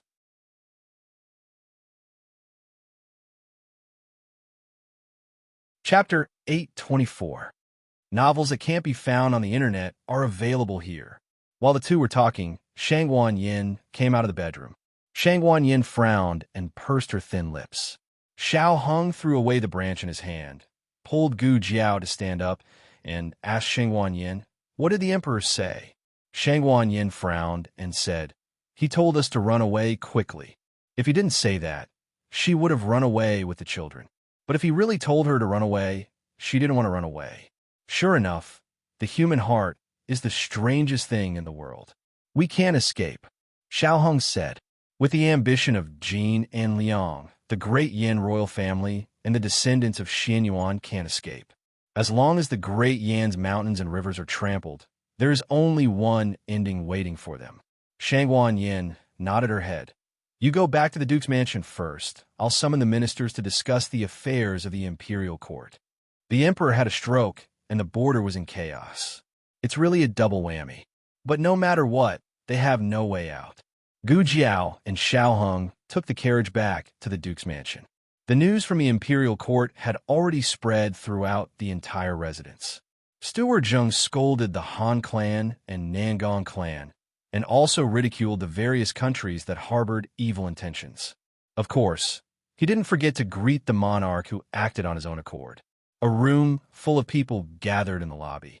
The old chancellor whispered beside Empress Dowager Zhuang. Why did our emperor come to join in the fun? Isn't he a benevolent emperor? With my understanding of him, it's good if others don't attack him. He won't take the initiative to start a war. He's not that courageous. The country he's fighting is not a small country like the Chun country, but the most powerful Yin country among the three countries. Empress Dowager Zhuang coldly snorted. At first glance, it's not his idea. It must be someone who urged him.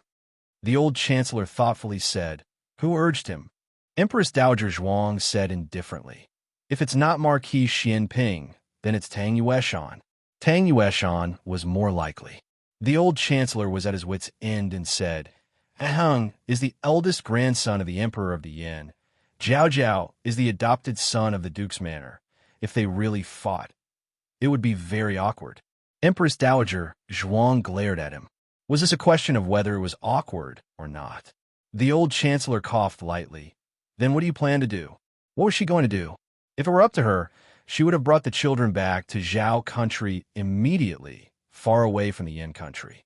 But that was impossible. From a moment the children stepped into the Yin kingdom, their fate was already tied to the Yin kingdom. She only hoped that Jiao Jiao would not go to war again. There were so many famous generals in the great Yin clan, so there was no need for a girl to go on an expedition, right? But when Gu Jiao went to find Black Wind King, as soon as she entered the courtyard, Empress Dowager Zhuang understood that she was going to the battlefield again. Empress Dowager Zhuang silently returned to her room. Ah, Zhuang, the old chancellor glanced at Duke An and Second Master Jing on the wheelchair across from him and smiled. Excuse me for a moment. He chased over to Empress Dowager Zhuang's side. Empress Dowager Zhuang sat in front of the window, looking at the crabapple tree in the courtyard. The old chancellor asked, What are you doing? You left without saying a word. Empress Dowager Zhuang did not speak. The old chancellor sighed. Things have not reached that point yet, right? Don't first. She is only 16. Empress Dowager Zhuang spoke. The old chancellor was startled. Empress Dowager Zhuang lowered her eyes and took out a new pouch from her wide sleeve. There are still 2 months before she turns 17. Last year, she was at war for her birthday, and this year, she is at war again. 15 or 16 years old was the age of innocence. She should be in her boudoir and receive the protection of her parents, but she had already gone to war twice. Jiao Jiao had never had a good day's rest. She thought that she had been tired enough in this life, but seeing Jiao Jiao, she felt that she was not tired enough. If she was a bit more tired, would she be able to share a bit more of Jiao Jiao's burden? Great aunt. Gu Jiao's voice came from the door. She knocked on the door. Can I come in? Empress Dowager Zhuang put away the pouch and said in a normal tone, Come in. Gu Jiao pushed open the door and entered. Looking at the old chancellor, she said, Oh, great uncle is also here. The old chancellor calmly glanced at Zhuang Jintz, who no longer had any trace of melancholy. Smiling, he asked Gu Jiao, Is there something you need? Gu Jiao said, It's nothing much. It's just that the situation in Yin is not too good. Aheng and I discussed it a bit and decided to find someone to escort you back to Zhao first. Empress Dowager Zhuang said indifferently, Even if you did not say it, we were planning to leave. After staying for so long, we are already tired of it. The Han family and the Nangong family's defection completely disrupted their original plans. The 10 great families and Yan's ruler were no longer the enemies in front of them.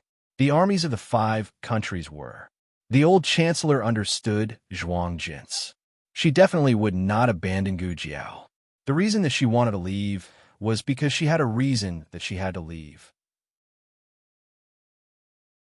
He very quickly thought through the crux of the matter and said to Gu Jiao, Your great aunt's meaning is that we should quickly set out and do our best to reach Qi Shui Pass before Zhao launches their attack.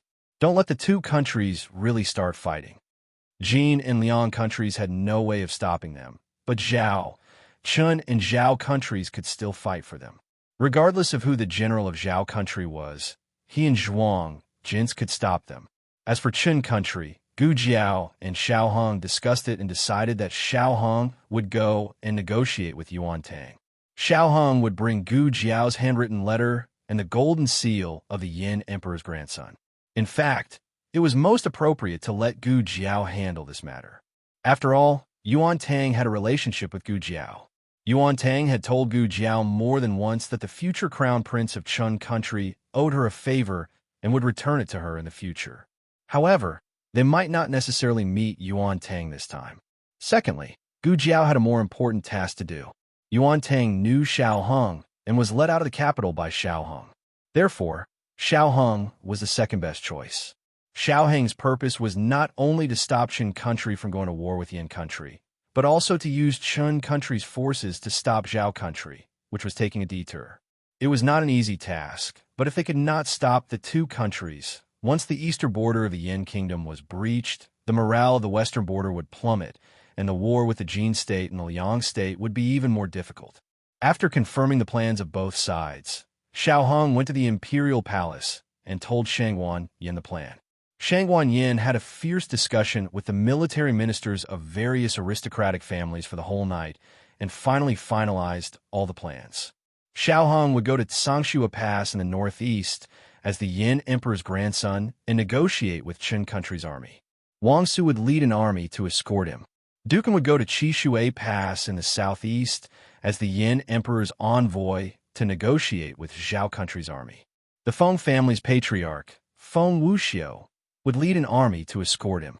The reason why the young Feng Wuxiu was chosen was because he had a powerful elder brother, Taoist priest Qing Feng.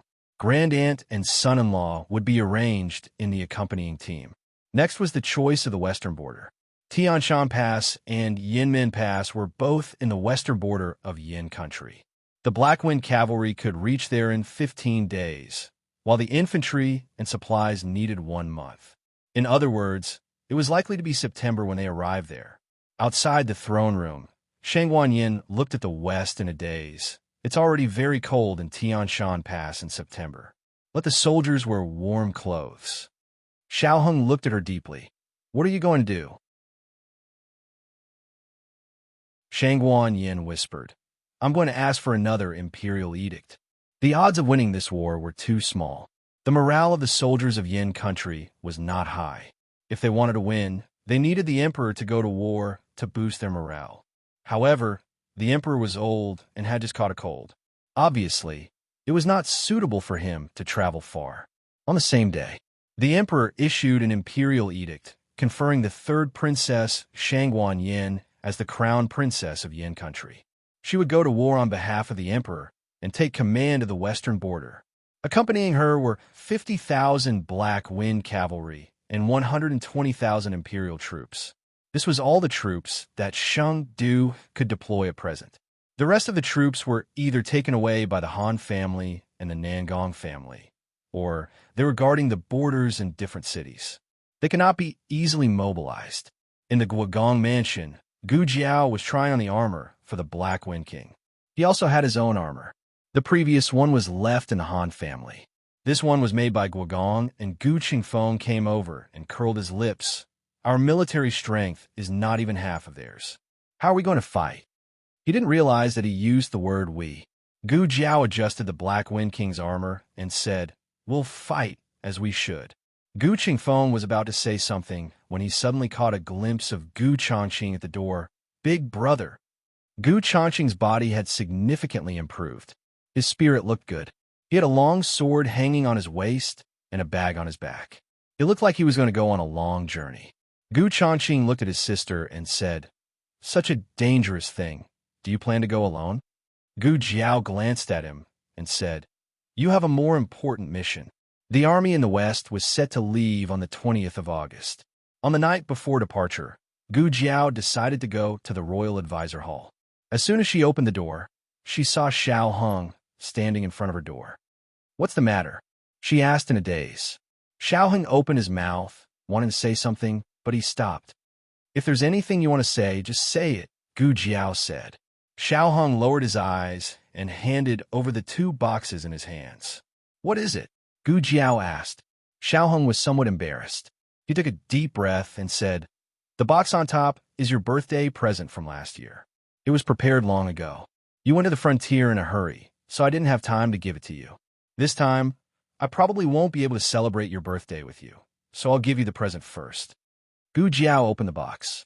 Last year's birthday present was a golden charcoal pencil. The outer shell was made of pure gold, and there was a rotating one inside that could change the charcoal core. Wow, it was the ancient version of an automatic pencil. This year's birthday present was a small booklet with gold foil and a pair of hairpins. Speaking of which, her booklet was indeed almost used up. It was not strange to give a pen and booklet, but it was rare to see a hairpin. Sure enough, she had grown up. Her gift-giving was not like stepping on a landmine like before. Gu Jiao's fingertips gently touched the white jade hairpin. "I like it very much." "Thank you."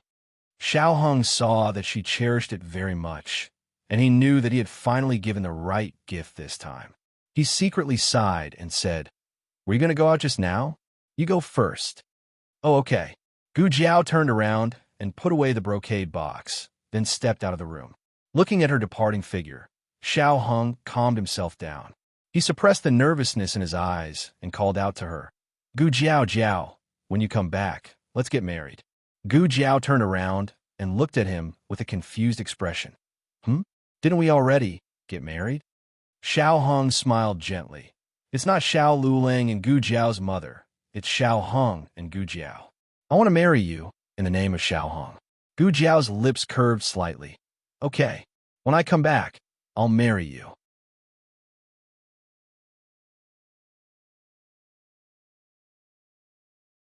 Chapter 825. The novel was updated more quickly. Millions of novels were free to read. There were all kinds of novels that couldn't be found online. When Gu Jiao came out of Feng's courtyard, she caught a glimpse of a little figure peeking out from behind a big tree. Gu Jiao walked over. "Jing Kong." Little Jing Kong was stunned for a moment. Then he scratched his head and walked out. "Ah, I was discovered." Gu Jiao touched his little head. "Were you waiting for me?" Yes. Little Jing Kong hesitated for a moment, then nodded seriously. He raised his tender little face and looked at Gu Jiao with his big blinking eyes. His thick and curly eyelashes made him look like a little eyelash fairy. Jiao, are you going to war again?" he asked reluctantly. "Why do you always have to go to war?" Gu Jiao didn't know how to answer this question. She knelt down on one knee in front of him and suddenly realized that little Jing Kong had grown taller. In the past, she could easily see the top of his head from his position, but now they were really at eye level. "I can watch you grow up." "That's great." Gu Jiao picked up a leaf that had fallen on his shoulder and said softly, "Everyone has their own things to do. It's their duty to save the dying and heal the injured, to protect the country and the people." Little Jing Kong didn't quite understand. He thought for a moment, then clenched his little fists and said, "Then my responsibility must be to protect Jiao. I want to learn martial arts. I want to grow up. I'll go to war in the future.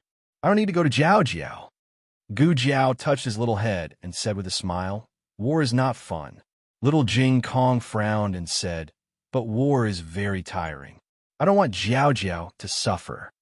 Gu Jiao said, "It's not tiring for me." Little Jing Kong couldn't bear to part with her, so he felt so wrong that he was about to cry. Gu Jiao hugged him for a long time before coaxing him back to his room to sleep. After the little fellow fell asleep, Gu Jiao took the carriage to the state preceptor hall. In the purple bamboo forest, the imperial tutor was sitting in the central room playing chess.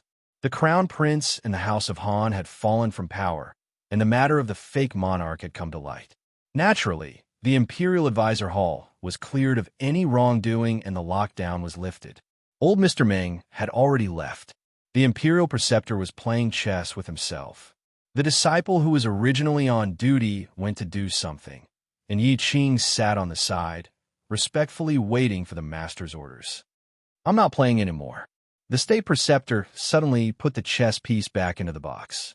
Yi Qing hurriedly moved over and sorted the black and white chess pieces, and then packed the chessboard. At this moment, Yuhi's voice came from outside the courtyard. "Master, Lord Xiao is here. Let him in," the imperial tutor said. Gu Jiao entered the bamboo hut. It was already late at night. Feather fans and colored glass lamps were hung in the corridor. The transparency of this colored glass was almost the same as the glass in his previous life. At first glance, he could tell that it was far superior to the craftsmanship of the Liang kingdom. "When did you put it up?" "It's so beautiful," Gu Jiao said. "I put it up for the Moon Festival." Yi Qing invited Gu Jiao into the hut. It's usually hung up until the end of the month. The Moon Festival, also known as the Mid-Autumn Festival, was a tradition of the Great Yin to admire the moon and hang up lanterns. Gu Jiao sat down across from the imperial tutor. "The state preceptor must have gone through a lot to come down to the mortal world, yet you still celebrate this kind of folk festival." The state preceptor speechlessly glanced at her. "Play a game of chess with me." He decided not to bicker with her. "Sure. Seeing that I've misunderstood you for so long, I'll play with you." Yi Qing took out the chessboard that was finally tidied up, rearranged it, and went to make a pot of fruit tea. The fruit tea had its own fruity fragrance, but it wasn't too sweet. It was very suitable for Gu Jiao's taste. "You play black," the state preceptor said. "Okay." Gu Jiao didn't refuse. She played black first. She put a piece on the small eye in the upper right corner of the chessboard. The state preceptor looked at this piece and was in a trance for a moment. "Why aren't you playing?" Gu Jiao blinked and asked. "Don't tell me you don't know how to play." "Who said I don't know how to play?" The state preceptor coldly picked up a white piece and put it on the chessboard. "I'm here to get the small medicine box," Gu Jiao said. "By the way, I want to say goodbye to you." During this time, Gu Changqing had been hiding in the intensive care unit to secretly practice the pirated Death Warrior's secret manual. Gu Jiao turned a blind eye and kept the small medicine box in the secret room. Now that Gu Changqing had left, she should also take the small medicine box to battle. The state preceptor snorted. "You still came to say goodbye to me? How rare." Gu Jiao put down a black piece. "Why don't you clarify?" The state preceptor's hand that was holding the piece paused. This question came out of nowhere, and Yi Qing was confused. However, the state preceptor understood what Gu Jiao was referring to after a short moment of thought. "There's no need," he said. The tragedy of the Xianyuan family had already happened. It wasn't something that could be exchanged for the lives of so many members of the Xianyuan family just by saying that it wasn't him who leaked the news. Moreover, it was indeed his oversight that year. He actually allowed a spy from the Jin country to infiltrate the state preceptor hall and become his most trusted disciple. The state preceptor didn't ask how she knew the truth. After putting down a piece, he calmly said, "Tianshan Pass and Yinmen Pass aren't far apart. The armies of the Jin and Liang countries might have the opportunity to meet each other. You should be careful of Jin country's Gong Sunyu and Liang country's Chu Feiping. Both of them are divine generals with illustrious military achievements." In the dream, the 7 sons of Xianyuan, Taoist Qingfeng, and Mu Qingshun all fell at the hands of Gong Sunyu. As for Chu Feiping, he was also a tough nut to crack. He was the one who led the army to encircle the Black Wind cavalry that was trapped in Mount Liang. The Black Wind cavalry fought to the last man before finally dying under the rain of arrows from the Chu family army. Even if the state preceptor didn't say anything, she would still pay special attention to them. Since the state preceptor said it, it meant that he was sincerely thinking for her. "I will pay attention," Gu Jiao said. The state preceptor was used to seeing her choking people half to death. Now that she was suddenly so obedient, he didn't know what to do. "You lost." Gu Jiao looked at the chessboard and said. Yi Qing was slightly stunned and stretched his neck to look at the chessboard. The state preceptor really did lose. Yi Qing was even more shocked. Master's chess skills were very exquisite. He was unrivaled under Elder Meng, yet he actually lost to Xiao Lulang. From a situation on the chessboard, There was no such thing as master giving way. Therefore, Xiao Yulong's chess skills were really exquisite. Yi Qing looked at his master again. Master's eyes didn't have the slightest bit of surprise, as if it was something expected. Master, could it be that he played chess with Xiao Lulang? Or could it be that Master learned about Xiao Yulong's chess skills from Elder Ming? Yi Qing was more and more unable to understand the relationship between his master and Xiao Lulang.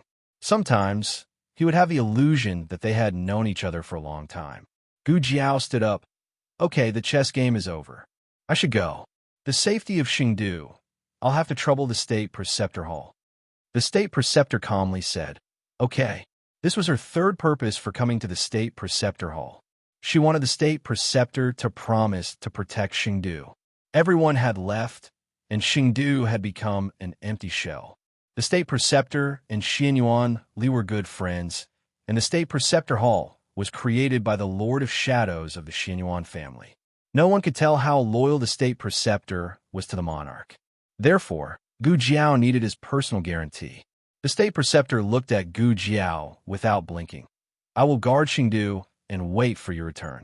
Gu Jiao waved her finger coolly and stepped into the boundless night.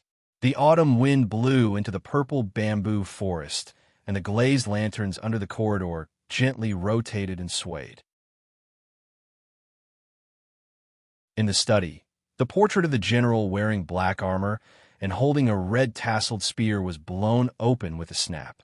But this time, the person in the portrait had a face. After coming out of the State Preceptor Hall, Gu Jiao went back to the Duke's mansion. She had to go to the barracks after packing her things. She would set off with the army tomorrow morning. Duken was waiting for her at the door of Feng's courtyard. Gu Yin and Gu Shaoshan were also peeking at her in the room. Duken came to say goodbye to Gu Jiao. Gu Jiao was going to the battlefield, so he had to leave. On the surface, he was going to negotiate, but in fact he was going to cover for his great-aunt and son-in-law and also meet Xiao Heng's biological father. He had to see what kind of person his future in-laws were. He had heard from Gu Changfeng that Xiao Hong married her under another person's identity, so strictly speaking, this marriage was not valid. As for their marriage, the two families had to carefully discuss it. The two did not say too many words of farewell. Gu Jiao told him some things to pay attention to during his rehabilitation, and he also told Gu Jiao to take care of herself. Gu Jiao said, I will. I'm still waiting to see you stand up. Dukin's eyes flashed with a smile. He wrote on the armrest, I will. I will definitely stand up and send you off in a glorious way. So you must come back safely. Gu Yin and Gu Shaoshan did not want to leave. The two little men said that they wanted to stay in Shangdu and return to Zhao country together after Gu Jiao won the war. Gu Jiao did not agree. If I leave, your brother-in-law will leave, and great-aunt and son-in-law will also leave. We'll take care of you. Not to mention Madame Nan and Master Lu. It's not easy for them to come. We can't trouble them anymore. Gu Yin said, we can take care of ourselves. Gu Shaoshan did not listen to his sister for the first time. Yes, we are adults. Gu Jiao pinched their faces. Adults? You haven't even grown hair yet. Humph, Gu Yin said. I'm only half a day younger than you. Gu Jiao made up her mind. The three little men must go back to Zhao country with her great-aunt and son-in-law. Gu Yin said with a depressed face, It's okay if you don't let us stay, but at least take this. Then, he took out a box and put it on the table. And mine. Gu Shaoshan also took out his own. These were the hidden weapons that Master Lu made for them. Last time, they secretly put them next to Gu Jiao's pillow, and Gu Jiao put them back. Gu Jiao narrowed her eyes and looked at the two. You two even learned how to negotiate. Who taught you the art of speech? If they had asked her to accept this at the beginning, she would not have agreed. But the two of them first made an even more outrageous request. In comparison, this small request was very insignificant. Gu Yin raised his eyebrows and snorted. No one taught them. They are self-taught. They are gifted. Gu Jiao's mouth twitched. It seemed that these days, the two of them eavesdropped on us doing bad things. They learned all these little tricks. In the end, Gu Jiao accepted it, because this was the only way they could feel a little relieved. After tidying up, Gu Jiao went to her great-aunt's room one last time. Her great-aunt was asleep. Gu Jiao did not wake her up. She walked over and gently put a jar of pickled candied fruit on the table. Then she went to the bed and whispered in her gray tant's ear, "You can only eat 3 candied fruits a day. You can't eat more. When you finish eating all of them, I will come back." The night in August was a little cold. Gu Jiao pulled the quilt over her great aunt and tiptoed out of the room. The armor made a sound of friction. She quickly pressed it down and looked back at her great aunt. She sighed and closed the door. In the darkness, Empress Dowager Zhuang slowly opened her eyes. Her eyes were red. She shed a tear and closed her eyes as if nothing had happened. At 3 in the morning, the Black Wind camp began to break camp. 50,000 cavalrymen were about to embark on the journey to the west. The imperial edict to set out had only been issued 3 days ago, but Gu Jiao had given the order 10 days in advance to prepare to break camp. Thus, everything had already been prepared. Among all the troops, the Black Wind camp was the most unhurried and orderly. Gu Jiao came to her tent. Teacher who had been waiting for a long time. When he saw her, Teacher who walked over with small steps. The weather had turned cold, but he still did not throw away the cattail leaf fan in his hand. He bowed and said, "Your Excellency, the 6 commanders have just come to report that the 3 main camps have been assembled and are waiting for your orders." Gu Jiao said, "Take me to see them." Teacher who hurriedly said, "Yes." All the training grounds were occupied by horses and cavalrymen. The vanguard camp had 10,000 soldiers, the assault camp had 25,000, and the reserve camp had 15,000. The reserve camp was mainly responsible for supplies, logistics, medical treatment, and backup Black Wind cavalrymen. Due to the disparity in military strength, even some Black Wind cavalrymen under 3 years old were brought along. The youngest one was only 2.5 years old. When the horse trainer saw Gu Jiao walk over, his face darkened. It was obvious that he disliked this arrangement. Teacher who coughed and explained, "We have no choice. There are too many supplies. In order to ensure the combat strength of the adult horses, the provisions have to be pulled by these young horses." 2.5 years old horses were already able to work. However, this was not ordinary work. It was a journey of thousands of miles, full of unknown dangers. They might not be able to come back after going. The baby horses were very excited and jumped behind the horse king. They were young and did not know what was waiting for them. Gu Jiao took a deep look at the ponies jumping around and said, "Leave the ponies under the age of 3. The horse king was speechless. The horse trainer looked at Gu Jiao in astonishment. Gu Jiao did not seem to notice his gaze. She patted the horse king's neck and turned to patrol the other camps. She could feel that everyone was looking at her with unfamiliar eyes. Even though she had taken the position of commander, she was still not truly accepted by them. They listened to her orders not because they respected her, but because it was their duty to follow orders. When Gu Jiao finished her patrol, it was already 5 in the morning. After entering autumn, the night was not so bad, but the sky was still dark. Gu Jiao and the Black Wind King stood in the wind. She patted the armor on the Black Wind King's horse and asked softly, "Are you ready, boss?" The 16-year-old Black Wind King's aura was fully unleashed. The war horses on the training ground felt the Black Wind King's fighting spirit. It was as if they were summoned with endless fighting spirit. Their eyes and breathing were different. The cavalrymen looked at their mounts in astonishment. Such a situation had never happened before. However, this was not the most shocking thing. They saw the newly appointed commander, Xiao, take something from the Black Wind King's saddle and reach out to Teacher Hu. "Give me the flagpole," Gu Jiao said. Hey. Yes." Teacher Hu hurriedly brought the empty flagpole over with both hands. "Madam here, you mentioned it to me last time. I have already prepared it." He did not understand why Madam wanted the flagpole.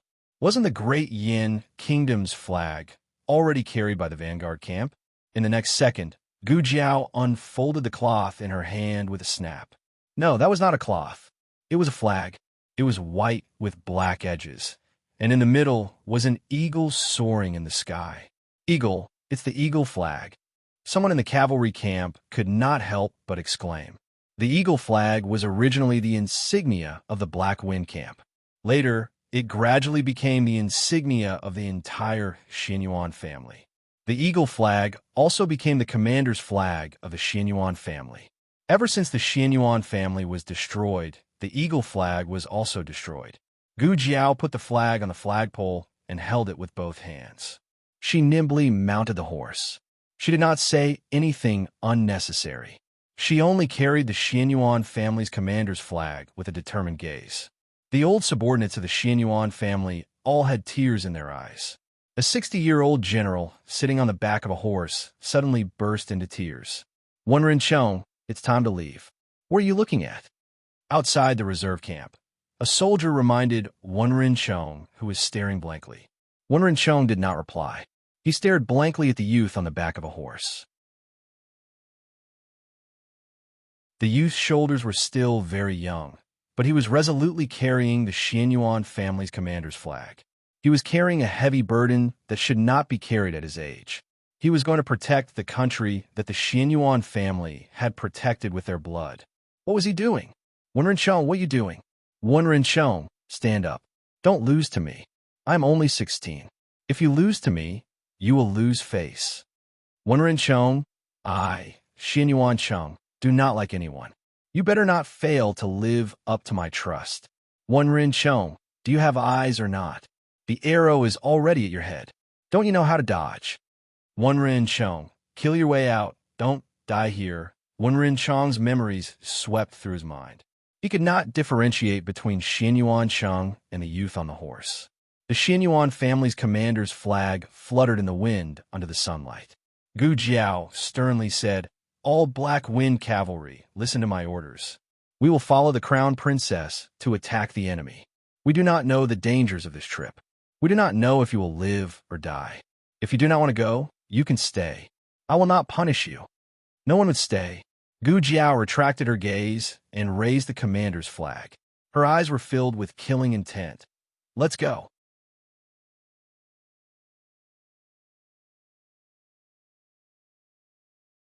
Chapter 8:26. The sky was still dark and the east was gray. It seemed that today was going to be a cloudy day.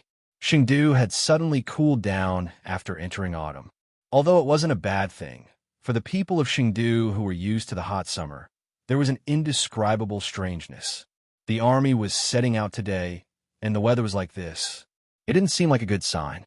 Many people thought pessimistically. In a shabby alley outside Chengdu, Li Shun didn't sleep for the entire night.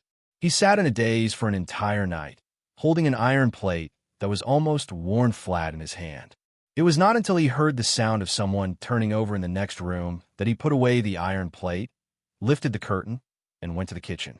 He cooked a pot of millet porridge for Li Shun's mother, steamed a few steamed buns, and boiled 2 eggs. Since the last time the people in the barracks sent him his retirement pay and related compensation, he had repaid his family's debt. He still had some money left, so he didn't need to be as tight as before. He couldn't bear to eat the eggs, so he brought them all to Li Shun's mother. When he arrived at Li Shun's mother's room, she was already up. She was dressed neatly. Her hair was combed and shiny, and she even put on her wedding hairpin. Mother! He wasn't used to Li Shun's mother suddenly being dressed so formally. Li Shun's mother smiled and said, "Sit down and eat." Okay. Li Shun sat down beside Li Shun's mother and handed her a spoon. He took her other hand and let her touch the porridge bowl. Li Shun's mother laughed and said, "Okay, it's not like I can't eat." Li Shun peeled 2 boiled eggs for his mother. Li Shun's mother skillfully took one and put it in his bowl. "You eat too. Don't just eat me." "I've already eaten," Li Shun said. "Mother's eyes are blind, not her heart," Li Shun's mother said. Li Shun opened his mouth. "Mother." Li Shun's mother smiled sadly. "I've already packed your things. After breakfast, you can leave." Li Shun was stunned. He turned his head and looked around his mother's room. Sure enough, he saw a bundle on the bed.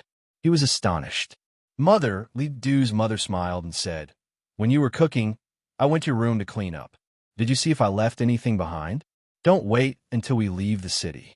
We won't be able to get it even if we want to." Li Shun took a steam bun and said, "I didn't say I was going out of the city." Mrs. Li said, "You can fool your mother, but can you fool yourself?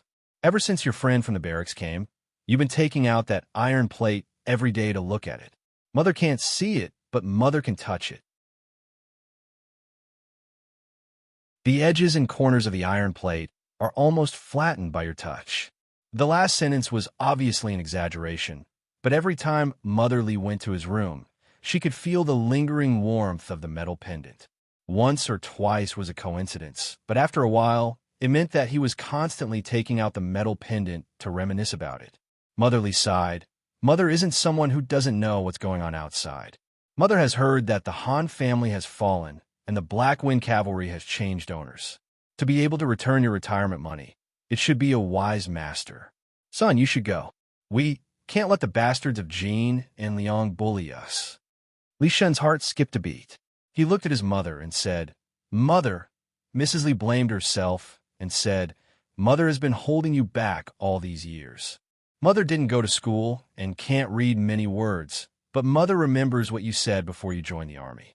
You said you wanted to serve the imperial court and be the bravest general of Great Yin. If it wasn't for Mother, you would have done it long ago. Li Shun hurriedly shook his head and said, No, Mother. Mrs. Li patted the back of his hand and said, Okay, don't say any more. If you continue, we won't be able to make it in time. Hurry up and eat. Don't worry about Mother. Mother can take care of herself. Mother. Go, son, do what you should do. Li Shun took a bite of the steamed bun. His throat was swollen and his eyes were dry. He tried his best to hold back his tears. No one could understand the struggle in his heart. This was his mother who gave birth to him and raised him. His father passed away early, and it was his mother who painstakingly raised him. But in the end, he couldn't fulfill his filial duties in front of his mother. Mother. He knelt on the ground with a plop, his forehead touching the ground as he heavily kowtowed 3 times. His tears dripped onto the ground with a resounding sound. Your son is unfilial. Your son can't repay Mother's kindness in raising me. He didn't know if he could come back alive from the border. Just pretend that you didn't give birth to this unfilial son. In the next life, I will be your son again. Crane Restaurant. Zhao Dangfeng was called to the kitchen to cook before the sun rose. Ever since Gu Jiao forcefully bought his restaurant, he was forced to be a cook. Every day, he was either cutting or cooking, and today was no exception. But today, he was particularly absent-minded. The Han family and the Nangong family openly rebelled and fled to the border. They colluded with the Jin and Liang kingdoms and opened the border gate. Even the crown princess, a woman, had to go to war on behalf of the emperor. The crown princess's martial arts had been crippled long ago, and she was no different from an ordinary person. No, there was still something different. An ordinary person's back would not be pierced with a few iron nails. All the troops that could be mobilized in Chengdu were gathering at the West City Gate. Mound Hill Town also sent a troop over.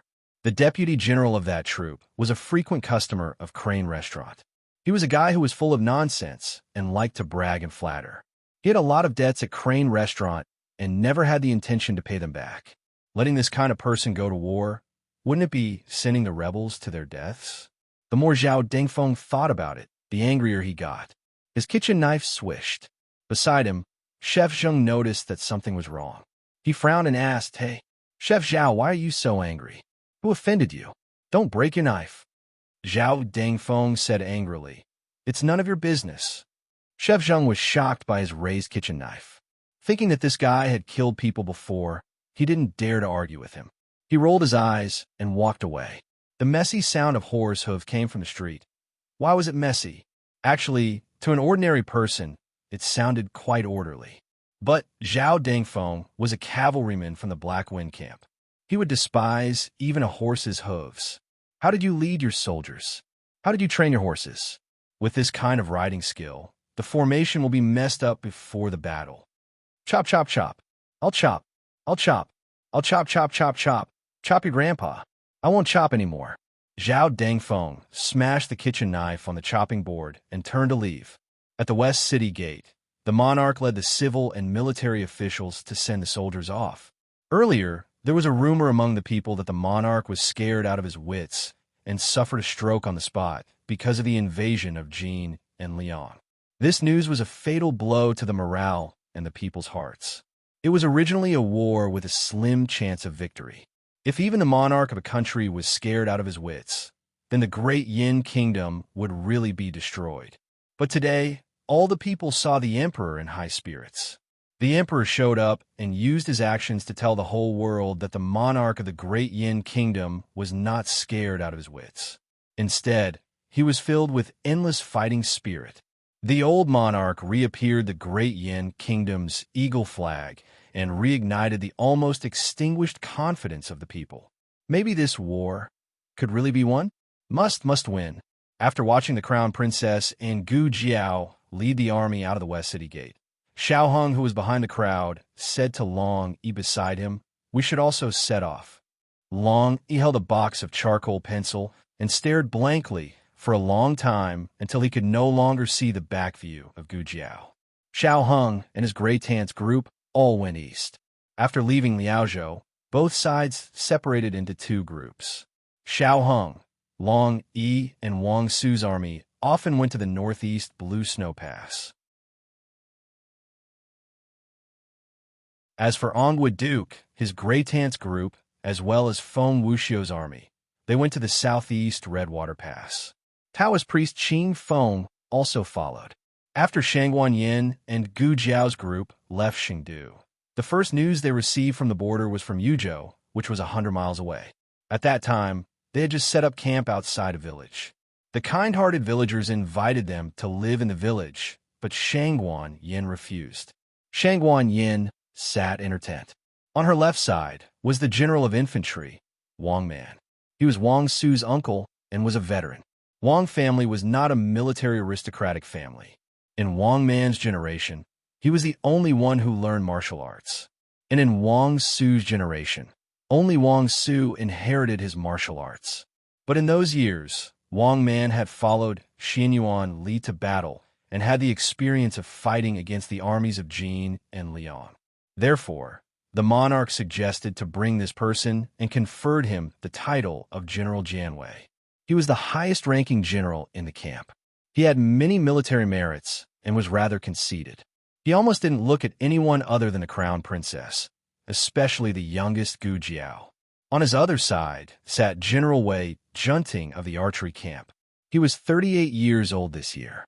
On the right side of Shangguan Yin were Gu Jiao and Mu Qingshan. Mu Qingshan was the personal bodyguard of the crown princess. He was mainly responsible for the safety of the crown princess and had no official position in the camp. Gu Chengfeng didn't come for the time being.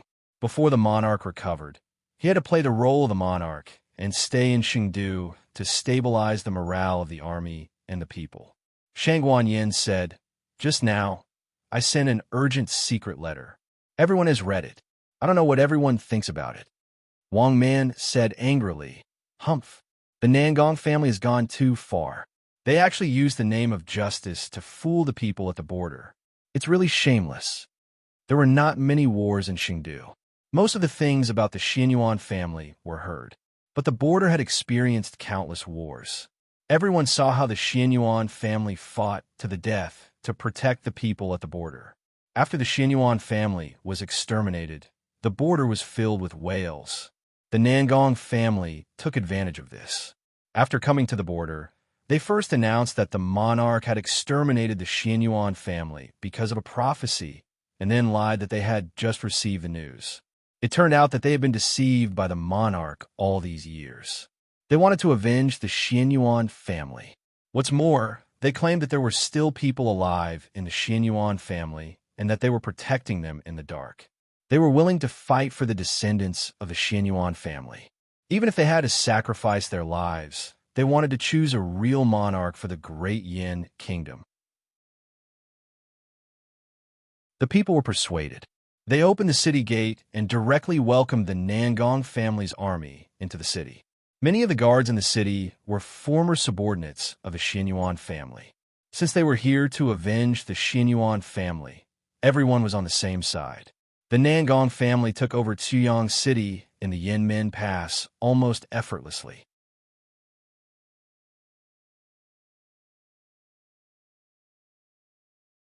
Chapter 827. Novels that can't be found on the internet are available here. Nangong family used the state preceptor hall's prophecy to clear the obstacles for themselves. She had to say, this trick seemed to be nothing new, but it was very useful. In ancient times, to revolt, the safest operation was to borrow the name of heaven. The husband is the boat, and the people are the water. The water can carry the boat, but it can also overturn it. Never underestimate the power of the people's hearts. Shangguan Yan's eyes passed the old General Wang man and fell on Wei Junting's face. What does General Wei think? Wei Junting said with a dignified look, Nangong family has seized a wave of opportunity. If this continues, we will lose more cities. It's easy for them to take it, but it will be difficult for us to take it back.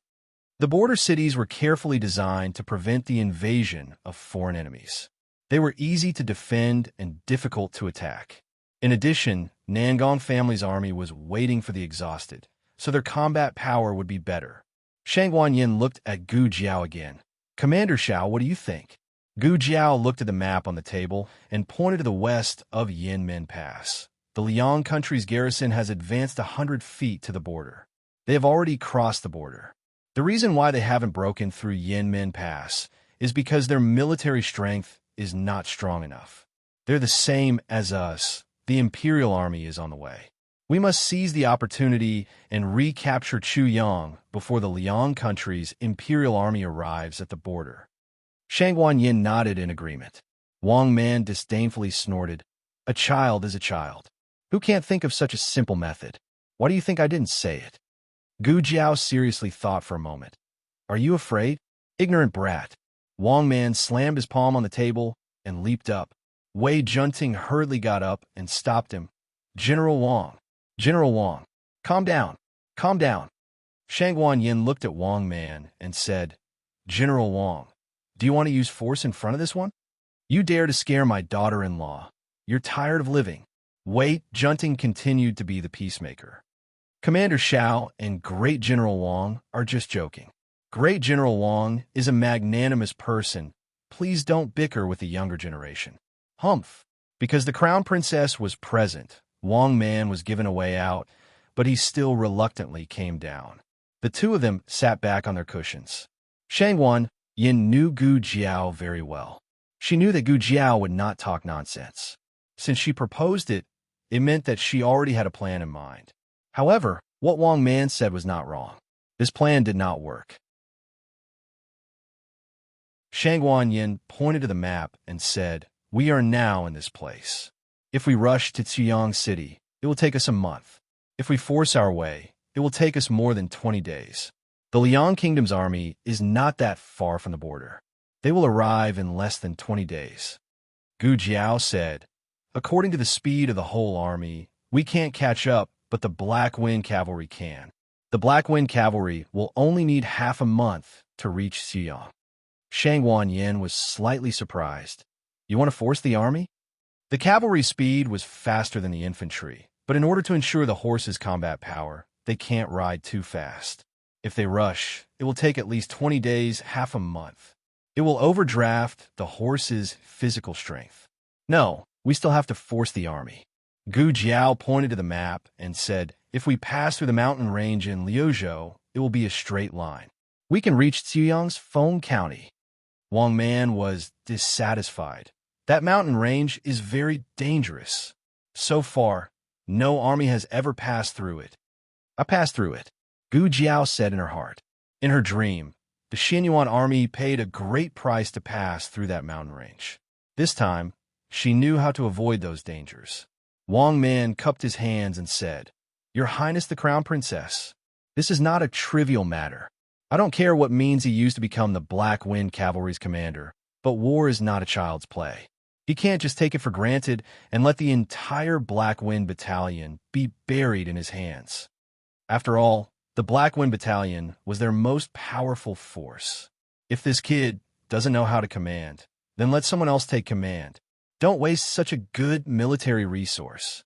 Shangguan Yin turned her head and looked at Gu Jiao. Are you sure? Mu Qingqian's eyes slightly moved. He heard the crown princess's trust in Gu Jiao. This made him puzzled. I'm sure, Gu Jiao said with certainty. Shangguan Yin nodded. That's good. Wang Man's face changed. "Your Highness the Crown Princess." Shangguan Yin said, "This one has made up her mind. General Wang, you don't need to persuade me.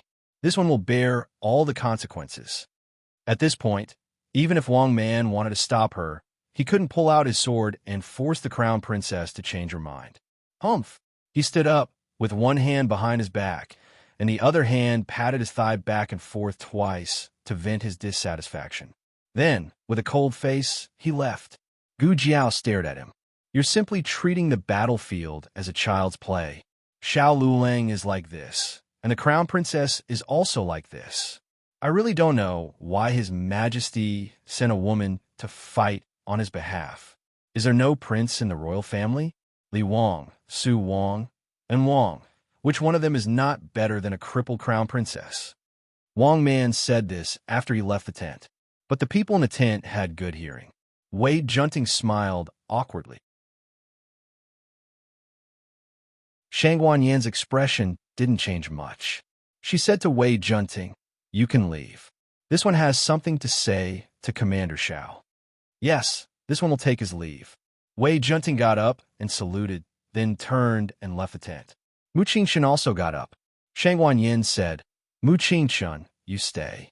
This one also has something to tell you." Half an hour later, Mu Qingshan and Gu Jiao came out of Shangguan Yan's tent. At this time, the sky was completely dark. The soldiers made a fire and made dinner. After eating, they rested and patrolled. The two walked on the path in the middle of the tent. Teacher Hu greeted them. "Darren, have you had dinner? This one left some steamed buns for you." "I've eaten." Gu Jiao said, "Leave it here. I'll eat it tomorrow morning." Teacher Hu was stunned. "Ah, yes. How can I let you eat it? Can I eat it myself?" Mu Qingshan frowned and looked at Gu Jiao. "I really don't understand you." Gu Jiao glanced at him strangely. "You don't need to understand me." Mu Qingshan was choked by her words. Fortunately, he was used to it. While walking side by side with her, he said, "I apologize to you about Nangong Li. Although the fact that Nangong family colluded with the Crown Prince and framed the real imperial grandson was not announced to the world, as the legitimate son of one of the 10 great families, he had heard a little about it. However, he didn't know that the real imperial grandson was Xiao Hung and Shangguan Qing. Gu Jiao, Mu Qingshan said with shame, "Did you kill Nangong Li because you found out his conspiracy? Forget it, it doesn't matter. Because of this matter, I misunderstood you as a person with ulterior motives. It's my fault." In fact, Gu Jiao didn't care about his misunderstanding, but he apologized so sincerely that if she didn't say anything, he would keep apologizing. Gu Jiao scratched her head. "I forgive you." Mu Qingshan smiled and stopped to look at her. "Then are we still friends?" Gu Jiao hesitated for a moment, rolled her eyes, and reluctantly said, "Yes." "What do you mean by yes?" Mu Qingshan was startled. Gu Jiao spread her hands and said, "I'm your boss now. You can't overstep your superiors and subordinates. You have to stick to your duty." Mu Qingshan, Shangguan Yin was worried about her dear daughter-in-law, so she sent Mu Qingshan, who was supposed to protect her, to Gu Jiao's side. She asked him to go with Gu Jiao to attack Xuyang City. Gu Jiao was the commander. He was her follower. Gu Jiao imitated Wang Man's official gait and strode forward. With one hand behind her back, the other hand impatiently patted her thigh back and forth twice. Humph! She didn't even let out a humph. Mu Qingshan, before dawn the next day, Gu Jiao ordered all the Black Wind cavalry to break camp. Shangguan Yin originally insisted on going with Gu Jiao, but was rejected by Gu Jiao. Shangguan Yin's back was pierced with 8 vertebral screws, so she had to wear armor when going out. The rapid march of the cavalry would drag her down. In addition, as the crown princess, she could collect more local troops along the way. Even if she didn't have enough troops, she could at least buy more provisions. This was going to be a tough battle, so the provisions must be provided. 3 days before the Black Wind cavalry set out, the weather was fine. On the 4th day, the army encountered a sudden autumn rain. Fortunately, Gu Jiao knew how to observe the weather and arranged for everyone to take shelter from the rain in advance. On the 11th day, the Black Wind cavalry arrived at the foot of the Looting Mountain range, the largest mountain range in Liuzhou. The map was useless here. Because no one had entered this mountain range, naturally there was no detailed map. Everyone was on standby. Along the way, their impression of Gu Jiao had changed, but they still had a lot of reservations. In the past, the Han family's commanders were more beautiful than Gu Jiao. But in the end, what happened? The Han family rebelled. They admitted that the redisplay of the Xianyuan family's commander flag was really exciting. But they had been disappointed too many times, so they had already calmed down from the initial excitement. Perhaps this was just a way to boost morale. Who would really fight for the Xianyuan family? Even the Nangong family was using the Xianyuan family's name for their own benefit. Everyone looked at this new commander, waiting for him to continue his nonsense. They wanted to see if this little commander would be so anxious that he would cry if he was trapped inside and couldn't get out. Mu Qingchun looked around and whispered that they don't seem to trust you. Gu Jiao said to Mu Qingchun, "We have 3 days to pass through the mountain range. After that, the army will rest for a day. We won't stop in Feng County and will directly attack the city." 3 days is enough? Mu Qingchun looked at the endless mountain range and thought that they might not be able to walk out in 13 days. No wonder the cavalry didn't trust him.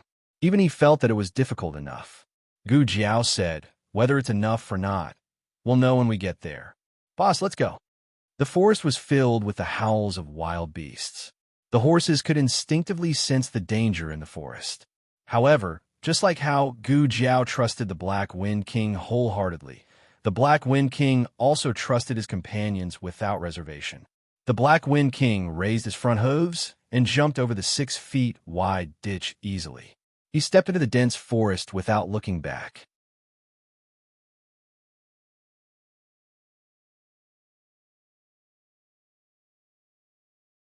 Chapter 828. The cavalrymen didn't want to go, but their mounts all wanted to follow the Black Wind King. Horses were very sensitive animals. Otherwise, they wouldn't sleep standing up all year round. Changes in the environment had a great impact on horses. Fortunately, they weren't ordinary horses. They were the strongest and bravest Black Wind cavalrymen of the 6 nations. They had received the most rigorous obstacle training in the military camp. This wasn't difficult for them. They could basically cross it with a run-up. However, some of the 3-year-old ponies hadn't been trained enough and couldn't adapt to this complicated environment. The ponies at the end of the line were hesitant to move forward. Under the repeated instructions of the horse trainer, a pony finally jumped. However, it wasn't confident enough and didn't use its full strength. Only its front hooves landed on the opposite side. It panicked. The Black Wind King turned back and jumped into the ditch. It used its head to push the pony down. The little Black Wind cavalrymen at the back seemed to have found something to rely on. They also gathered their courage and jumped. The Black Wind King guarded the ditch and sent them over one by one. When all the little Black Wind cavalrymen had crossed the ditch, the Black Wind King came out of the ditch full of mud and brambles. Its legs were scratched a few times by the brambles. Gu Jiao treated its wounds and continued on the road. The 3 camps marched in the order of the vanguard, assault, and reserve camps. Wenrenchong was from the reserve camp. He rode his horse and walked at the back of the line. As he walked, he used a charcoal pencil to record the terrain and route in the forest. "Hey, give me some water." Zhao Dengfeng rode his horse to his side and stretched out his hand. "No." Wenrenchong didn't even raise his head. "You." Zhao Dengfeng glared at him and turned to the cavalryman on the other side.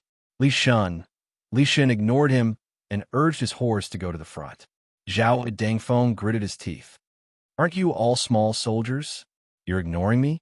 When Gu Jiao wanted to put the 3 of them in important positions, they were either not in the barracks or did not return to the barracks. Now, they had returned to the barracks, but they were starting from small soldiers. Gu Jiao took the lead and led the way. Teacher Hu and Mu Qingchun followed behind her under the scorching sun. Gu Jiao suddenly stopped and looked around. Mu Qingchun asked, "What are you looking for?" "Little stream." Gu Jiao said, "There should be a stream nearby.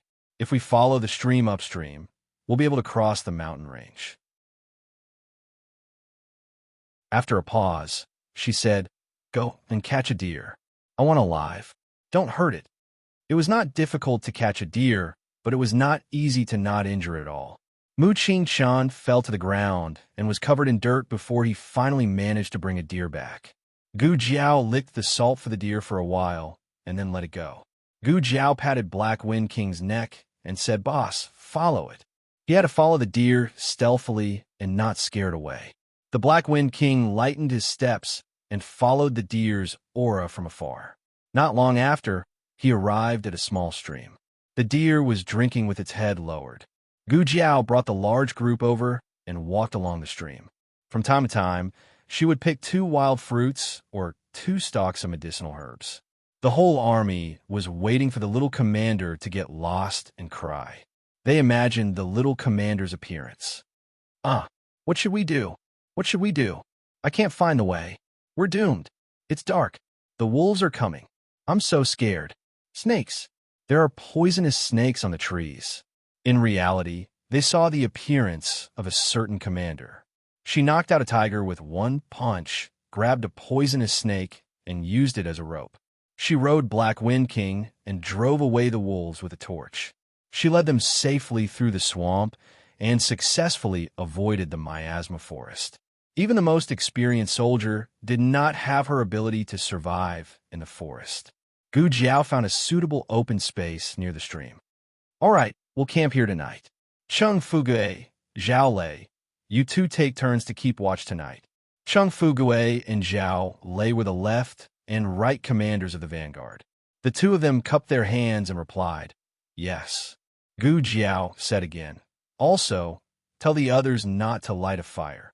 The 2 of them replied again, "Yes." Since they could not light a fire, they could only eat the cold pancakes. The temperature difference in the western part of Great Yin was huge. In order to prevent the food from going bad, the cooks baked the pancakes until they were dry and hard. After a few bites, their cheeks were sore. When they swallowed, they could feel something hard scraping their throats. Everyone drank the cold water from the stream and scraped the hard biscuits from their throats. No one complained, and no one wasted any of their food. Gu Jiao sat by the stream. She ate the same food as the soldiers. However, the soldiers huddled together and did not get close to her. She looked a little lonely. Everyone looked at the skinny and immature figure. For some reason, they suddenly felt a little uncomfortable in their hearts. The Black Wind cavalry finally reached the upstream after 2 days. There was a wide river here. At the end of the river was a waterfall that was hundreds of feet high. The closer to the waterfall, the narrower and shallower the river was, making it easier to cross. However, the river was a little turbulent today. If they were not careful, they could be washed down by the current. "Boss!"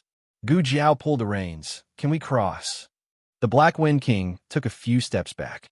Its muscles suddenly tightened, and it jumped into the water. The water was not deep at this time. It only reached its knees. It calmly walked across. The rest of the Black Wind cavalry also jumped into the river one after another. Under the comfort of the cavalry, they passed through the turbulent river safely. However, no one expected that when it was the last few Black Wind cavalry's turn, the current suddenly became more turbulent. A huge wave came and washed a Black Wind cavalry that was dragging the rations down. The Black Wind King dashed out and bit on the reins. The Black Wind King tried its best to withstand the turbulent river. It used all its strength to pull the Black Wind cavalry up bit by bit. Both horses came ashore. Everyone let out a sigh of relief. Although the Black Wind cavalry's life was saved, the rations on its back fell down. It lowered its head in disappointment. The Black Wind King rubbed its wet head against the Black Wind cavalry's, as if it was comforting it silently. The army continued to move forward. This small episode did not affect the army too much, except for the Black Wind cavalry. After losing its rations, it listlessly followed at the back of the army. It was not until Gu Jiao put the herbs she picked along the way on its back that it cheered up again. It took them 2 days to go up the mountain. It was much faster to go down the mountain. They only took 1 day to reach the foot of the mountain. Mu Qing-chan sighed in amazement. It really only took 3 days. Traveling consumed a lot of energy. All the soldiers and horses were very tired. However, they only had one day to rest. After tomorrow, they had to prepare for the siege. Midnight, the Black Wind cavalry scout that Gu Jiao sent out returned. At this moment, Gu Jiao was sitting under a tree, discussing the siege plan with the 6 commanders. Mu Qingshun was also there. Speak. Gu Jiao looked at the scout and said. The scout cupped his hands and said, Commander, there's good news and bad news. Gu Jiao was holding a tree branch with a map in her hand. She looked at him and said, Tell me the bad news first. The scout said, The bad news is that we lost 3 more cities. 2 of them surrendered to the Han family and the Nangong family. The last city was taken by the Jin Kingdom's army. Gu Jiao scratched the Yin Gate Pass with the tree branch and said, The Jin Kingdom's army has entered, so Tianshan Pass is completely lost. The scout said sadly yes. What's the good news? Gu Jiao asked. The scout said, The good news is that Xiyang City doesn't have much provisions left. 2 counties are transporting provisions for Xiyang City. They are expected to arrive at the north and east gates of Xiyang City tomorrow night. They were worried about how to attack Xiyang City. After all, the city walls were strong and easy to defend, but difficult to attack. Moreover, they were led by cavalry and didn't have the chariots and supplies of infantry. This made breaking the city gate difficult. The news that the scouts had gathered was indeed timely. Cheng Fugue said, We can rob them of their provisions. Without provisions, they can only starve in the city. They will definitely come out to take back the provisions. That will be our chance. Gu Jiao nodded. Yes, you are right. However, if the provisions arrived tomorrow night, it meant that their attack plan had to be brought forward. 2 hours later, the scout went to check the whereabouts of the provisions again. He brought back news that they were transporting provisions overnight. This conveyed 2 signals. First, Xiyang City's provisions were in urgent need. They couldn't even last a day. Second, they would arrive at Xiyang City by noon tomorrow at the latest. The attack plan had to be brought forward by half a day. This was a huge challenge for the Black Wind cavalry, who had been rushing for more than 10 days, especially after crossing mountains for 3 days. How many soldiers do they have? Gu Jiao asked. The scouts said 5,000 each. Gu Jiao said thoughtfully, Do they have a lot of provisions? They actually sent 5,000 soldiers. She had 50,000 Black Wind cavalry, including the supplies and war horses, so the actual fighting force was 20,000. The other side had 10,000 soldiers, so it didn't sound like a big problem. The key point was that robbing the provisions was only the first step. In order to take back the provisions, the Nangong Kingdom's army would come out of the city. That was an army of 80,000. They had to fight continuously without recovering their strength. With 20,000 soldiers against an army of 100,000, it was simply like striking a stone with an egg. The scout asked worriedly, Sir, are we going to fight? Gu Jiao clenched her fists. Her eyes were cold. Fight. Pass down the order. Rest well tonight. There is no need to wake up early tomorrow. In the afternoon, follow me to attack the city.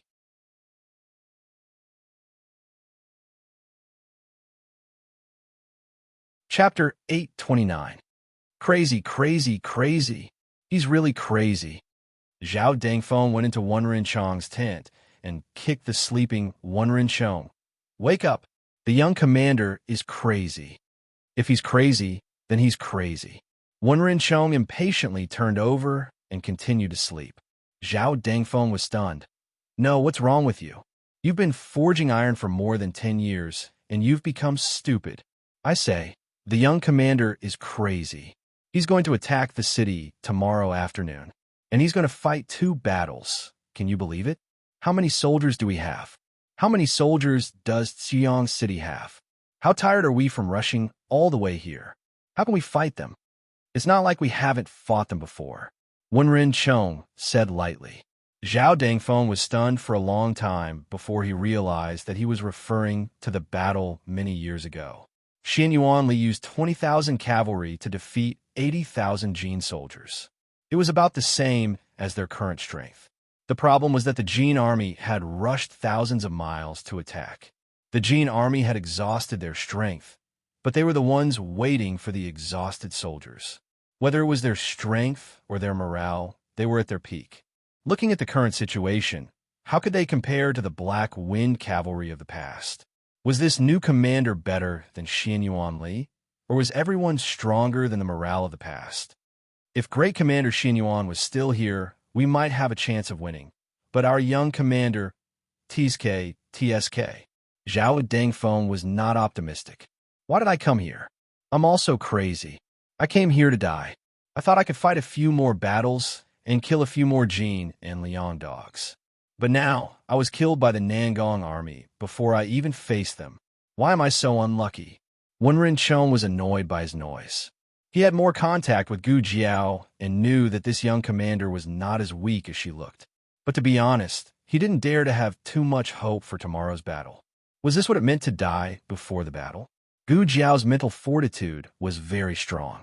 Even if tomorrow was a fierce battle with almost no chance of victory, she still fell asleep immediately. He had a dreamless night.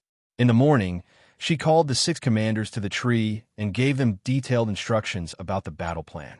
Mu Qingshen, an advisor, who were also there. Advisor who was in charge of recording the information. These files had to be reported to the imperial court. Gu Jiao used a branch to draw a simple map on the ground. Then, she pointed at a small triangle and said, "This is our current position. There are 2 groups of provisions approaching Tuyang City.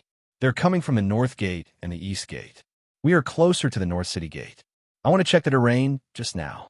There's a canyon suitable for an ambush along the way. In a while, I will personally lead 1,000 cavalrymen to rob the rations outside the Northern City Gate. After that, I will return here and we will ambush the Nangong family's army. In addition, in order to disperse their forces, someone must also rob the provisions at the East Gate. When the Nangong family's army arrives, don't fight them head-on. Pretend to be defeated and lead them in a roundabout way. The further the better. By the time they realize that they have been lured away, it will be too late to reinforce the canyon. I have a grudge with the Nangong family. I kill Nangong Li. As long as I appear, they will definitely send their main forces to chase after me. Therefore, I need to reserve 18,000 troops at the canyon. Only 2,000 troops can be sent to the East Gate. This is a difficult and dangerous task. Even if they use more than half of their forces to chase after me, there will be at least 10,000 troops left. Once you are caught, you will be completely annihilated. I hope all of you can understand this point. Vanguard Battalion's left commander, Chang Fugue, cupped his fist and said, "Commander Xiao, this subordinate is willing to lead the troops to the East Gate." Vanguard Battalion's right commander, Zhao Lei, also cupped his fist and said, "This subordinate should go. This subordinate's mother is from Tuyang City. This subordinate has lived in Tuyang City for a period of time. This subordinate is more familiar with the terrain here." Gu Jiao looked at Zhao Lei and said seriously, "All right, I will leave the provisions at the East Gate to you. Go and gather the troops." Zhao Lei got up and left. Gu Jiao then told the rest of the people about the ambush location and the specific arrangements. She also asked Chang Fugue to gather 2,000 cavalrymen from the Vanguard Battalion to rob the provisions with her. After everyone left, Mu Qingshan said to Gu Jiao, "I will go with you. No, you and Zhao Lei will rob the provisions at the East Gate." Gu Jiao said. She paused and looked at him calmly. "After you get the provisions, kill Zhao Lei." Mu Qingshan was startled. Gu Jiao said, "He is a spy." In the dream, the Black Wind camp's whereabouts were leaked by Zhao Lei. When they were crossing the mountains in Lu province, they were surrounded by the Jin and Liang armies and paid a heavy price. This time, it was Zhao Lei who passed the information to the Nangong family. That was why the Nangong family knew in advance that they were coming to Tuyang City. The Nangong family purposely arranged for people to send the provisions as bait. They wanted to lure them to attack when they were exhausted. The reason why they didn't attack them directly was because they were backed by the forest. Once they retreated into the forest, it would be hard to say whose hunting ground it was. Therefore, They had to think of a way to lure the Black Wind cavalry who were good at fighting in the forest. As for why they divided the provisions into two groups, it was because the Nangong family thought highly of her. They hoped that they could lure away half of the Black Wind cavalry and kill her more easily. Unfortunately, she didn't plan to divide the troops equally. Once Zhao Lei met the Nangong family, he would immediately tell the Nangong family the truth and work with the Nangong family to eliminate the 2,000 Black Wind cavalry. Mu Qingchun was puzzled. "Why don't you kill him now?" Gu Jiao said. "Take Zhao Lei to rob the provisions. Those soldiers won't fight the Black Wind cavalry head-on. They will pretend to fight for a while and then run away. This will reduce the casualties of the Black Wind cavalry. Also, you can get some information from Zhao Lei on the way. He thinks that you are a dying man, so he won't be stingy to say a few words." Mu Qingchun didn't know what to say. "Who taught you all this?" Gu Jiao put one hand behind her back and patted her thigh with the other hand. She said arrogantly, "I learned it all by myself. I'm very talented." Mu Qingchun was speechless. In the afternoon, Zhao Lei led 2,000 soldiers to the east gate. Mu Qingchun followed him. Gu Jiao and Cheng Fugue led the other 2,000 soldiers to the north gate. The remaining 16,000 soldiers were led by Li Jin and Tong Zhong to set up an ambush in the canyon that Gu Jiao mentioned. "Why are we not involved?" Zhao Dengfeng sat outside the tent and looked at the sky in boredom. Wen Renchong found a well-lit place to sit down and repair his armor. Li Shun was sharpening his knife. He and Zhao Dengfeng were now soldiers in the reserve camp. They were responsible for cooking. Zhao Dengfeng was anxious when he saw the two of them resigned to their fate. He spat out the dog's tail grass in his mouth and said, "Can you two be more promising? One of you wants your head, and the other wants your life. Men should die. Why are you hiding in the rear camp?" The blacksmiths continued to forge and sharpen their knives, but no one paid any attention to him. Meanwhile, Gu Jiao led 2,000 armored cavalry and rushed all the way to the open space of the White Horse Slope to intercept the army provisions that were being sent to Qiyang City.